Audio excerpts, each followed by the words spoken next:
morning, sports fans, and welcome to another edition of NDB Media's Sports Talk with the Guys, home of the Monday Morning Quarterbacks on Saturday. I ask you to bear with me as we're getting this program going right now, and we are making it happen. So there are changes to StreamYard, which are annoying as heck. So I'm going to ask you to bear with me as we make this happen. We're trying to bring the big dog in right now due to the fact that there have been some changes, but we are making it happen. So we ask you to bear with us. And thank you. Good morning, November 15, 2025. There are some changes here on the screen as well, which are a bit annoying. There's a new mode which we can have for telephones and we can have for YouTube, Facebook, and all that stuff, which we're working on trying to resolve. But we already have quite a few people watching this morning. So why don't you let me know who you are and where you hail from? And I ask you to bear with me as we work through these changes. So good morning, one and all. And thank you. We are in an atmospheric trickle. A river. Allegedly, it's an atmospheric river. But it has been, it has been rather light, thank you, but the rain has been consistent since, as far as I'm concerned, since about midnight of Friday morning. I exited the theater at about 12:05 in the morning, and it was sprinkling. So that's where we're at, and it's been a sprinkle. It's been okay. I don't know how it's been for you, big dog, but has it been? It's been raining, of course, but I believe right now it is not raining. It was raining pretty steadily since it started yesterday. And there says 70% chance after 7 a.m. Okay, big dog, I Yes, need sir. you to exit again. I have that echo again from you, Oh, and then you let me try the audio then. okay. So again, folks, we do apologize. There are some significant changes that are going on with StreamYard. So we ask you to have a little bit of patience as we work through this. So How's that? again, oh yeah, it looks like it's gone. So Okay. we'll I What's give you the up? What's up, Tony? let's see. So again, folks, I do apologize. I'm not on this as much as I. Oh, okay. Well, the screen's a little bit better, I suppose. Oh, there it is. Those are the presets. Okay, it's the different size of box. Oh, Yes. interesting. That one might be the one that I want, or the first one, but the color is way off. And I'm trying to find the color that we had before. It's a dark green. I don't like this light green, but trying to get this to go, it's been anyway. So we do appreciate the like. Aisha, good morning. Aisha, get in here. Come on, stop throwing rocks. Just get in here. I know you haven't thrown any rocks in yet, but it's all good. But good morning, one and all. And again, we ask you to bear with us as we do this. So thank you, thank you, thank you. And as I said, of course, November 15th, 2025.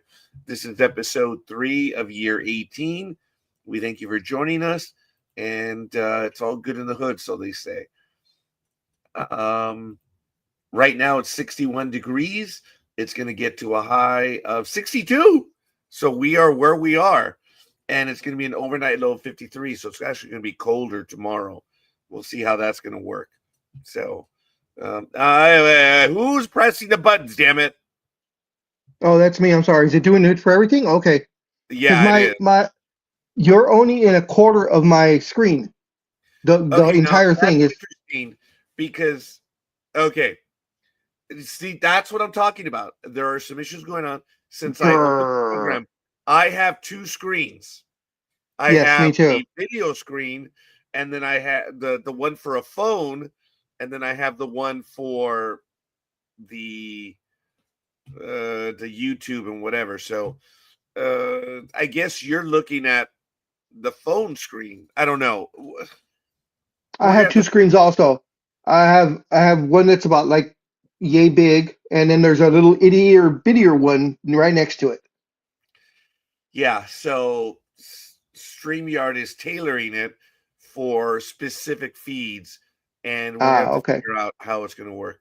So let me see. Show the scenes panel. Oh, there's another window which I didn't want to see, so we have to get rid of that one now. Oh my goodness, this is It's fun. remove folder. Oh no, I can't do. Oh, it says rename folder. So again, we ask you to see. I didn't realize I sat over here. This is where I normally sit, and now I had to adjust because of the other screen. So it's like, oh, I hate you. There. Okay, I got rid of that extra box. Okay, we're gonna figure out how this works, but feel like rookies all over again. But as I say, it's gonna get to a high of 62 allegedly, which is only 1 degree more. Humidity is at 94%. Pressure is dropping at 29.82 inches. Visibility is at 9 miles, even though sunrise will be at 6:23 a.m. Sunset will be at 4:46 p.m. The wind is heading out to west, 7 miles per hour. Dew point is 59 degrees. UV index 0 of 11, and we are in a waning crescent. What was that big dog about hating the sunset at 4:46? Yes, I hate it when it's by the time it's not even 5:30 and it's pitch black already. I hate that. Why is that, big dog? Why does Doustis hatest that it gets so dark early? Because when I used to be able to do stuff, or actually do stuff, I like it when it gets dark around 7:30, 8 o'clock at night. I hear you. So, Tony, are you on your phone? Or yeah, this is important. I guess we have to check and see how we're being seen right now. He says it looks like a phone screen, and that's what I have. I have the phone screen, and then I have a regular screen. So Yeah, I've got a same here, except mine is only, like I said, it's only like the third of the size that I'm used to. Yeah, it's going to be a bit frustrating. So let me see what's going on with Sports Talk with the guys. He's driving. Yeah. So NDB Media has 2 screens, guys. This is crazy. Check it out. If I do a search, this is going to be absolutely horrible. Hopefully I don't kick the big dog out. But look at this. NDB Media has 2. Look at that. And this one over here. So both formats are being broadcast. Yes. So you have to find the one that's appropriate for you. Thank you, Michael. Yes. And I see it clearly right here. So it's the one that is best for you. And when you look on YouTube, Tony, it shows right over here a phone image. So when you're on YouTube, you can see the one that is tailored best for you.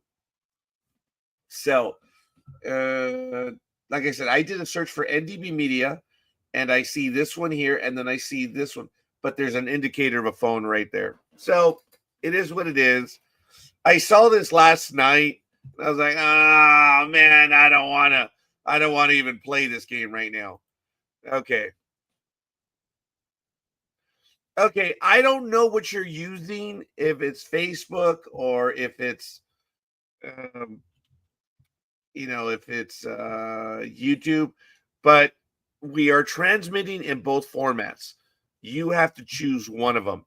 Like I was just showing everyone on YouTube, you have that option available to you. So I don't know how it's going to work on the other one. So like I said, I'm going to have to see how that's going to work, but let me see. It's nice that some things never change. Now, I hid on my screen the vertical broadcast because before I went live, it was giving me the echo of having both screens open. That was annoying as heck.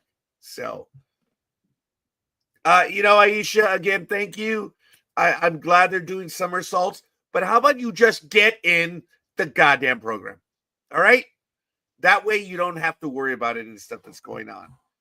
So it's all good in the hood, as they say. So and those those people out there listening with sensitive ears, that was gosh darn. Oh yeah. By the way, your sound is doing it again, big dog. All right. Let me check. Let's see what's going on. Back in 1960, on this day, Elgin Baylor of the NBA LA Lakers scored 71 points versus the New York Knicks. And in 1961, on this day, New York Yankees outfielder Roy Ramirez is voted the American League MVP. So, again, folks, I ask your tolerance and understanding while we try to work through these issues. So the big dog's gone again. A little bit of patience, please, as we work through it. So it's like learning to have to do this all over again. Yes, Aisha, thank you. I already detected it, but I do appreciate that. Stop throwing rocks and get into the program. Yeah. Anyway, as we go around the horn in National Rugby League Down Under and the Harvey Norman All-Stars, that game is going to be later on today at 9 p.m. The Indigenous versus Maori, and the Harvey Norman Women All-Stars will be at 6:45 p.m. Indigenous versus Maori. In the Witzer preseason challenge, round 1, that's going to be taking place in February. So we're nearing the end of National Rugby League, and you have 2 games today, and then they're going to pick up in February. Oh, no, I'm so sorry. Those are also in February. So National Rugby League Down Under is done. As we were covering the championships before, it is done. So I do apologize. All that's going to pick up in February of 2026, which is going to be a climactic year here in the United States and specifically in Southern California. 2026, we will have the World Cup. There are a lot of rumors on the internet. We will start addressing them in December about where the World Cup games will be played. But there are issues that FIFA is unhappy with the United States right now because people are trying to get into the United States and the visa wait is no one knows. No one knows. And these are people that have been putting in their visa requests months ago and there is no answer and they've been told that it's a 9th-month backlog. So again, that is conjecture at this time, but the fact of the matter is people already have their hotel rooms, they have their trips, and no visa. That's not conjecture. So, wow. This is a chance to have the economy flush with money, and you have people that are just being dumb at this point in time. This is where politics crosses. Person being dumb at this time. And then Actually, everyone else just follows. Actually, I don't even know if the idiot knows what he's doing. But how do I sound? Am I better? Yeah, there's a little teeny sound, but what I refer to for some stupid reason as camel humps. I don't know why. It sounds like a hump to me. That's gone. So okay, yeah, that's all gone. In the hood. In the LPGA, the Annika, driven by Gainbridge at the Pelican. It's in Bel Air, Florida, going on right now, November 13th to the 16th. Big Dog will tell you why I kind of perked up over that one right now. Lynn Grant is tied with Grace Kim at -9. Jennifer Kupcho is at -8, tied with Hiren Rune. And then coming in at -7 is Gabby Lopez and Nelly Corda at -6 for the women. So what is it for Florida? Why can't they come up with their own city names? I mean, would they have to copy us for everything? There's a Hollywood, Florida. Now I hear you just said there's a Bel Air, Florida. The hell? Yeah, they're crazy. They do. They have to copy us for everything, and but they kill a lot more tourists than we do. So yes, we're a lot better off than that. So. That was no. That for the PGA, We have the Assistant PGA Professional Championship going on right now in Port St. Lucie, Florida. Taking a quick look at the leaderboard for the men's. Sandra, I'm going to butcher this last name, Changisha, is -6. Tied for second, there's 4 people: Adam Fisher, Michael Belcar, Evan Wortgau, and Dalton Bartlett are -5. And then you have Zach Barbin at -3. And tied for 7th, John Wiegand and Zach Oakley. And that's the assistant PGA. So, hey, it is what it is, big dog. I butchered the last name. It was of Indian descent. And I did not get that one correct. My apologies to the guy who's in the lead. Oh, sorry. So what's going on in basketball, homie Claus? A whole lot. Yeah, there's a whole lot. Actually, in all the sports right now, there's a lot of gambling going on, baby. Yeah, there is. Yeah, we got those pictures from was it Tampa Bay or Miami? I believe it was Tampa Bay, correct? The first 2 were Cleveland. Oh, I have Miami. Yeah. But anyways, I said the first 2 were from Cleveland. I don't know where the others are from, but go ahead, please. So before we get into that one, just anybody out there that has YouTube TV should be happy now because it's early. Come on, give me a second. Yep, Disney and YouTube TV have reached a new deal to bring channels such as ABC and ESPN back to the Google-owned live streaming platform, which this happened yesterday, ending a blackout for customers that has lasted over 2 weeks. It says, quote, as part of the new deal, Disney's full suite of networks and stations, including ESPN and ABC, have already begun to be restored to YouTube TV subscribers, the Walt Disney Company said in a statement. YouTube TV confirmed the return of Disney content on its platform, noting that subscribers should see channels back over the course of the day. This was as yesterday. And it apologized for the disruption and thanked the customers for patience as we negotiated on the new on their behalf. So, of course, as we all know, whenever they do that, it was all about the money.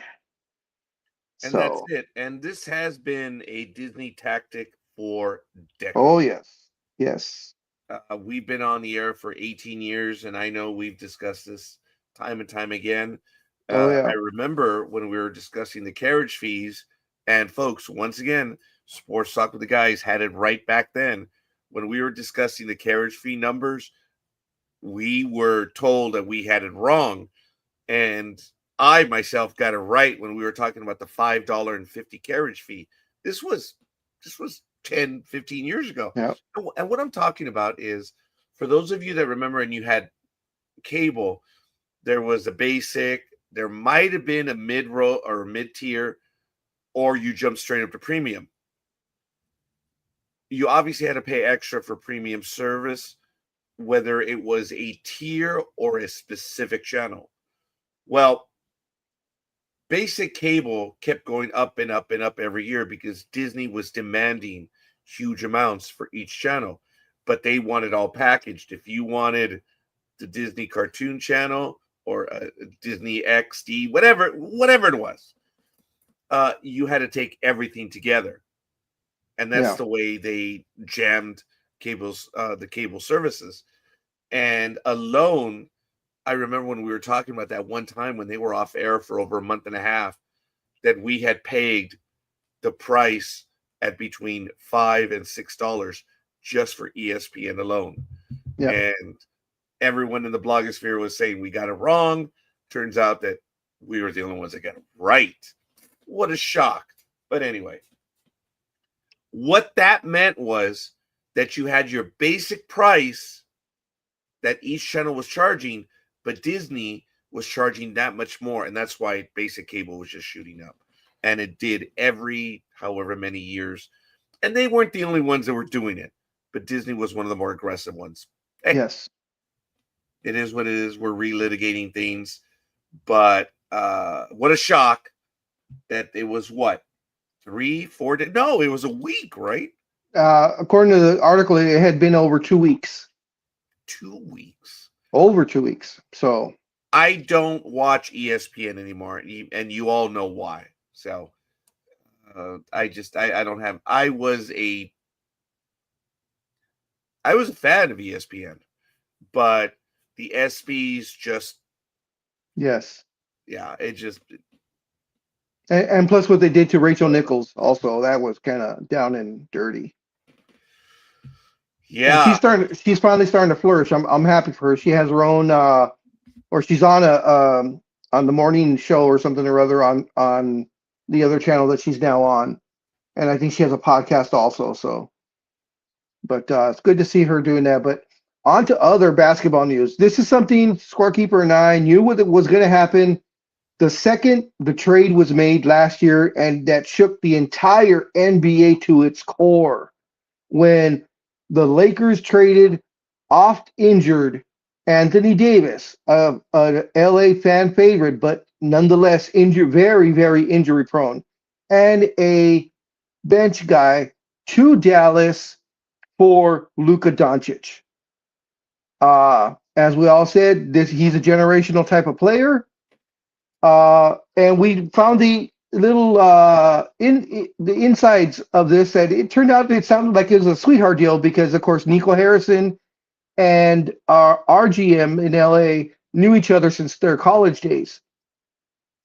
Of course, Nico Harrison said this was a great deal. Luka, is not a true leader. He's chubby. He's lazy. He's this. He's that. You know, uh, Anthony Davis is going to help us to the championship, get back to the championship. And of course, 2 games later, I think Anthony Davis got hurt and was out for most of the rest of the season. This season, same thing. Anthony Davis got hurt after game 1 or game 2 with an oblique strain or something or other, and he's played sporadically at best. Well, the hammer finally came down. Nico Harrison was fired as the GM, and we all saw it coming. Yeah, he was already on thin ice. And the way the Mavericks have started, they're one of the worst teams in the NBA right now. I believe they're like 4-13 or something or other, 3-12. They're playing very, very badly. Kyrie Irving, who seemed to get rid of his demons once he came to Dallas, has been hurt. I believe he blew an Achilles tendon, so he's not going to come back till maybe February if they're lucky. My personal opinion is if they're not in the playoff hunt, they're going to keep him out the entire year. Because why risk it? He is older. He's trying to come back from one of the hardest injuries to come back from. So he should stay out.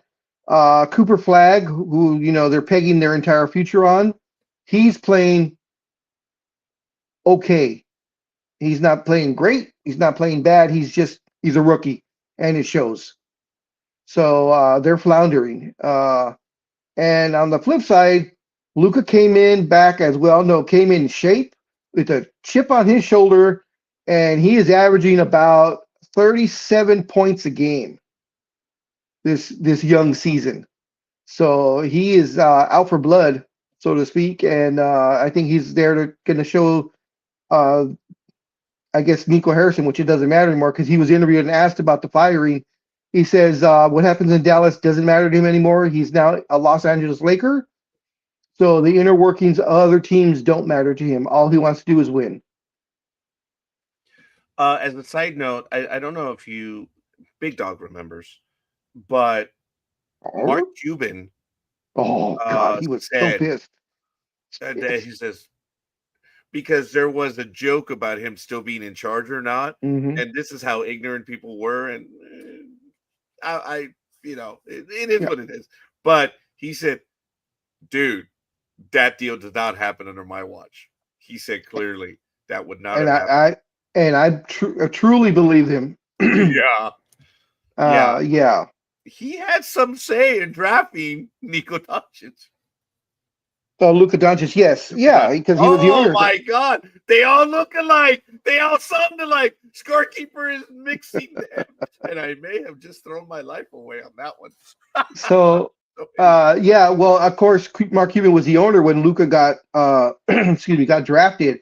I think it was like 2 years later that Mark Cuban sold the majority of the team to the new owners. I think Cuban still has a small percentage, maybe about five, no more than 10%. So he doesn't really have any voting power or say so, but he's still getting some money from them, of course. But yeah, he was livid when he heard about the trade. And it's showing that of course it's all the trade is all on the Lakers side completely. So, but over the uh, years that I've yep, been a Laker fan from the 70s, I don't remember the 70s very much, but into the 80s, obviously, uh, Showtime. the Lakers have ripped the NBA off time and time again. And a lot of it was the former GM just schnooker. I mean, getting the best Yes, out of everyone. But again, what a bonehead. What a bonehead to have done this. Look, folks, it's a lot easier. And I, being older now, the reason why I don't jump to conclusions is because as a young man, I jumped to conclusions all the time. So I don't do that anymore. And I've just learned to just shut up and wait. Don't join the rabble in throwing whatever yep, rocks there are. And this trade is not even a year old, and it is already blown up in their face so badly. Look, Mr. Davis, really, really good player, but now it's starting to be yeah, when he's healthy. And yep, what can you say badly about him? He doesn't have a mouth on him. He doesn't show up other people. He's actually a good guy. But as happens, he's even big dog's not. I mean, he's not a he's not a bad guy. It's just that he's not a he mouthy SOB. yeah, and he's just his. I mean, it could be because he's so. I mean, he's. I say he's thin, but of course he weighs like 240, 250 pounds. But of course he's 7 feet tall. So his frame. He has a thin frame. So unfortunately, and he's not built He, for being under the basket. Yes, sir. he's 7'1" and 240. No, 6'11", 6'11". Oh, then that's perfect. I am 5'11" at 240. So he is thin. I have to pack it in, baby. Folks, Oh, that's I funny. look, I can't make any look, there's nothing else I can do. I am changing everything. I am having issues, obviously health issues. I have gained weight.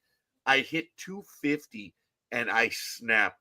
Did you guys ever see the programs of, the people that were 700 pounds and hmm then they're like, okay, I'm now gonna have that surgery.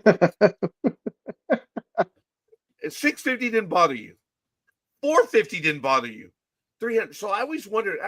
This is an old story. Big Dog's already like, I've already heard this crap before. But I always said, what is the number that's going to trigger me? And my trigger, oh, okay, was that's 250. it 250 was was your 250. Oh, trigger. he remembers. So 250 I'm was in your paranoia 250. right now. 250 was your realization that oh shit, I gotta do something. Yeah, it's like because I Big Dog and I have had this conversation. We were like, dude, what is the number that like for us, for you, for me? What's that number? Because these people have 700, 650, 800, 900. What is my number? I got to 250 and I snapped. And I am there right now. I have had a lot of physical ailments and I know it. And I'm not using that as an excuse. I know where I'm at. I showed you guys the video last week of me throwing the axes. Yeah. Damn, damn. I almost blocked the video when I threw the axe. And I get it. And I'm self-conscious of it, of course, but I am at a point where I've got to change this. But oh my So God. so so what we have to do is I have to hang out with you more, a little more often, and so this way you won't feel as heavy. You're funny. You're funny. Dude, forgive me. You lost a lot of weight, dude. You Yes, did yes, I have. too. You did. And I never really thought of you as overweight because you're taller than I am. You've Yeah, always been tall. The only thing and that I have over and the I big dog is the yeah. yeah Look at that, the I length, baby. I hold my weight very well, so to speak. Because whenever I tell people how much I weigh, when someone were to ask me like, "You weigh that much?" He goes, "It doesn't. You don't look like it." And I'm like, "Oh, okay. Trust me, I do." Well, compared to Anthony Davis, I pack it in, baby. So um, if there's ever yeah. practice, I get to play with Anthony Davis, and when practice ends, that would be my line. Okay, guys, pack it in. What the hell? So, folks, I am making it clear I am overweight. I mean, flat out, I am, and I've got to work on it. I, but you all know I have a bad heel, my right heel. It's very difficult. At times, I'm unable to walk. Well, my daughter has this thing that she purchased. It's like a metal running track or something, which she has in Uh-huh. her room. Well, I entered her room on Tuesday or Wednesday, and it was around 5 p.m. So it was dark. And as I walked in, I was about to say, "Hey, Mika," and I And you wasn't hit wearing it. shoes. And thank God it was a glancing blow, because had I gotten it straight full on, I probably would have broken it. All I know is that I have a bruise that is still that big. It's not black, it's purple, and it hurts. So on my foot, I have the heel Ow. above the heel right there. The Ow. bruise is there, and then of course my heel when I slipped and fell in I was going to say Las Vegas, no, up in Alaska. I have eternal memory of Alaska. I feel it every day, baby. Anyway, so right now my steps, I was doing 10,000 steps a day. I'm like at 2,000. So I'm like, okay, all right. Hopefully, this is a minor setback. I got to get back out there. I was actually talking to my classmate yesterday and I asked him, what time you going? Because he does 3 miles a day. Damn. Pretty good. So, yeah. And I was like, okay, I know he gets up early. And I was thinking of just driving over to meet him. And he said, oh, I go and walk at like 9:30. I'm like, that messes up my breakfast time. So I don't know. I don't know. So much for commitment, right? Well, Man. well, it doesn't help if you walk your 3 miles and then you go get pancakes and scrambled eggs and bacon Well, I would want to go to breakfast and first, but and and, and one cup of coffee. uh oh guys, I don't Big Dog, I don't even finish the one cup of coffee anymore. Okay, there you go. I made the change, folks. Now I know it's a bit of a joke, but I did have a breakdown a month and a half ago. I felt It like the happens. movie It happens. Flight. Remember oh my god, what's his name? He has the broken pinky or something. The actor Denzel Washington. Okay. He's a pilot, right? Have you seen that Oh movie? yeah, I haven't seen the movie, but I heard it Whoa. was very, very good because everything Denzel does is great. So it's the one where the plane kind of goes upside down. Yeah. Yeah, but he's drunk or something, or he has a drinking problem, or Yes. And that's what I was going to refer to. okay, And there's a okay. significant moment where he falls off the wagon. I mean, literally, he was kept in a hotel room with water and orange juice. Well, they accidentally left he hears the wind and he's able to open the door to the next suite and it has a bar. So I'm not making fun of that, but I fell off the wagon, the soda wagon, about a month and a half ago. I had like 5 sodas in a 5 hour period. That was huge. And I felt dirty as a oh, cherry Coke. See, I can't make that. That was real. I, I felt dirty, man. And I felt guilty because I was just like, Oh, okay. Is that Tony? Oh, here we go. I'm gonna make a trip out there, and myself and engineer will have to get scorekeeper. On the workout regimen. That's fair, Tony. And I may be calling upon you and engineer, and a few other people that I know. Because all kidding aside, I ordered Slim Fast. It still exists, and it's going to be arriving in a day or so. I don't think it's going to arrive due to the weather. It might be put off a day. But I remember my mother lost over 100 pounds doing Slim Fast. Tommy Lasorda did, and that's where I got the idea, because Tommy Lasorda, for those of you that remember, did those commercials, and he lost an incredible amount of weight. And when my mother was talking about being overweight, I was like, Slim Fast! Slim Fast! I even told Randy, my superintendent at the time, he was like, oh, I'm over it. Slim Fast! And he lost like 200 pounds of Slim Fast. So I'm going to start it, and the regimen, I'm not selling the product, but you have the shakes and the bars for 2 meals, and then you have a decent meal. So I'm like, okay, what am I going to do? For me, it's going to have to be breakfast. I'm not going to give up breakfast. I like going out in the morning and meeting with people. I do. I mean, I still hit up Big Dog every night. When I was driving, I would tell Big Dog, Hey, Big Dog, were you awake at this? I was like, yes. Damn it. And the one time I texted him, the one time he was asleep. But and because he was asleep, I was like, okay, why? I have that skill, folks. I wake people up. So I'm leery of calling people. But I was in Big Dog's area numerous times. I would take a picture of me passing by his house on the screen, and I would send it to him later. And he's, why didn't you call me? It was up. Damn it.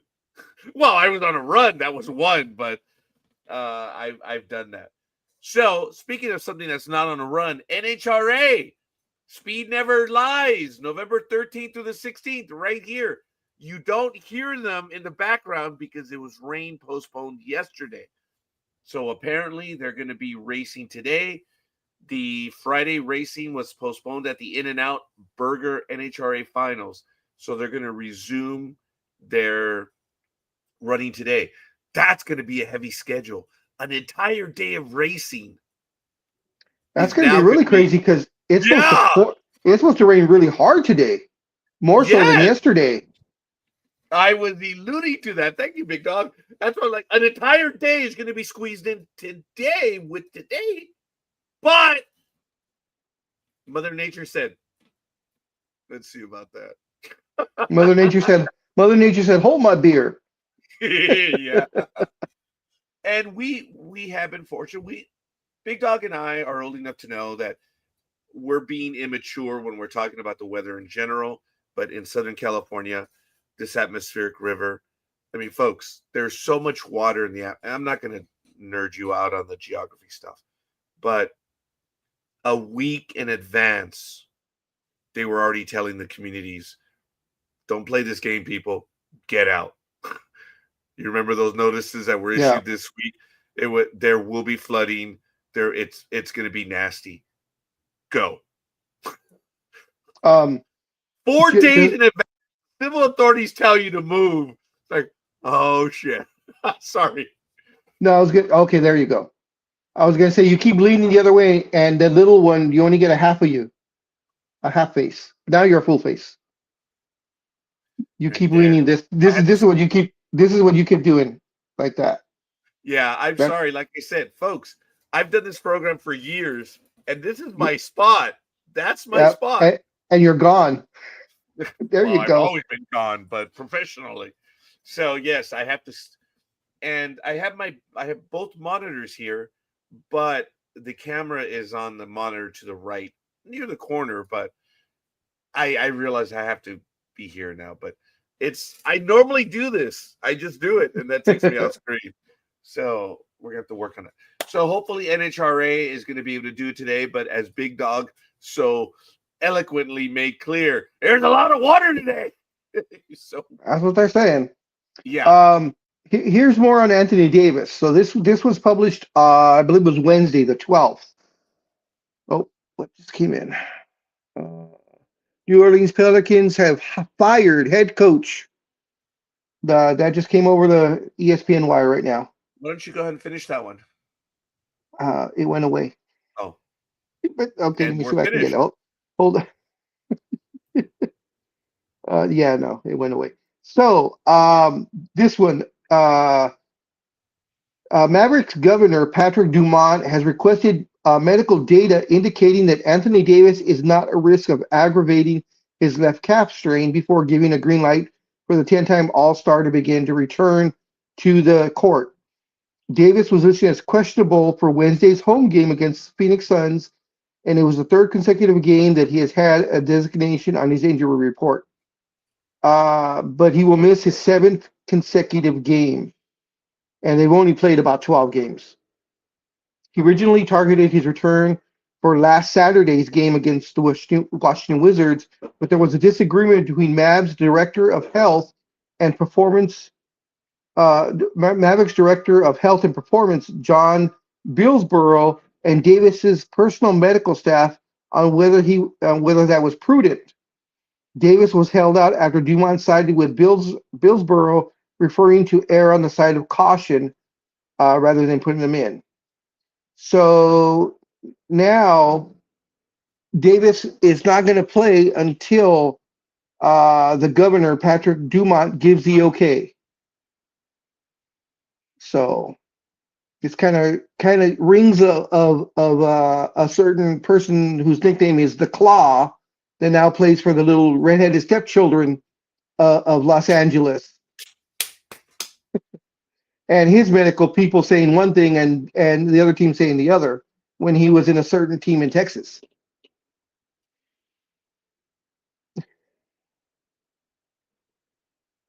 So yeah.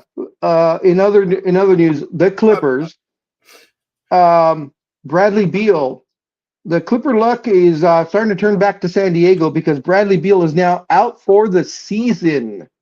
With he has to have major hip surgery. Yeah, that's unusual. That's usually one that you don't get from a basketball player. He says he has a fracture in his left hip, and it will have season-ending surgery. So Let me interrupt, Big Dog.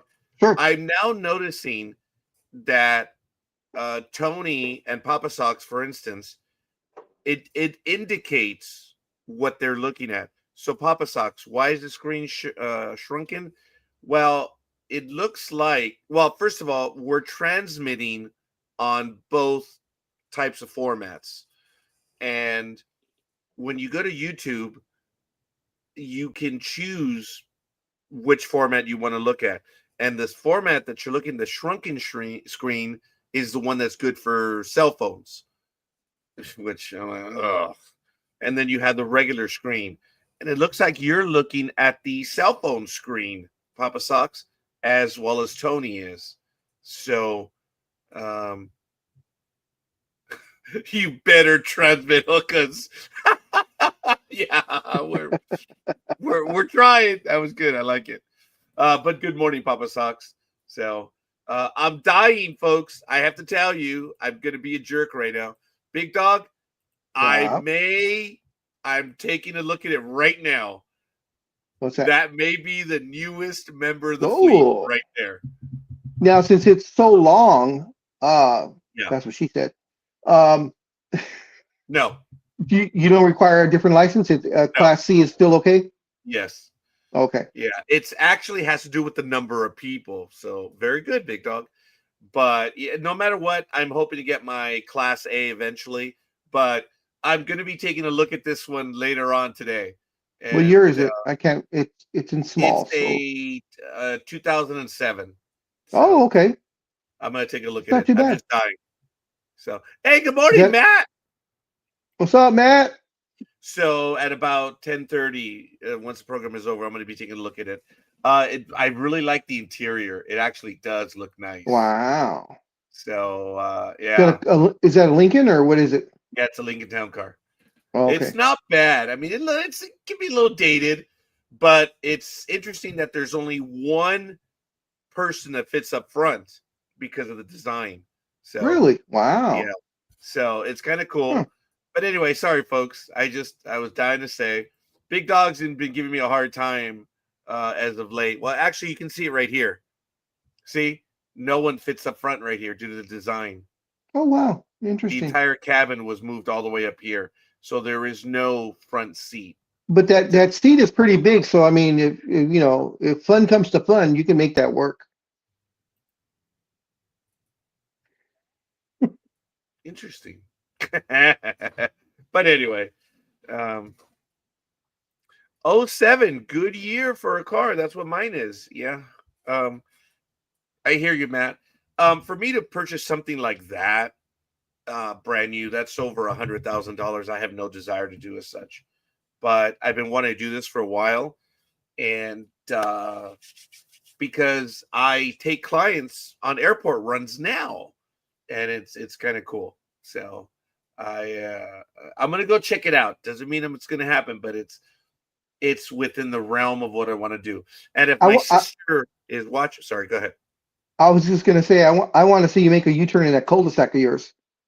In that. No, oh hell no, No, that's not that gonna no. happen. Yeah, that ain't gonna I think happen. it You goes in. gotta back up. You gotta back in or back out, one or the other. I mean, I'd have to go on the curb halfway. Excuse me. That's funny. I don't even think I'd be able to take it into a driveway because it's pretty No. big. I Yeah. mean, I could bring the limo into the cul-de-sac, but I have to back up. Yeah. Yeah. It's a normal, regular sized cul-de-sac, but there isn't very much parking right here. But anyway, I am excited over it, folks. I'm going to take a look at it today. It does look nice. So it's funny, 5 years ago, I'm like, okay, what's the monthly? And right now I'm like, who cares? Okay, that's not being a dick. Okay, sorry. I'm excited about it. But if my sister Rose is watching, I wanted to let her know that she was looking to get a fifth wheel, but you also need a truck for the fifth wheel. And I was like, there's a Suburban not too far from us that's about a 2013 that I'm also going to take a look at too, which has the tow hitch. I'm really excited about that. So, Rose, put up or shut up. Just kidding, Rose. Just kidding. So anyway, we have a few more minutes before we get to the football. I have Yep. almost all the games set up. So before we go back to the big dog, I want to go over some of the upcoming birthdays in the universe right here. Today, Anthony Wynn, happy birthday. Yesterday was Guillermo Rocha, or 2 days ago was Guillermo Rocha. You know him as the prodigy. He's been on with us a few times. Congratulations to him. Marcella Ratty, your birthday was yesterday. For those of you that remember in the NDB Media universe, Marcella Ratty is the mother of Richard Ratty, who was on with us for Mm. many years, of course, until he passed away. Upcoming birthdays on November 18th, Milt Philly P. Smith. A lot of people know that guy in our universe. Engineer on the 18th. Hala He's going, Nakul. he turns November. 40. I'm not prepared to argue on that, but he really is. Hala Nakul, November 19th. David Pham on November 20th. Leo Villalobos, November 21st. And also November 21st, James J. Rorick. So these are people that are in my universe, as well as the listener base here on NDB Media. So once again, we're going to be ready to go. I have the games set up. I did not copy and paste the Facebook page. So Big Dog, if you have any other item you want to get to, please. Oh yeah. Sure. The player that we all hate, Mr. Dylan Brooks, who has bounced around the league as being the a somewhat enforcer, but all with bad attitude. Anyways, he was fined $25,000. He plays for the Phoenix Suns because he did a rude gesture to the fans as he was leaving the court. So the NBA went, you're gonna pay. You're gonna pay out of your pocket now. So he got fined 25 grand for that. Wow. Yeah. Also, Steph Curry and Under Armour are parting ways and ending their long-standing partnership. Both sides announced on Thursday. Curry's standalone Endeavor Curry brand will move forward independently, and his shoes will release his plan through Under Armour during 2026, but he's now entering sneaker free agency. Curry left Nike and signed with Under Armour in 2013, several years into his NBA career before his rise into an MVP and global celebrity. It says Under Armour believed it. This is from Steph Curry. Under Armour believed in me early in my career, and I gave them the space to build something much bigger and more impactful than a shoe. Because I will always be grateful for that.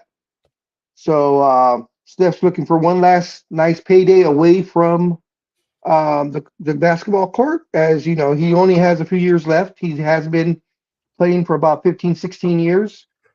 So Curry's at the end of nearing the end of that career. Can't blame him for wanting, one last grab. And this one is the important one that scorekeeper myself, everyone here at Sports Talk with the guys that enjoys basketball, we have been not bitching, but we've been complaining how the All-Star game sucks now and has sucked for a few years, going on 5 years probably. Well, the NBA announced its long-awaited plans to overhaul the All-Star game this past Tuesday night, laying out how the new United States once again versus the world format will go and how the teams will be formed. Excuse me. Beyond the obvious change, going to a three-team format featuring eight-man rosters, two of which will be made up of American players and a third team international selections. And there will be a couple of changes on how those players are selected. The basics: 5 starters and 7 reserves from each conference, with a combination of fans, media, and players voting for the starters and the coaches picking the reserves remains unchanged. What is different, though, is there will no longer be any positional requirements.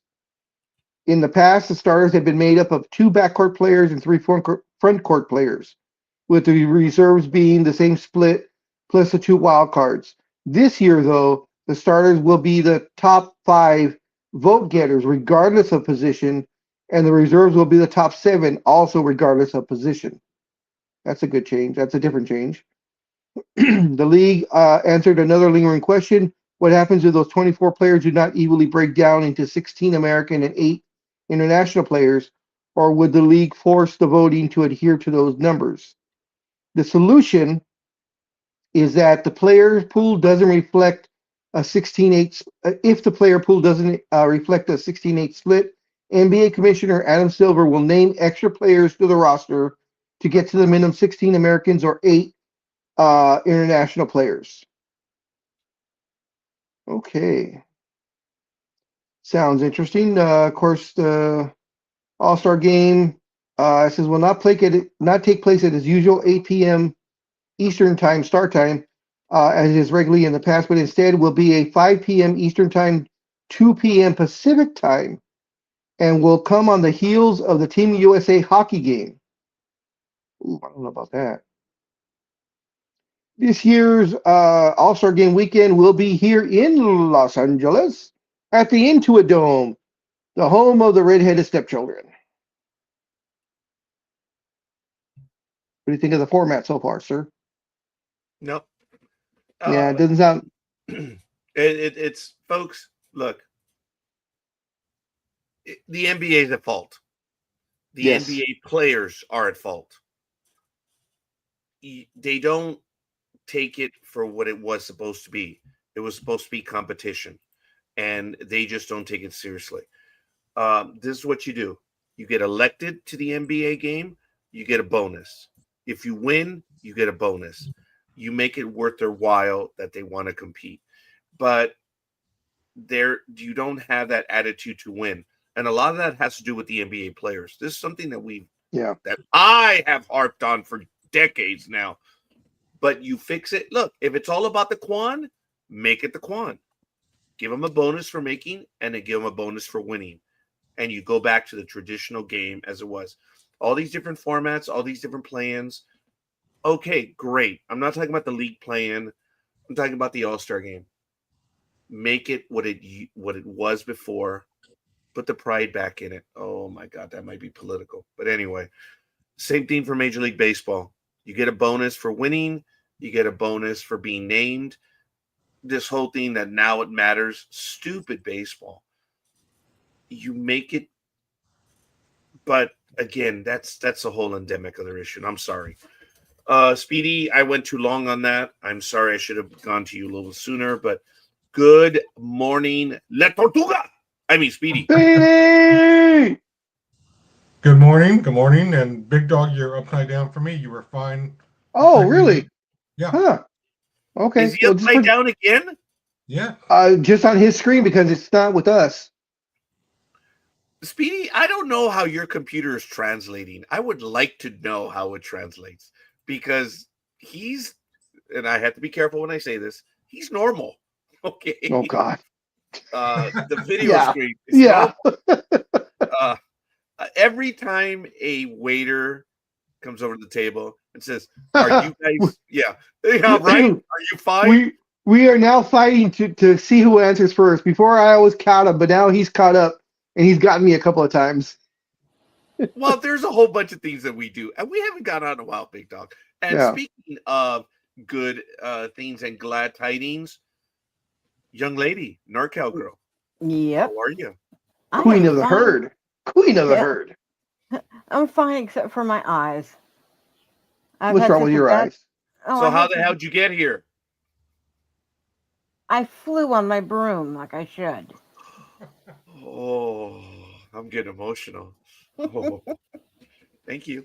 Anyway, I do apologize. No. What happened to your eyes? Did an udder hit you in the eye or something or what?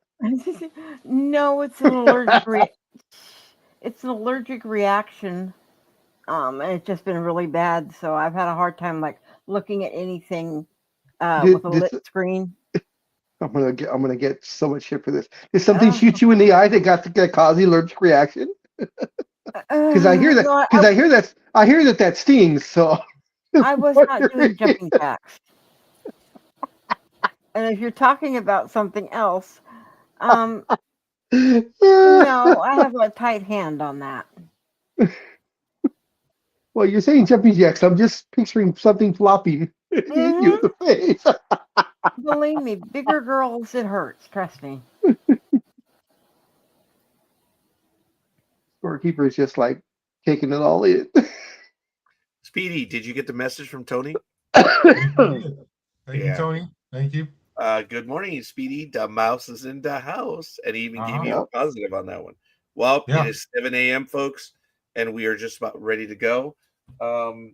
Before we do that, I wanted to get your thoughts on your guy, Mr. Aaron Judge, winning his second back to, or excuse me, no, he won his third MVP, and this is his back-to-back since he won last year and this year. And of course, the National League, Mr. Shohei Ohtani won his fourth MVP award, two in American, two in the National, and this is also back-to-back. So, how do you feel about that, Scorekeeper? Well, number one, as I've mentioned, we lost Papa Sox. He was in for a moment, and then we lost. But guys, I have no control over. I need to put it out there, like for the Hall of Fame, for whatever. It doesn't matter what I say, and I need to put that in there. Decisions made over my head, so we only have the ramifications. Aaron Judge. The majority of writers that follow the sport believed he was the MVP. Do I believe he's the MVP? The numbers speak for themselves. But when you look at the catcher from Seattle, I believe he hit 60 home runs. And he hit 60 home runs. Oh, and also he hit 60 home runs. Oh, but wait a minute. He hit 60 home runs. Okay. All right. A switch hitting catcher has never, ever hit that many home runs ever. A catcher, I believe, has never hit that many home runs either. His average was down. His on-base percentage was good. But when you looked at the totality of the numbers, it comes down to Aaron Judge being more superior to Raleigh, hands down across the board. But there are offensive awards for that. Okay. MVP is the most valuable player. Was Aaron Judge the most valuable player? To the Yankees, I don't even think he was the most valuable player. I mean, well, yeah, but he was a big part of the team. But Raleigh was probably more value to the Mariners than Aaron Judge was. Okay. So that would lend him winning the MVP. But I'm going to go all a-hole on everyone and say the voters have voted. And your feelings on Ohtani? I haven't looked at the MVP numbers, but Mr. Ohtani winning 2 in a row twice in 2 different leagues, I don't think that has ever been done in the history of baseball. Also, just to let you know, voters have voted. So just to let you know, since I know it kind of digs into you, Ohtani's MVP award was.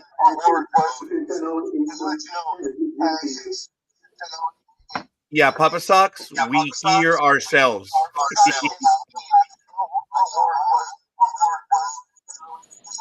So I'm going to mute you while you work that one out. So go ahead, Big Dog. Ohtani's vote, it was unanimous. Oh, I know how much you hate that. Well, I take that back. You don't hate it, but I know it bothers you when people said, "Oh, it should have been unanimous," and blah blah blah blah blah. No, it's a majority vote, people. That's the way it works. It's going to shut everyone up that it was unanimous. Yeah, it was 100%. Where's that from? Come on, NorCal girl. Come on, Speedy. Where's that from? I don't know. It was Phyllis Diller. It's he's too young. Matt is too young for Phyllis Diller. Matt is too young for Phyllis Diller. Anime girl, Papa Sox. You guys know what I'm quoting, don't you? Speaking of which, good morning, anime girl. Konnichiwa. We're off again with the echo. Okay, the echo's back. Papa Sox, we still hear the echo from you. But Konnichiwa gozaimasu, Big Dog. If you look underneath my name, that's what it says in Japanese. Oh, okay. I thought you were cussing us out in Japanese. Sorry. Well, I thought about it, but hey. You should. No one will know. Good morning, Gridiron Girl. Oh, good morning. What's up, Gig? Morning, Gig. Hey, everybody. Morning, NorCal girl. Morning, it's NorCal girl. absolutely awesome, guys, that we have so many people that are going to be in on the program. This is really going to screw it up now. I'm going to go to the screen, which has remained open. And here it is all set up, the games. Before I'm going to give the assignments now. Hopefully Papa Sox is ready to go on it. If he wants to do a game, we need to know. But I'm going to start with well, no. Actually, Okay. You're going to do all the stuff. Sorry. You're going to catch us up as to where we are. I apologize, Big Dog. I should have gone to you, but I was going to go. No. I was thinking of his name. What the hell's your name, Speedy? Oh, it's Speedy. Tortuga. Yes. Okay. And then I'm going to go Anime Girl. And then I'm going to go NorCal Girl. And then we're going to go Big Dog. Okay, so Sorry. I try to vary this up, folks. All right, And so I got the Jags. Okay. So if Papa Sox is able to do it, we're going to bring him in. Bears, Vikings. And while he works out his issues. But, Big Dog, why don't you go ahead and take us back to the results? Yes. You guys gained all kinds of ground on me because I sucked this past weekend, but this last week. But here we go. Bottom to top. Speedy was 9-5, 64.3%. He's 73 and 73, 50%. Sports Sister went 6-8, 42.9%. She's 83 and 65, 56.1%. Color Maven went 8-6, 57.1. She's 84-64, 56.8%. Papa Sox went 1-1, 100%. He's 60-42, 58.8%. Dream went 8-6, 57.1%. He's 89-59, 60.1%. Philly Special went 9-5, 64.3%. He's 93-55, 62.8%. Engineer went 7-7, 50%. He's 95-53, 64.2%. NorCal Girl went 9-5, 64.3%. She is 96-52, 64.9%. Coffee went 8-6, 57.1%. He's 97-51, 65.5%. Anime Girl went 9-5, 64.3%. She's 98-50, 66.2%. Scorekeeper went 9-5, 64.3%. He's 148, 67.6%. Lukey's went 6-8, 42.9%. She's 82-39, 67.8%. Wow. Gig went 10-4, 71.4%. She is 102-46, 68.9%. I went 7-7, 50%. I am 103-45, 69.6%. So Gig made up, I think she picked up 3 games on me. And Scorekeeper now, I think I had a 4 or 5 game lead. Now I'm only on a 3 game lead with him. So the former champs are on my heels. Gridiron Girl, I heard. I heard that. Yep, and that was a satisfaction sigh. So I was like, yeah, I'm coming for you. Is that what it was, Gridiron Girl? I didn't say a word. No, you sighed a word, woman. Oh, Yeah. okay. Maybe a That's why she's little. not. Okay, all right. So we're Yeah, starting week 7. I picked a lot of long shots last week, and not long shots, stuff that I was I picked with my heart, and on like at least 4 games. And I think only one came out to my advantage, so my own fault. I might be distracted because I have Ash here. I don't know if you guys can see him on screen or not. But anyway, this is week 11. The Colts and the Saints are on the bye. Thursday's game, Jets and Patriots. What was the result, folks? Patriots 27, Jets 14. Although Jets had an early lead, but as we all know, they're the Jets, so we knew they weren't going to hold on. What was that, I Speedy? should have changed my pick early on, but I didn't with that game. It's all right, buddy. We're all doing very well. So we're going to get to Sunday's game, which is an early game. Let's get it going. 7:10 a.m. Boom. First game. Go, Speedy. All right, we have the 3-7 Commander taking on the 3-7 Dolphin from Madrid, I guess. It will be Madrid, on the NFL Network. Spain. I don't know. The Commanders are 21st. The Dolphins are 25th. The Commanders are 18th in yards per game. Dolphins are 25th. Time of possession, Commanders are 28th. The Dolphins are 27th. In defensive sack, Commanders are 14th, while the Dolphins are 21st. In total defensive interceptions, the Commanders are 20th. The Dolphins are 30th.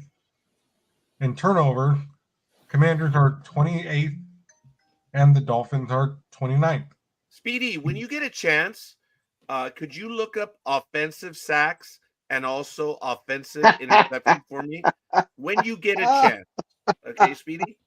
Oh. And also both teams suck.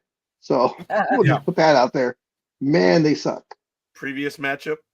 The last time these two teams played, the Dolphins beat the Commanders 45-15. Yeah.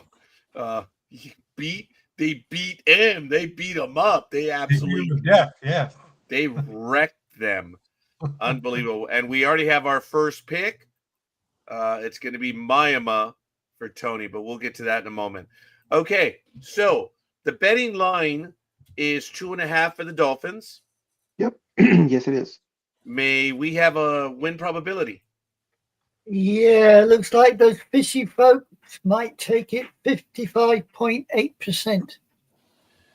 Thank you. Anime or NorCal Grow, do you have a weather? Yeah, I do. 58, and it's going to be mostly cloudy, but it's saying they're playing in a dome. Ah, that's the most important thing. May we have Uh-huh. an injury report then? Injury report, certainly. For the Commodes, the first name I've got is the quarterback, Johnson. He is questionable with the mysterious undisclosed. I then have McGee, also questionable. Brown is injured reserve. McClone is out. T. Jackson, the tight end. McCaffrey, Amos, Nyang, Armstrong, all injured reserve. KO is out. Jean-Baptiste, Eckler, and Wise are all injured reserve. Daniels is out. Harris Lattimore, injured reserve. Stinnett is questionable. For Myanmar, I have got Chubb, questionable. Daniels, Hill, injured reserve. Bowser, DeBoy, and Schwartz are questionable. Mater, Jackson, Eichenberg, Waller, Burns, Kohu, AZ, all injured reserve. Sorry, got one wrong there. Eichenberg is physically unable. My mistake. Eskridge is questionable. Conyers, Matteson, FD, Cayusti, Saunders, Mayer, Duck are injured reserve. Sheffield is out. Douglas is questionable. So there you go. Very quickly, the Commanders, look at that. In the last 5 games, 0-5, folks. As Big Dog said earlier, both teams are bad. But Miami is 2-3 and 2-1 in the last 3 games. So take it for what it is. And yeah. Okay. I think we have our numbers. Thank you. Speedy, this went to you. Who are you going to go for? I think I'm going to go with the Dolphins. Papa Sox. Yes. Who are you going for? Commanders or the Dolphins? The Commanders. Oh, really? Okay. I like it. Okay. Who would be next? NorCal Girl, you have the Dolphins.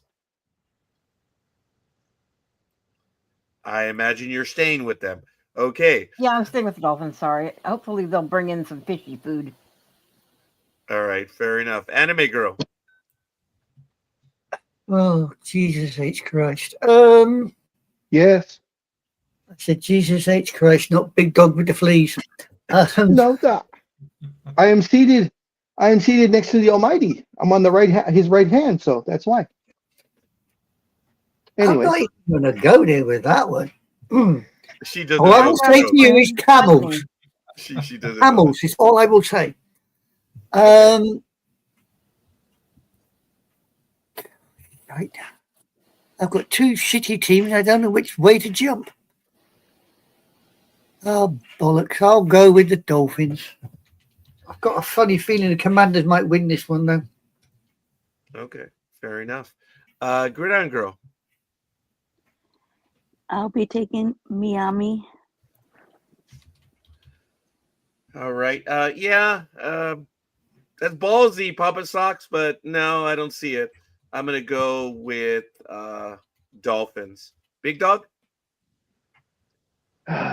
Man, I'm gonna say the Dolphins. They played last week. They decided they were the Super Bowl contenders again because they played way past their actual way they've been performing all year. So hopefully they can carry that on. Yeah, somebody said something similar about the Titanic staying afloat. That didn't happen. True. By the way, I'm laughing at the private chat. I appreciate that, Papa Sox. Papa Sox, unfortunately, there's been a change to StreamYard, and right now we have two screens. One of them is the phone screen, and one is the regular screen. And we're going to be working through the issues. This just started yesterday. So, yeah. I'm not a smelly sock. I wear them. Come on, Papa Sox. Be cool, dude. So anyway, I think we all have our picks then. And Gridiron Girl, please, is this big enough for you? I'll do it. Never mind. For Yeah, don't votes. leave those don't leave those softballs there for me. Come on. Yeah, I know. Commanders, we have Papa Sox. And for Miami, we have Cafe, we have NorCal Girl, Sports Sister, the Philly Special, Anime Girl, me, Scorekeeper, Me. and the Big Dog. Me. Oh, I guess we're all okay now because we're on YouTube. So it's all good. Now remember, Papa Sox, when you go to YouTube, if you look up Sports Talk with the Guys or NDB Media, you're going to get the choice of two screens now. So that might help out a little bit. And yes, Tony, it is what it is. First game in. Anime Girl, let's go. Beg your pardon? This is something you wish me to do? Oh, yeah, right. We have the 5-5 Carolina Panthers taking on the 3-6, really, Atlanta Falcons, and they're doing it at the Mercedes-Benz Stadium. Scores on the doors, points per game. Panthers are 28th, the Falcons are 27th. Ooh, picnicking. And 4 yards per game, Panthers are 27th, while the Falcons are 16th. Say what? Possession per game, Panthers are 11th, while the Falcons are 21st. Defensive sacks, Panthers are 26th, the Falcons are 5th. Interceptions, Panthers are 12th, while the Falcons are 7th. And turnover differential, Panthers are 26th, while the Falcons are 5th. Last time these two decided to knock heads was September this year, and the Panthers completely whitewalled the Falcons 30-0. Makes you wonder who the hell showed up on the game. Yeah, no kidding. In the last 5 games, the Panthers are 3-2. The Falcons are 1-4. Wow. All right. Good morning. Always happy. Oh, I believe that might be Engineer. He may be in the house. Okay. So for this game, the Falcons are -3.5 for the betting line. Yes. Win probability, please. Well, somebody somewhere thinks that they're going to win because they've got the Falcons at 63.6%. Wow. Okay. May we have a weather report for this? Yes, you are in the house. Good morning, Engineer. May we have a weather report? Yes, it'll be 67 degrees and clear. And Engineer, if you wanted to write what it is going to be in a dome. I have 68 and partially cloudy in a dome. Good dome. The dome. You don't do it as well as Jay does. Sorry. Oh, I know. I try. Okay. Well, let it be known that the Engineer is much better at dome calling than anyone else. Okay. Well, so much for education. May I have an injury report, please?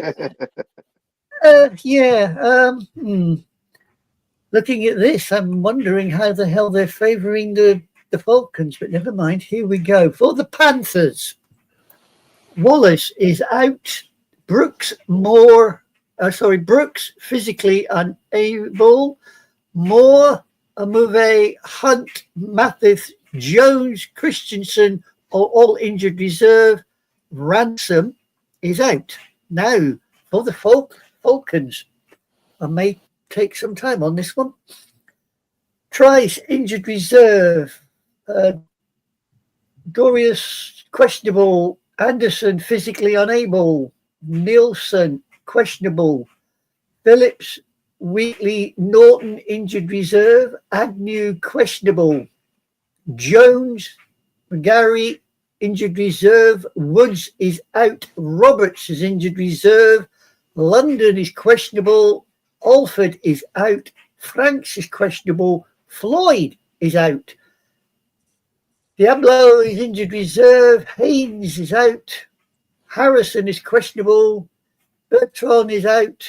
Lindstrom, Hughes are questionable, and Malone injured reserve. I mean, looking at that, I would say Atlanta Falcons have got either injured, questionable, or out.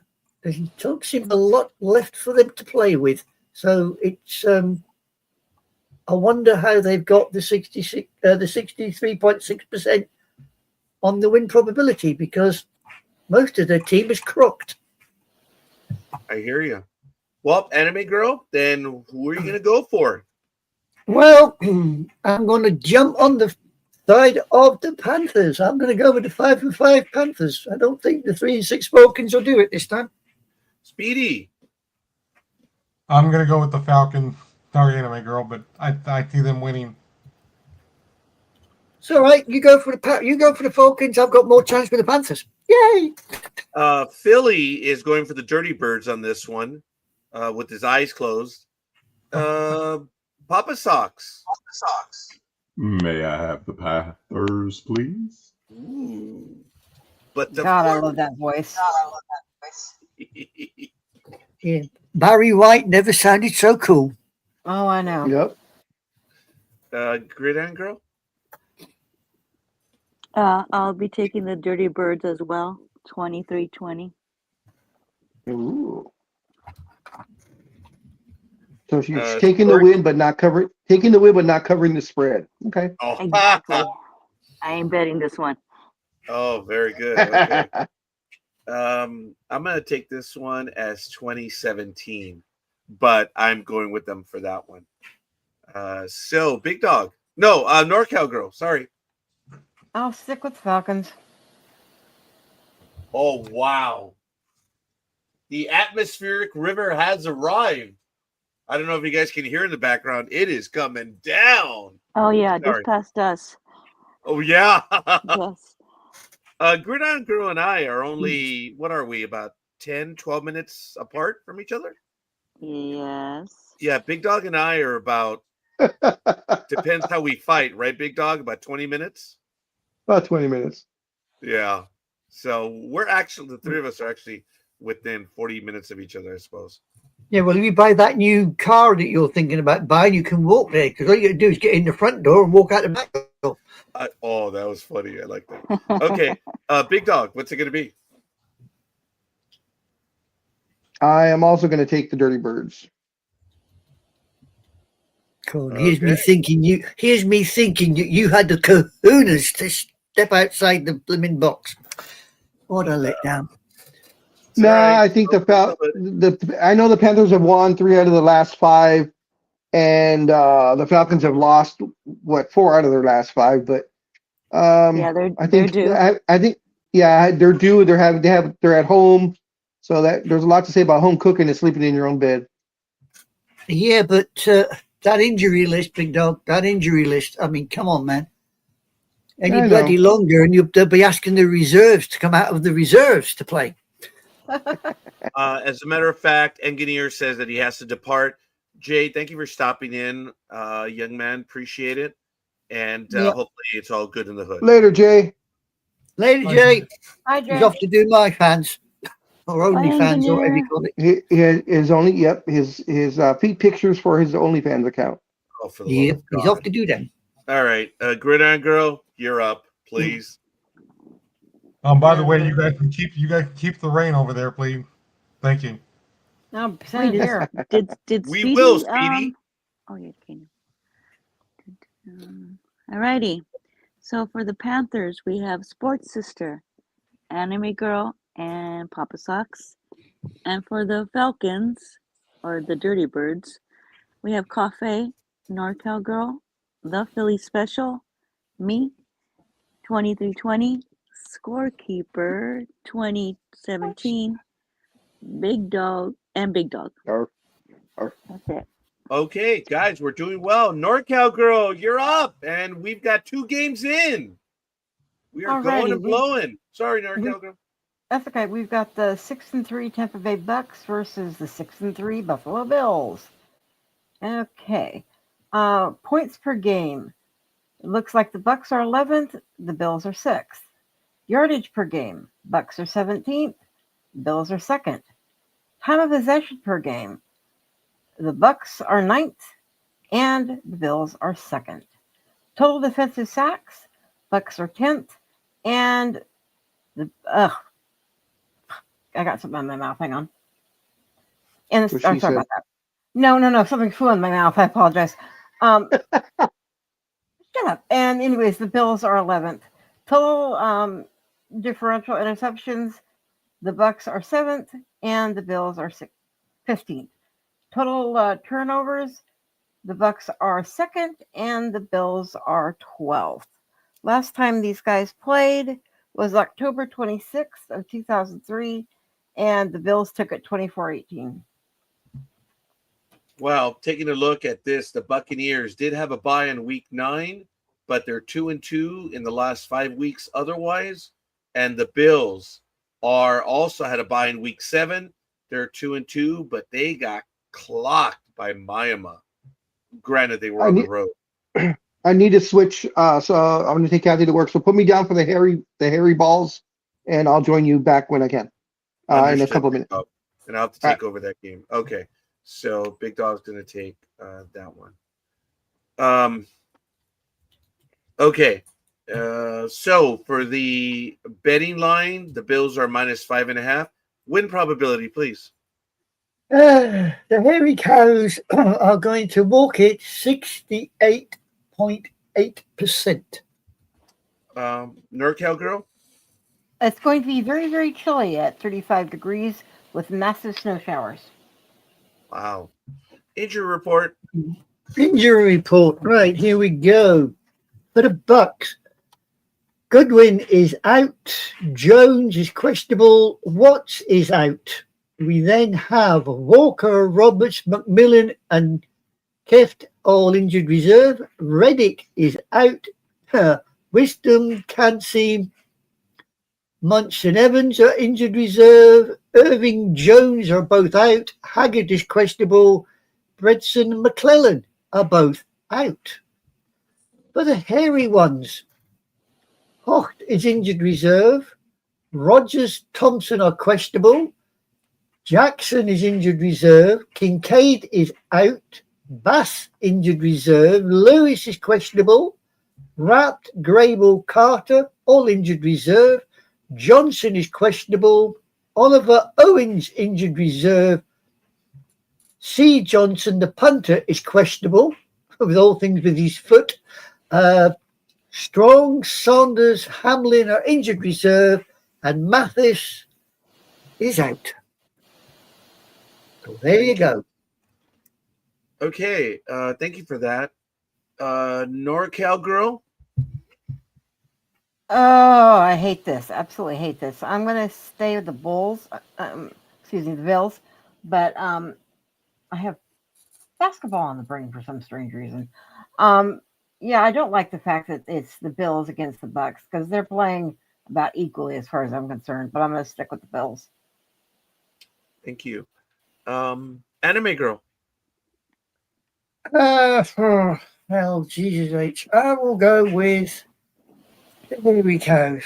I mean, the Bucks are good, but no, I'll stick with the Hairy Cows. Philly is going with the Hairy Cows, allegedly. So, Speedy, what's it going to be? I will go with the Bill. Oh, Okay, Speedy. Oh, that's it. Everybody change. Outside. No, congratulations, Speedy. All right. I thought you were going to go Buccaneers. So you got me on that one. Papa Sucks. Tampa Bay, please. Ooh. All right. But of course. Gridiron Girl. Oh, you're echo. Yeah, we It's still gone. hear it. It's gone. Okay. Alrighty. So I will be taking the Hairy Cows 28-24. All right. So Big Dog went with the Bills. Oh, man. 68.8%. Yeah, the number. I don't know. This might be one where scorekeeper might say, I don't know. But I'm going to go with this one. And I like that score, Gridiron Girl. But if they're going to win, it's probably going to be closer to 28-21. That's just what I'd say, because that's stupid. All right. We've got everyone in. Gridiron Girl, please. Sure. Hold on. Okay. Okay, for the Tampa Bay Buccaneers, we have Papa Socks. And for the Buffalo Bills, we have Cafe, NorCal Girl, Sports Sister, Big Dog, Anime Girl, the Philly Special, me, 28-24, and Scorekeeper, 28-21. Excellent. So we've got that one out of the way. Next game, Jaguars Commanders, was to the Big Dog, but I messed up and he's driving. So we had the 7-3 Chargers visiting the 5-4 Jacksonville Jaguars. This is on Sunday at 10 a.m.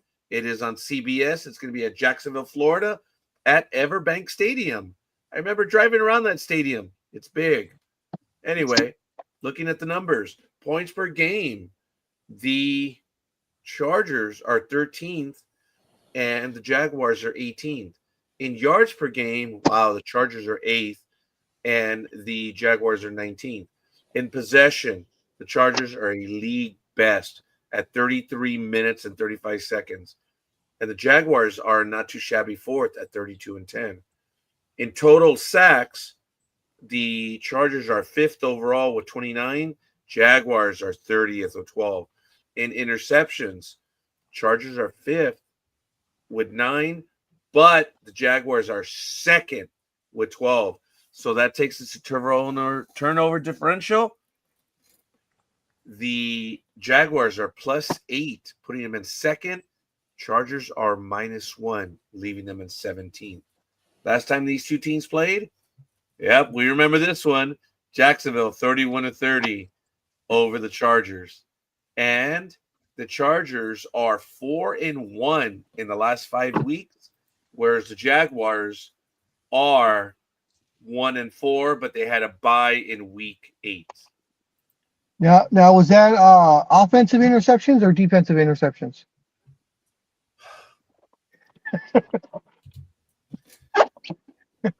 Very good, Big Dog. Very good. The Chargers are -2.5 when it comes to the betting line. Do we have a win probability? Yeah, the electric company is going to take it 58.9. Do we have a weather report? 77 degrees and partially cloudy. Wow, in Jacksonville. That should be nice weather. All right, may we have an injury report, please? We certainly do. For the electric company, Morgan questionable, McClellan is out, Rogers, Harris are injured reserve, Washington. Pardon? I apologize. Go ahead. Oh, so I thought you were going to say something. I Washington, said, because of my name, Rogers. Sorry, go on. Yeah. Washington's physically unable. Obonia, Fuga, Slater, injured reserve. Johnson, the wide receiver, is questionable. Olakun and Colson, injured reserve. Gadsden, still. Lambert Smith, questionable. Alt, Hampton, injured reserve. Matlock, questionable. Haskins, injured reserve. Hart, questionable. Bloody hell, who's playing for the Chargers? Right. For the Jags, We have Hodges, physically unable. Dixon, Lane, and Thomas are questionable. Long is out. Ransell, McLeod, Hunter, Cephas are all injured reserve. Harrison is out. Murray, Strange, injured reserve. And Lewis is out. So there you go. Thank you. Okay. So there we have it for this game. Look, the Jaguars are at home. That's good, but the Chargers are the best team in regarding these two. So scorekeeper thinks it's going to be more of a it's not going to be a blowout, but this one's going to be 31-21 Chargers over Jaguars. NorCal girl. Oh, I'll do the Chargers. Wow. Okay, but is that your That's choice? that's a pretty bold Yeah. statement there. Okay, I'm Well- glad. I don't do married men, so they have to rule out about half the team.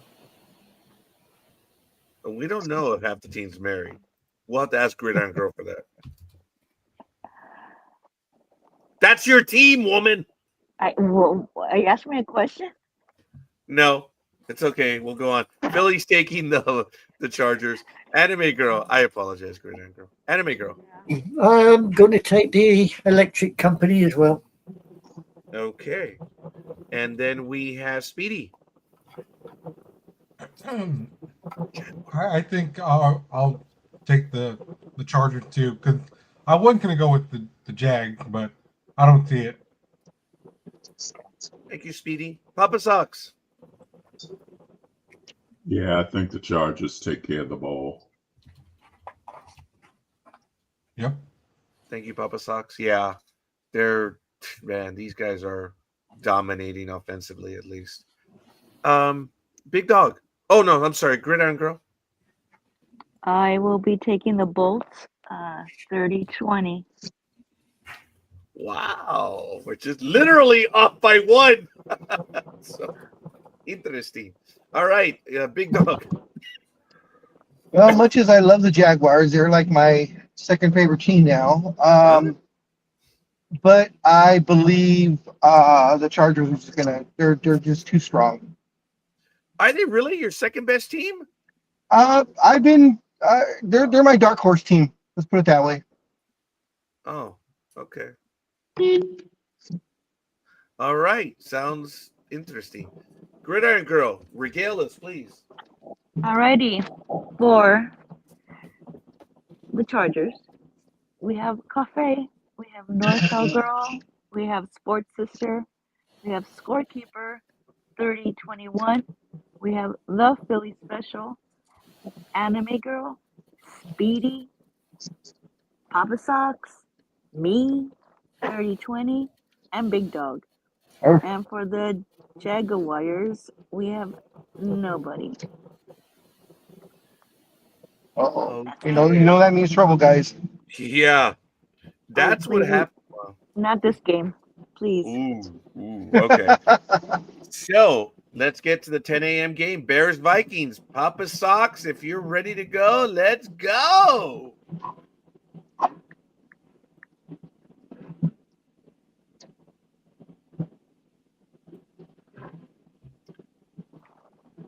My apologies for the dead air.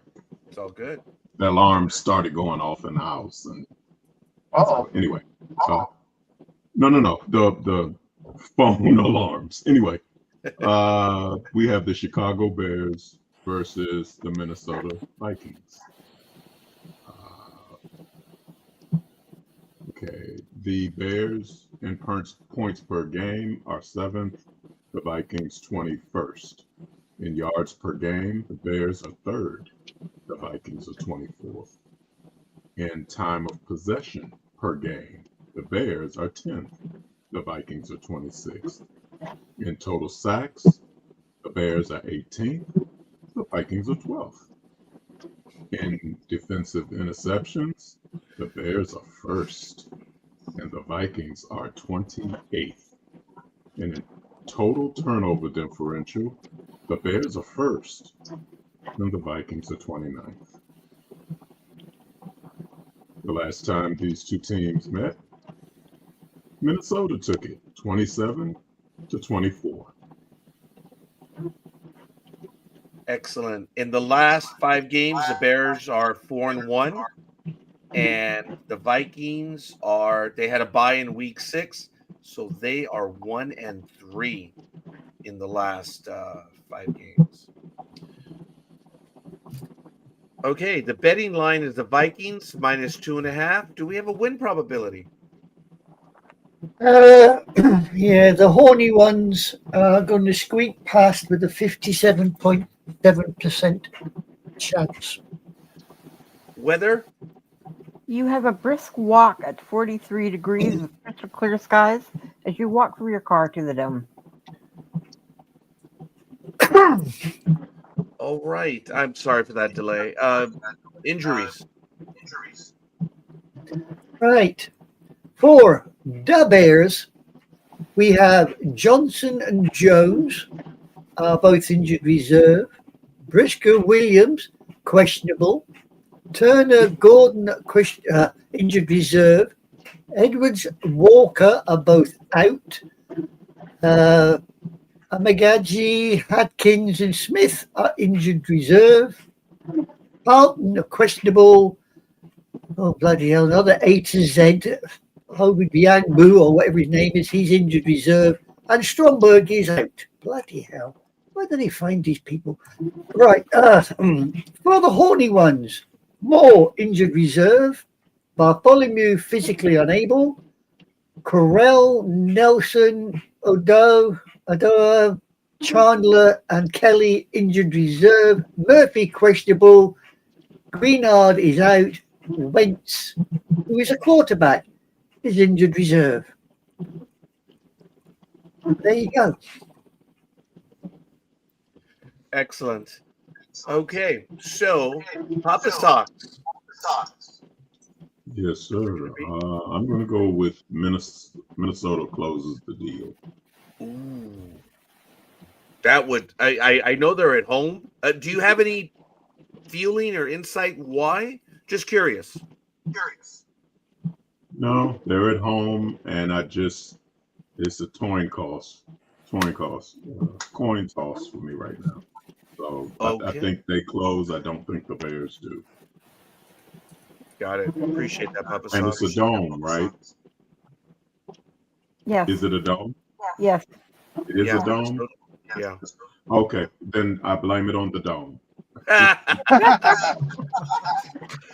Oh my God! And I listen to Milli Vanilli, so next time I'm going to hear it, blame it on the dome. Oh man, that was good. All right, so Gridiron Girl. Oh, I'll be taking the Vikings, please. Okay, Big Dog. Well, this may be the one where she catches me. I'm going to take Los Osos. Ooh. Okay. Oh, sorry, Biff. It's actually Big Dog. Okay. I hear you guys. I don't know why. I never go with the Bears, but I'm going to go with the Bears in this one. I really believe that they're going to do it. It's going to be a little closer, 17-14 on that game. Tony is going with the Vikings. Okay. If you're right, scorekeeper, it'll probably be because they are out-coached. Oh, okay. Okay. Appreciate that. All right. Well, we'll see. I don't know. I rarely tell Papa Sox. I rarely ever go for the Bears, but it's not a coin toss for me. It's more of a gut, unfortunately. I need to ask a question to Papa Sox. Go. Who's out coaching who? As the coaches. Well, he said if the Bears win, they outcoach. But go ahead, Papa Sox. Okay. Yeah, that's basically what I was saying. That the Bears will outcoach Minnesota. They have the coach that just does the trickery. It could very well be they just run up to the line on a 4th and 1, and the other side jumps. That's why I'm saying it's a coin toss. I don't trust the Bears to close this one out for some reason. Awesome. Thank you. Yeah, that's exactly what he said earlier. He trusts the Vikings to close this one out. So, all right, fair enough. NorCal Girl? Vikings. You're staying with them. Anime girl. Oh dear. I hate to say this, but I'm going to err on the side. I'm going with the Bears. Yeah, there we go. I reckon it could be a 14-7 game. Oh, I think this is the first time she calls it. 14-7. All right. I like it. Speedy. Yeah, I think finally the Bears will let that Bear fear wake up and win. That's it. It's going to be 14-7 to the Vikings now. That's it. He's joined us. All right, Speedy. I appreciate that, Actually, brother. it's going to be 16-13. Because at least in video game territory world, Bears actually eat Vikings for breakfast. Well, you know what? If No, you're it's using games for simulations, hey, good for you, buddy. Okay. Then Nope. It's 16-13. 16-13? Yep. Wow. All right, Papa Sox. Appreciate that. Is that your first scorecast? No, I accidentally did one 4 weeks ago. Oh,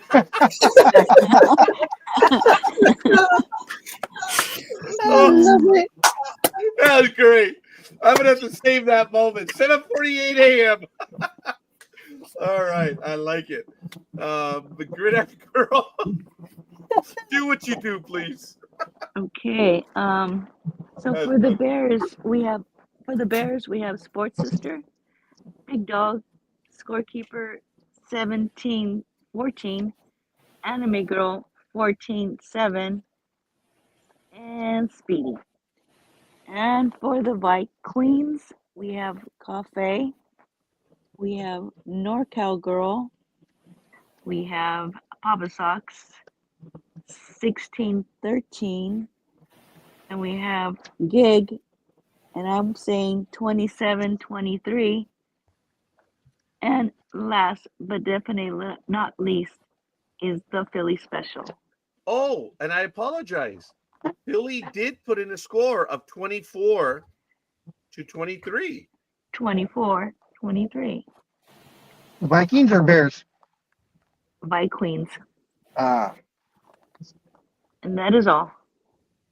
Thank you. that is all. Okay, so for the next round, guys, same thing. Speedy, then Anime Girl, and then NorCal Girl. I don't know who is saying that. I don't know who's whispering in my ear. I heard Big that Dog. too. Yeah, maybe it's that spectral entity. You can put me back in. I should be back after NorCal Girl. I should be back before then. Okay, so Big Dog, 4:30. and then we'll go with Papa Sox. So that is cool. So that's for the next 5 games, guys. Oh, oops, sorry. That wasn't even dyslexic. That was bad. Okay. That was bad. Speedy! Packers, Giants, brother. Let's go. All right. We have the 3-1 Packers taking on the 2-8 Giants from East Rutherford MetLife Stadium on Fox. 3-1. Wait. They're not 3-1. That's what it says here. 5-3-1. Oh, There you go. Yeah. 5-3-1. Okay. Remember they tied that one game 40-40? Yes, against the Cowgirls, the Cow Turds. Yep. Uh-huh. Gridiron Girl, is that the game that we went to go see? Yes. That was a good game, though. I'm sorry. So it was Gig's fault. Yes. It was the curse of Gig. Thank you. Go All ahead, right. Speedy. The Packers are 15th. The Giants are 24th. Yards per game, the Packers are 12th. The Giants are 14th. Time of possession for the Packers are 13th. For the Giants, it's 17th. Defensive sack for the Packers is 14th. For the Giants, it's 18th. Next one, the Packers are 28th. The Giants are 26th. For turnover, the Packers are 17th, and the Giants are 20th.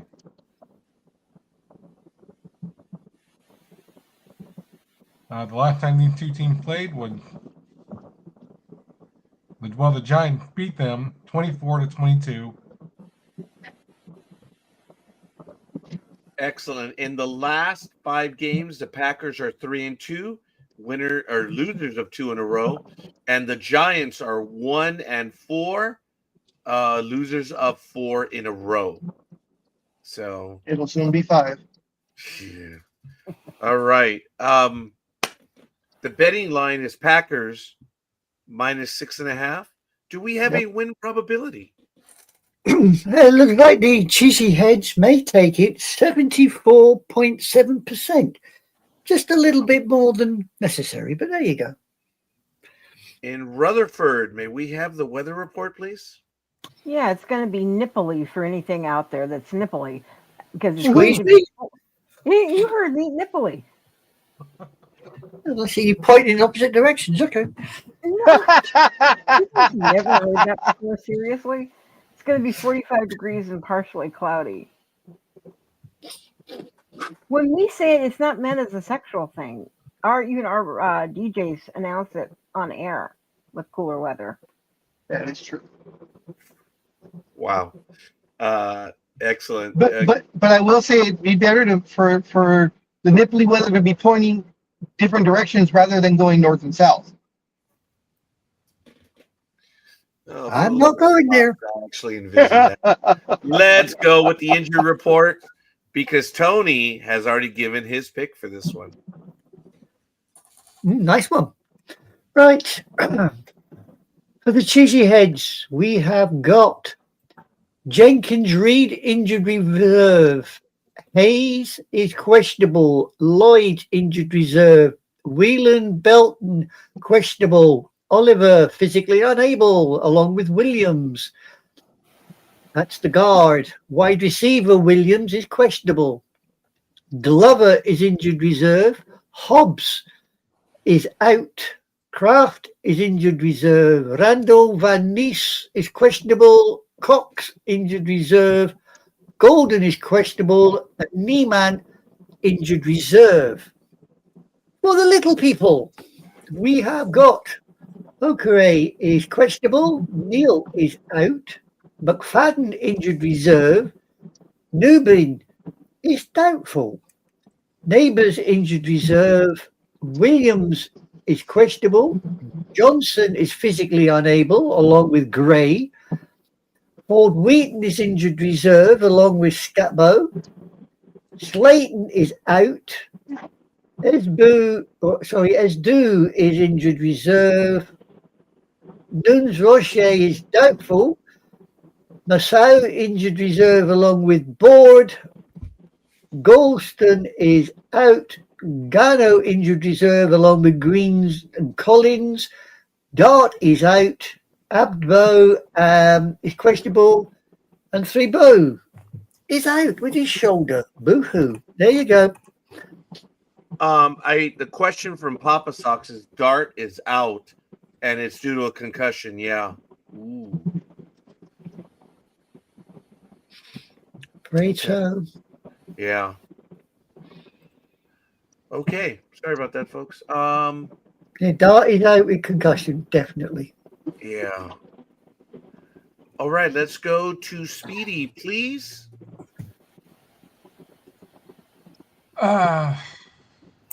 Let's see. I will take the Packers. Why not? Yeah, I hear you. Tony just gave very good. It's nipply weather. Absolutely awesome. He's going with the Cheeseheads. Philly is. That's 27-10.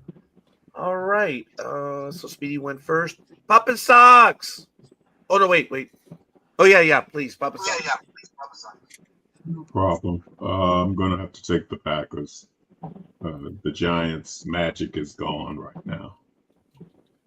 Yeah. They're bad. All right, thank you. Go down, girl. I will be taking the Fudge Packers 28-17.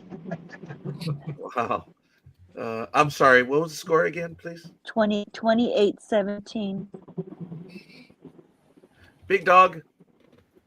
I will take the nachos.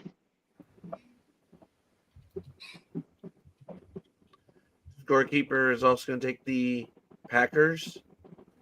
And NorCal Girl. I will be taking my assortment of cheeses.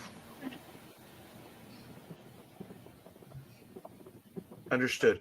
Yeah, it's actually raining right now. Well, it's actually lit up for the moment, but it is raining a great deal. Papa Socks, you say it's cloudy out here. We have an atmospheric river, so it's been raining since Friday morning. Pretty much all day, huh, Big Dog? Yeah. Yes. Yeah, but and Great Aunt Girl, it's been kind of. I mean, it's been light, but it's been raining all day. And today we've had 2 downpours, but it's going to rain all day. We got ours on Wednesday with a little bit of thunder. So Oh, I hear you. This is cuddling weather. When I got on the cuddling. Oh, I'm Yeah. sorry. I'll see if I can get down there and cuddle with you, cuddle puppy. Ooh, that sounds good. I'll even let you be the big spoon. Wait. I'm coming off of mute. You're doing cuddles? I didn't read that in the notes this morning in the chat. You're doing cuddles? Oh, gosh. How did we select that? Hold on, wait a minute. I missed it. Papa Socks, it just happens, brother. It just does. And they're making arrangements. It's cuddling season, or what do they call that right now? It's cuffing season, right?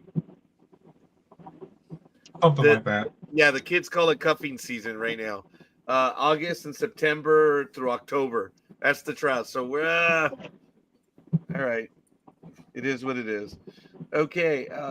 Sorry, Anime Girl. Sorry. I'm taking the Cheesy Hedge 30-20. Ooh. Anime Girl, 30-20. And then Speedy, you gave us the first. Okay, we got it. All right, Gridiron Girl, please regale us. Alrighty, for the Green Bay Packers, we have Coffee, NorCal Girl, Speedy. Oh shit! What are you I'm sorry. doing, I'm dude? sorry. The Philly Special, 27-10. Papa Socks, me, 28-17. Big Dog, Scorekeeper, Enemy Girl, 30-20. And for the New York Giants, we have Sports Sister. Yay! Yeah. All right. Bengals and Steelers. Anime Girl. Okie dokie, we have got the 3-6 Bagels taking on the 5-4 Steelers at Chris Shaw Stadium. Our scores on the doors are as follows. In points per game, the Bagels are 13th, while the Steelers are 16th. In yards per game, the Bagels are 22nd, while the Steelers are 29th. Possession per game, the Bagels are dead last, 32nd. But then again, the Steelers aren't far off, they're 31st. In sacks, the Bagels are 29th, while the Steelers, well, would you look at that, they're second. In interceptions, the Bagels are 7th, while the Steelers are also 7th.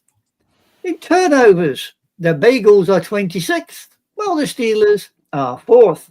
The last time these two decided to knock heads was in October of this year, and the Bagels decided to edge out the Steelers 33-31.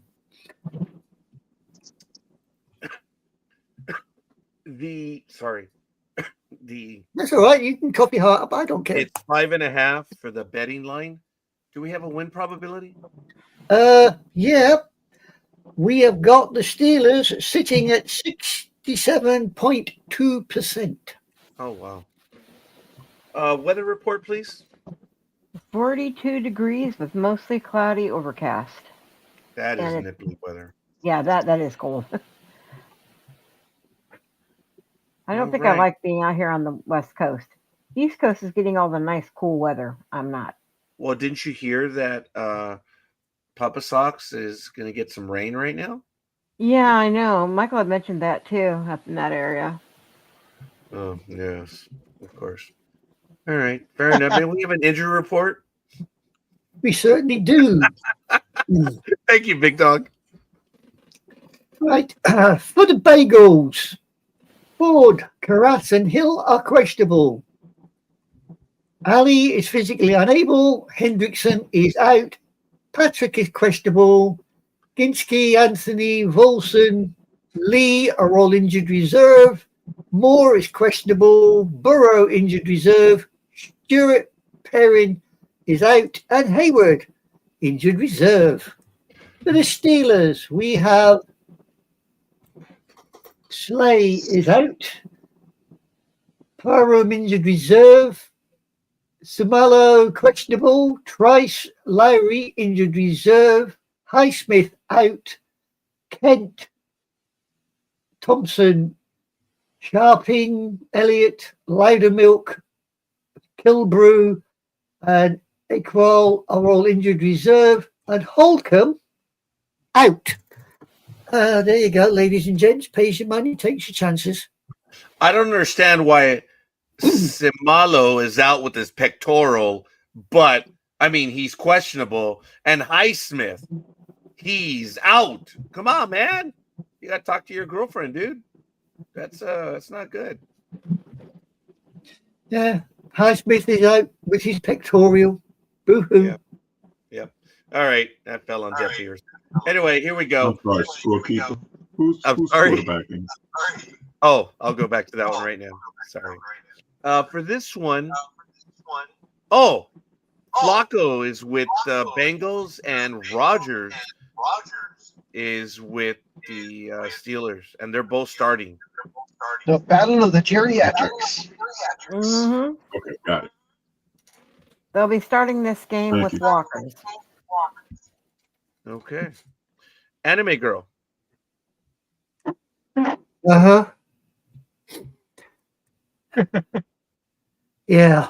Do I take a bagel or do I just hammer in and nailed in the wall? Oh, dear. I hate to say this. I'm going to have to go with... Tinfoil. Yeah, I'll go with tinfoil, man. Even though Flacco's got better numbers, I'll go with the Steelers. I think they'll take it. Be a close one, though. La Tortuga.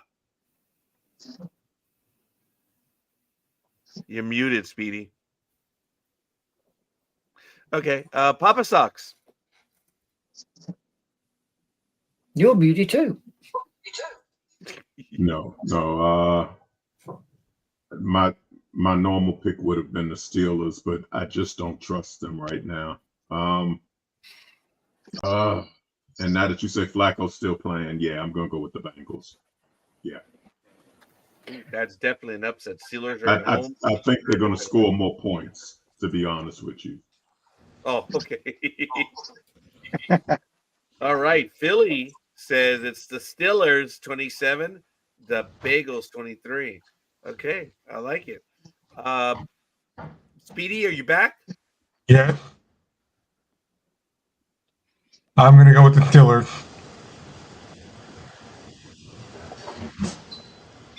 Gridiron Girl. I'll be taking the Steelers for 27-21. Big Dog. The world is Gig and Speedy drinking because they were supposed to go ride with me. Oh. I am 100% sober right now. I'm telling you. Okay. Obviously, you both missed the memo. All right, Big Dog. There's memos around here. This is for the third straight time on national TV. Rogers, just shit the bed pretty much. And he took this blame. He said he was only responsible for the loss. So we will be seeing if he has the testicular fortitude Wait a minute. This to go last through. loss? He said it was on him. So he wants to prove himself.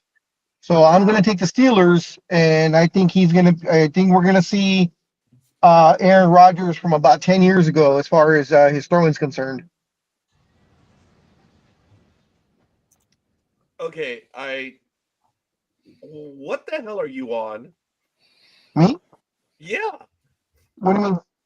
because you're like the Aaron Rodgers is coming back to be the Aaron Rodgers of old. I gotta ask, what are you drinking or what are you smoking? Well, that's why I said we're going to check on we're going to see if he actually has the testicular fortitude to come through with what he's saying, because he said he was going to be better in this game. So we'll see if his word has any hold or not. I apologize, Big Dog. You said that. I misunderstood.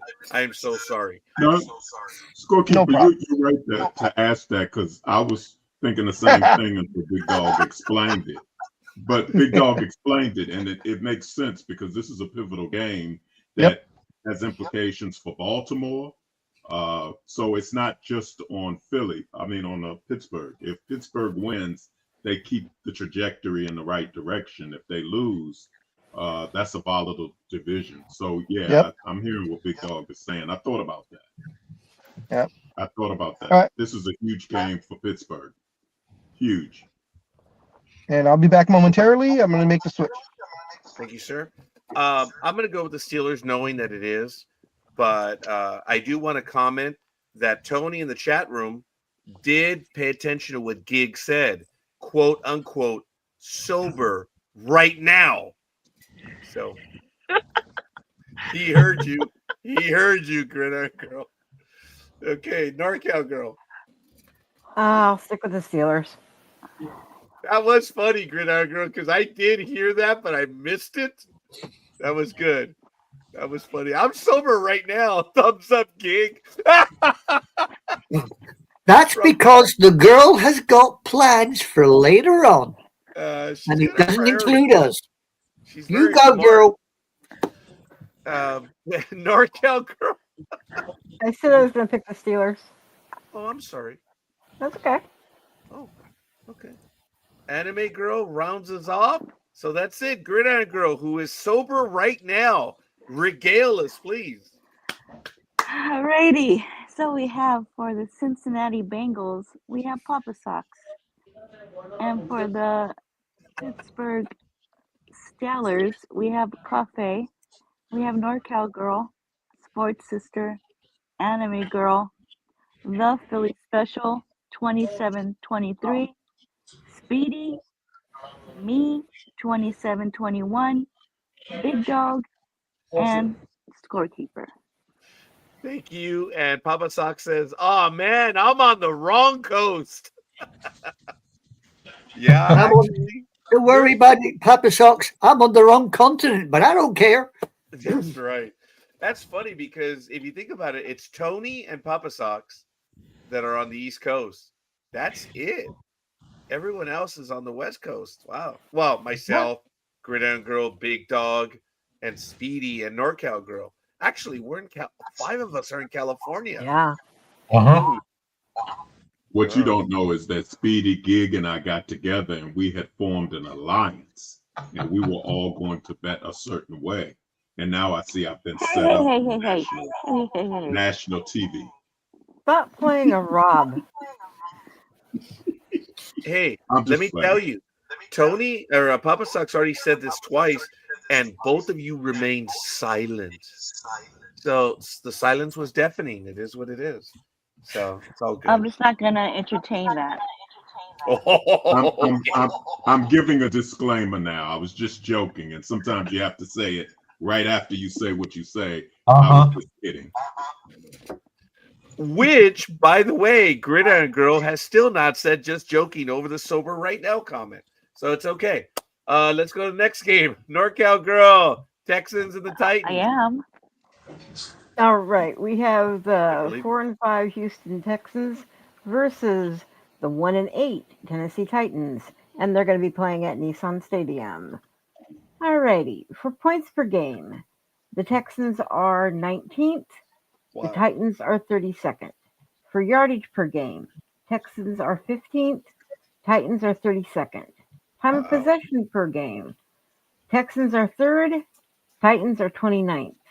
Total defensive sacks, the Texans are 14th and the Titans are also 14th. Total defensive interceptions, the Texans are 3rd and the Titans are 20th. Total turnover differential is the Texans are 4th and the Titans are 20th. Wow. All right. The last time these guys played was September 27th of this year, and the Texans wiped the board at 28-8.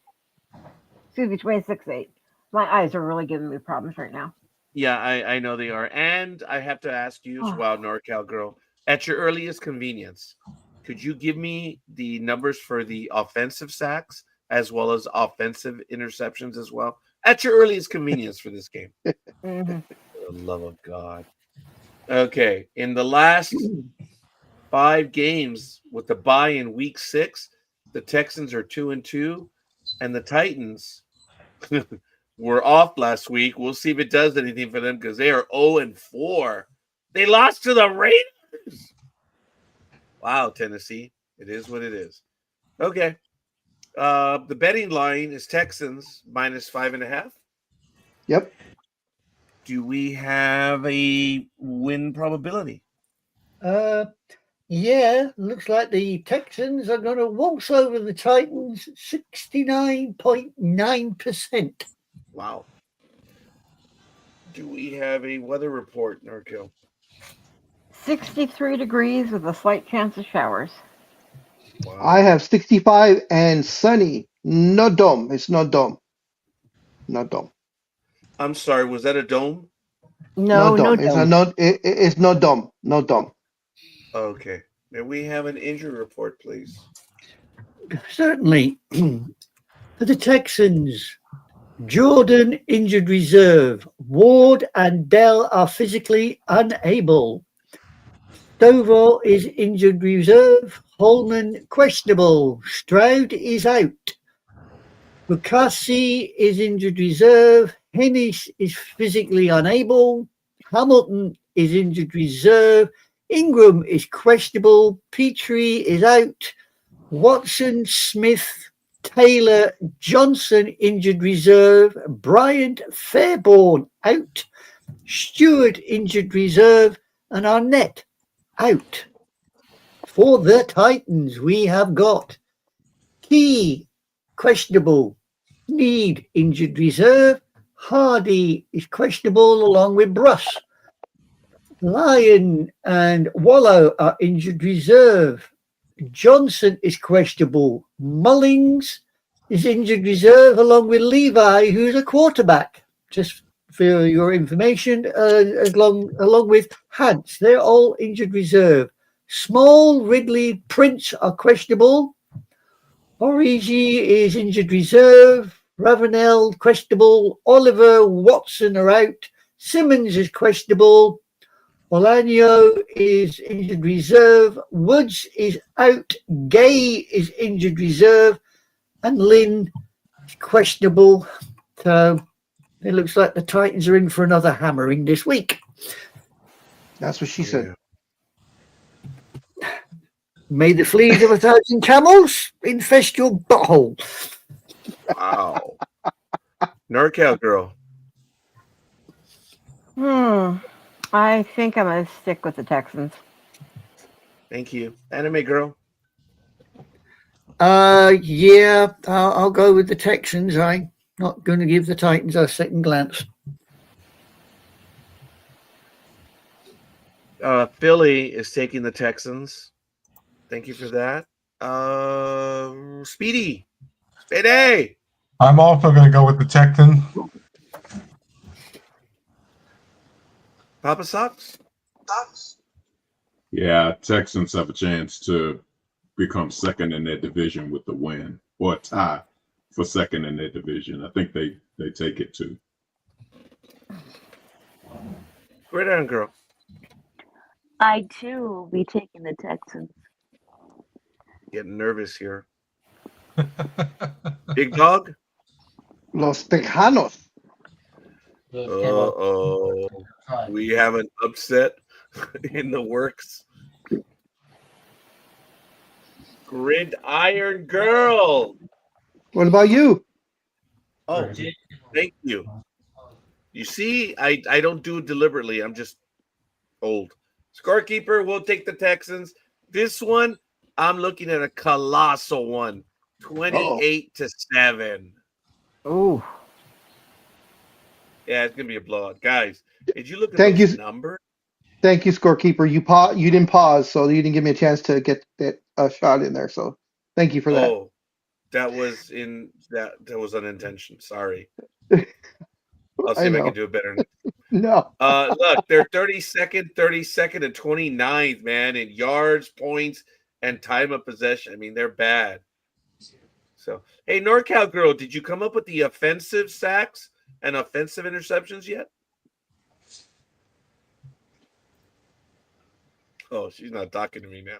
All Go right. on, I dare you. I dare you to say it, no, Cargill, because I would.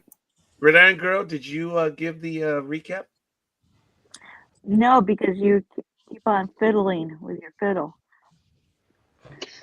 Well, no one else will fiddle with it, so he's got to have. Gee, he's got to fiddle with something. He's got nothing else to fiddle with. Anyone else? Tony? Tony's trying to keep on the road from laughing so hard. Dude, he's probably swerving on the road right now. Highway Patrol's probably sitting behind Tony thinking, what the hell is that guy on? Dude, okay, Gridiron girl. I will cease my fiddling for you. All right. For the Texans, we have Cafe, NorCal Girl, Sports Sister, Anime Girl, The Philly Special, Papa Socks, me, Big Dog, and Scorekeeper 28-7. And for the Mighty Titans, we have nobody. Speedy, you didn't go for the Titans on this one. No, I didn't. It was more rhetorical than anything else. But all right, yes, because don't you always remember the Titans? Yes, I do, but not this week. He forgot about him this time. Yeah, he did. Something like that. Okay, well, fair enough. Let's go. Big Dog, you're up. All right, we have the 6-4 San Francisco 49ers heading to Arizona to take on the 3-6 Cardinals. It will be, of course, in Glendale, Arizona at State Farm Stadium. In the comparables, points per game, the Niners are 23rd, the Cardinals are 20th. Yards per game, the Niners are 11th, and the Cardinals are 21st. Time of possession, the Niners are 15th, the Cardinals are 8th. In total sacks, San Francisco is 30th with 12. The Cardinals are 25th with 18. With interceptions, the San Francisco 49ers are almost dead last. They only have one all this season. They are 31st in the league. The Cardinals have 6, and that puts them at 15th. In total turnover differential, the Niners are 31st at a -8, whereas the Cardinals are 11th at a +3. In their last meeting, it was. Oh, it didn't give me. There we go. Nope. Shit. In their last meeting, sorry about that. It was on September 20th of this year, so just last month and a half ago. It was the Niners over the Cardinals, 16-15 in San Francisco. Thank you, Big Dog. In the last 5 games, San Francisco is 3-5. And the Cardinals, they had a bye in week 8. They are 3-5. How are they 3-5 in? Thank you. 2-3. They were 2-3. I don't know what happened. I really don't know what happened. That was bad. That was very bad. I got them both wrong. The Cardinals had a bye in week 8. They're 1-3. Their only win against Dallas. Wow. Sorry. That's not saying much anymore. No. Sorry, anime girl. I've already told you. I'm sending boxes of fleas over to you, boy. I really am. Okay. Well, the betting line is -3.5 for the 49ers. I've got a win probability. probability. I've got a win probability of just straight 60%. Oh, wow. Why, thank you. So, I need a weather report, please. It should be 71 degrees with a slight chance of showers. I have I have 71 degrees and cloudy. It's a dome. Yeah, as you walk from car to the dome, yeah. Also, what I want to mention is now we all know that Mac Jones has been their quarterback and they've been winning pretty much every time he plays. The word is that Brock Purdy is expected to return and start for the game tomorrow. He's still probable. He's only probable, but they're expecting him to be the starter tomorrow. So just want to add that in there for you guys. Yeah, Tony a few minutes ago commented, sorry, NorCal Girl, that the 49ers win in Purdy's return. NorCal Girl, go. Sorry. I was going to say, I hope somebody decides to step on Purdy's toe and pull him out longer, because we've had much better luck with Jones. Big time. That's funny. May we have the injury report, please? Yep, here we go. Yep. In the Niners, we have got Jackson injured reserve. Ayuk is physically unable. Leonard is questionable. Jackson, Tomlinson, Taylor, Gross-Matos, Cowling, Williams, Bossa, Taylor, the running back, Robinson, and Warner are all injured reserve. No Purdy on the list, just to let you know. For the Cardinalians, we have got Jones, injured reserve. Ojolari is physically unable. With that name, I'm not surprised. Connor is injured reserve. Blackson is out. Gilkin, Benson injured reserve. Johnson out. Nolan questionable. Russell, Thomas injured reserve. Harrison is out. Blunt, Sen, Connor injured reserve. Hernandez is questionable. Raymond, Collier, Jones injured reserve. Beecham questionable. Volek is injured reserve. Wilson is out. Fehoka injured reserve. Robinson questionable. Murray injured reserve. And then we have Taylor, Demerson, Browning, and Williams all out. So who the hell's playing for the Cardinals is anyone's guess.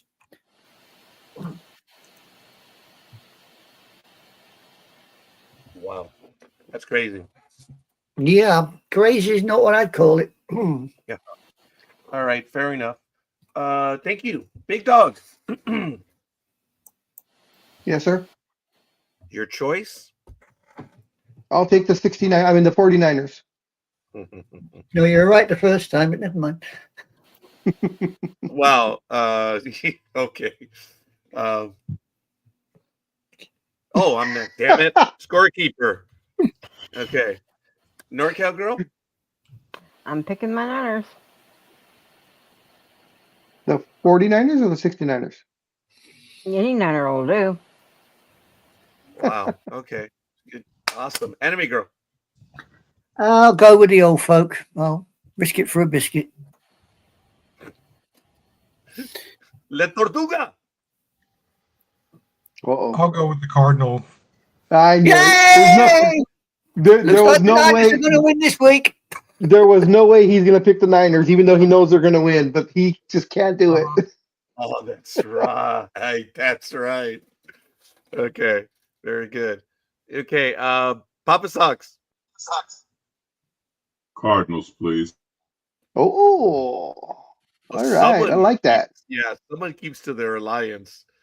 Papa Sox. I love his conviction. Yes. Yes, Gridiron Girl. I will be taking the Niners, and I have Which a score version? of 31, 31-27. Oh, wow. Close game. Okay. Okay, Philly did say he was going to take the 49ers, so I apologize. I did not put that one up. Okay, and Did you we're give a back score? He did not give me a score. Okay, that's unusual. He normally does. Well, he probably can't. He's probably, since he's driving, probably just trying to give quick answers. Yeah, after that last swerve, the state trooper's probably on his ass. Yeah. That's probably why they're all very quick. Yeah, he's probably talking to Highway Patrol right now, saying, "Honestly, officer, I am not drunk."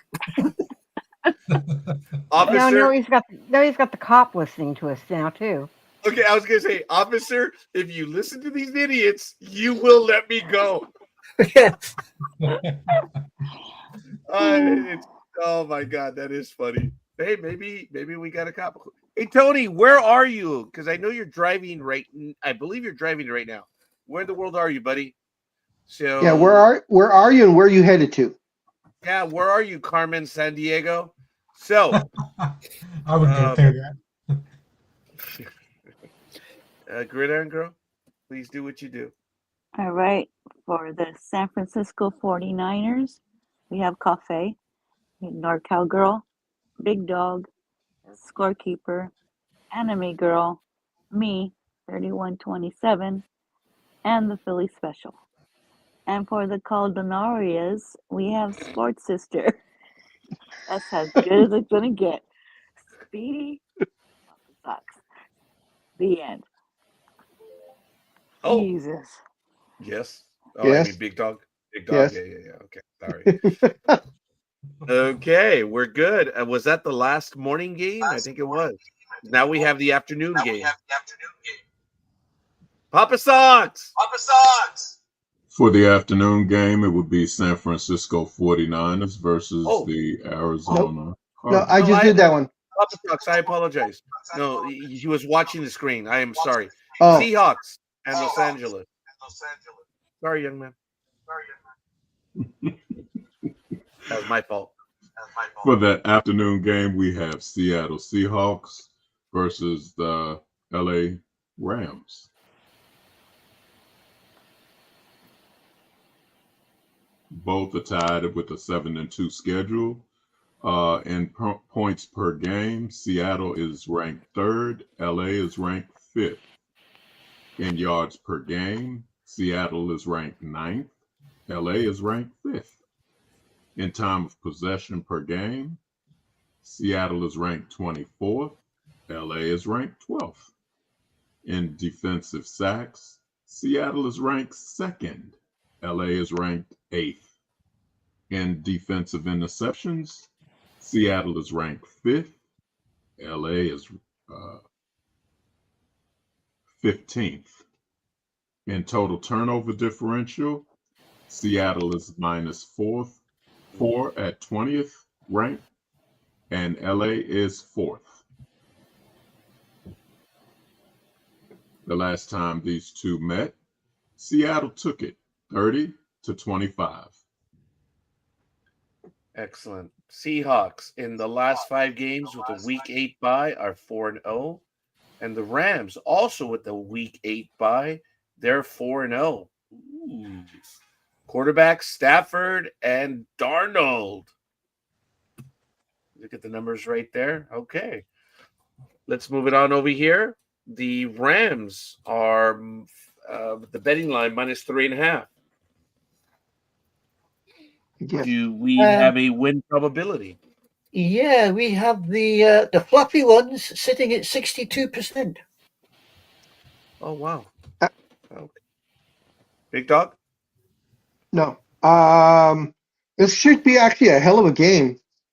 Actually, But I yeah. Yeah, this is going to be a really good game, I believe. This may be the game of the week. I think it's going to be a high-scoring game, but I think the Rams are going to be able to pull it out since they're at home. Okay. At the Maybe we at the have at the weather. at the kind of air-conditioned SoFi Stadium. Very good. Yeah. May I have the weather report? Yeah, as Big Dog said, the kind of weathered stadium, it's not a dome, but it's not exactly a ceiling either. It's going to be 61 degrees with a chance of rain showers. So whether it I gets have inside, if gusty winds come, who knows? I have 64 and partially cloudy in the kind of dome. It's a kind of dome. Yeah, it's a kind of something. It's a kind of dome. You know, guys, we're kind of blessed. We have several big games this week. We have the Sunday night game, Lions Eagles 6-3, 7-2. You have this game 7-2, and we're looking at the game earlier, which is Buccaneers Bills, both tied at 6-3, and then we have the international game, Commanders Dolphins 3-7. Don't forget Don't forget that wowzer of a Monday night game. Oh, dude, what a Oh yeah. You had to bring that Oh up, didn't you? yeah. Thanks, Big Dog, for bringing that up. We're almost there. yeah, almost there. So my son says. Big Dog, do you know what happens to a dog when you geld it? Because you're going that way, boy. You are definitely going that way. I would tie him on your head as a bow. Speaking of those who have been gelded, may we have the weather report, please? You I'm just have sorry, to get a injury. report. Injury. Right. Okie dokie. For the Sea Hags, we have got Jones is questionable. McIntosh, Finley, Hayes, injured reserve. Horton is out. Young, Reed, and Love are all injured reserve. Surratt and Stoll are questionable. Sundell, Wright are both out. And O'Connell is on injured reserve. And 4D fluffy ones. We have Witherspoon, Thomas, and Atwell on injured reserve. Turner and Adams are both questionable. And that's your lot, ladies and gents. Wow. Thank you for that. Okay. Seahawks, Rams, Papa Sox. Seahawks, please. Ooh. Good choice. Philly. By the way, Philly said he's in the Akron area. He's only 363 miles from the birthday boy in Philly. And he also says that he's going to take the Lambs 26-24. Okay. Gridiron Girl.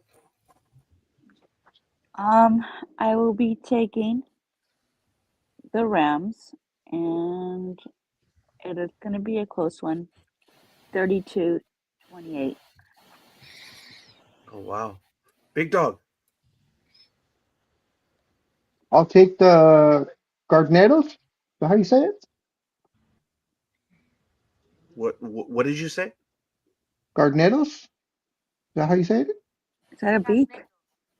Yeah, that's right. Listen. The Sea Hags. No, the Rams. Oh. Isn't that how you say Rams in Spanish, Scorekeeper? Okay, yeah, I think you were close. I'm sorry. I was concentrating on so many things. Yeah, you're good, Big Dog. You are. No, that's good. Okay, I apologize. Oh, I'm gonna cheat on this one. I want to see where all you are going. Okay. This is a genuine toss-up for me. So, NorCal Girl, Sticking with the Rams. Anime Girl. I think it'll be the fluffy ones, but I don't think it's going to be high scoring. I think you're going to find it's something like 2014. It's going to be tight. Ooh. Okay. Never mind. Speedy. I beg your pardon, you little ratbag. Yeah, it might be like the Thursday night game, but I'm gonna go with the Seahawks. Yay! That's all the Yay! confidence. Sorry, Speedy, you know when you're taking the mic. No, I'm not. Damn it. These are two damn good teams. Yeah, that's the problem. How do you separate them? See, but then the takeaways, that would probably sell it for me. This is a team that's dominating and is taking the ball away a lot. Yeah. But that's a lot, as they're scoring a lot of points, but the yards per game and time of possession is clearly the Chargers. Or the Rams. The Rams. Scorekeeper's going to go with the Rams. Sorry. And this one, I'm thinking it's going to be something what Gridiron Girl says. I'm looking at 31-28. So this is going to be an entertaining game. It's going to be a lot of scoring on this one. Okay. Hey guys, I'm gonna have to interrupt. I need to go. My eyes are hurting me so bad. I need to go Okay. do something with them again. So I'm sorry I have to bail. But NorCal Girl, thank you Okay. for staying with us for as long as Feel you better? did. Thank Hope you. you feel no better. problem. Oh, so do I. So Okay, take care. thank All you right, for take See you it easy. around. All right. bye. We have NorCal Girls. So what we're gonna do is we're back around the horn. We're gonna go with Speedy, but Gridiron Girl needs to do the Recap. what she does. Yes. Mm-hmm. Mm-hmm. For the Sea Hags, we have Sports Sister, Papa Socks, and Speedy. And for the fluffy ones, we have Cafe, NorCal Girl, Philly Special, we have 2624, me, 3228, Big Dog, Anime Girl, 2014, and Scorekeeper, 3128. And that is If all. NorCal Girl is still here, Papa Socks says you hope you feel better. And if not, I should be able to get her. Someone will get her the message. So I hope she does feel better. Thank you for that, Gridiron Girl. Mm-hmm. So it's gonna be Speedy, Anime Girl, Big Dog, and then Lions people. Papa Socks will. So what? No, I'm just confirming what I have. Oh, understood. Papa Socks will finish up on Monday night. Okay, we're good. Let's go, Spade Day, Ravens and Browns. Not too long ago, this would have been a marquee game. Wow. Why do I not have that one? I thought I did. Ravens and Browns, right? Yeah. Yeah, Right. there it is. There you go. It's loading. It's loading. Thank you, La Tortuga. It's going slower than me, though. Indeed. All right. We have the 4-5 Ravens taking on the 2-7 Bears from Huntington Bank Field. The game will be on CBS. The Ravens, are 10th. The Browns are 29th. Yards per game, the Ravens are 20th. The Bengals are 31st. Sorry. The Browns. Yeah, that's what I said. You said bagels. Well, and earlier you said Bears too, so yeah, it's okay. he hasn't gotten the team yet. Yeah, it's babyshitters. That'll get it going. Babyshitters. Matt doesn't cuss. No, never. So where was I at? Time of possession. You're on time of possession. Okay, time of possession for the Ravens. They're 22nd. The other team is 18th. That was funny. The yards total sacks are for the Ravens are 30th. For the other lot. Yeah, they're 8th. All the interceptions are 20th for the Ravens and 12th for the Browns. And then total turnovers for the Ravens are 15th. and 14th for the Browns.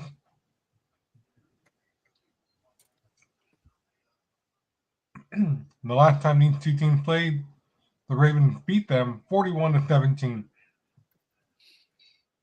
In the last 5 games, the Ravens had a bye on week 7, but they're winners of 3 in a row or 3-1 overall. And the Browns had a week 9 bye, and they're 1-3, losers of 2 in a row. They've lost to the Jets and the Patriots. Ugh.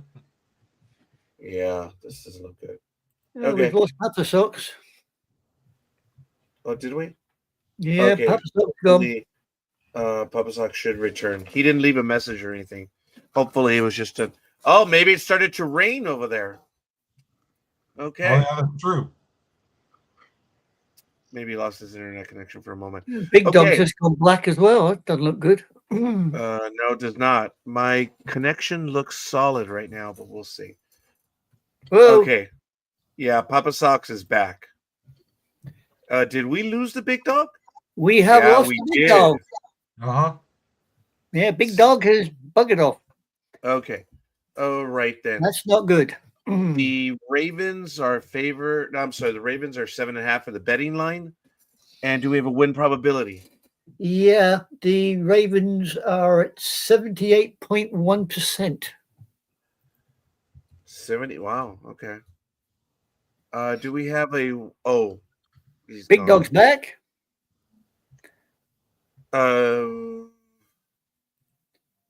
Is he back? Big Dog? He's back. I There he is. guess I guess it was a glitch in the matrix or something. Yeah, same What? thing with Papa Socks. We lost you both at the same time. Yeah. All right. Do we Sound have a is weather very- report? Yes. It will be 42 and partially cloudy as they play in Huntington Bank Field in Cleveland, Ohio, which of course is no dome. It's no dome. May we have a injury report, please? Certainly can. For the Ravens, we have Isaac is injured reserve. Hartley Johnson are questionable. Washington physically unable. Cone Longerbeam injured reserve. Matthew and Rush questionable. Wade Balderbalk injured reserve. Humphrey is out. Washington, the defensive linesman, and Robinson are injured reserve. Higgins, Bateman, Hill are all out. Green is questionable. And for, as our Speedy would say, the other lot, that other team, you have Emerson Jones, injured reserve. Watson, physically unable. Wright is out. Onzohu Komora, physically unable. With a name like that, I'm not surprised.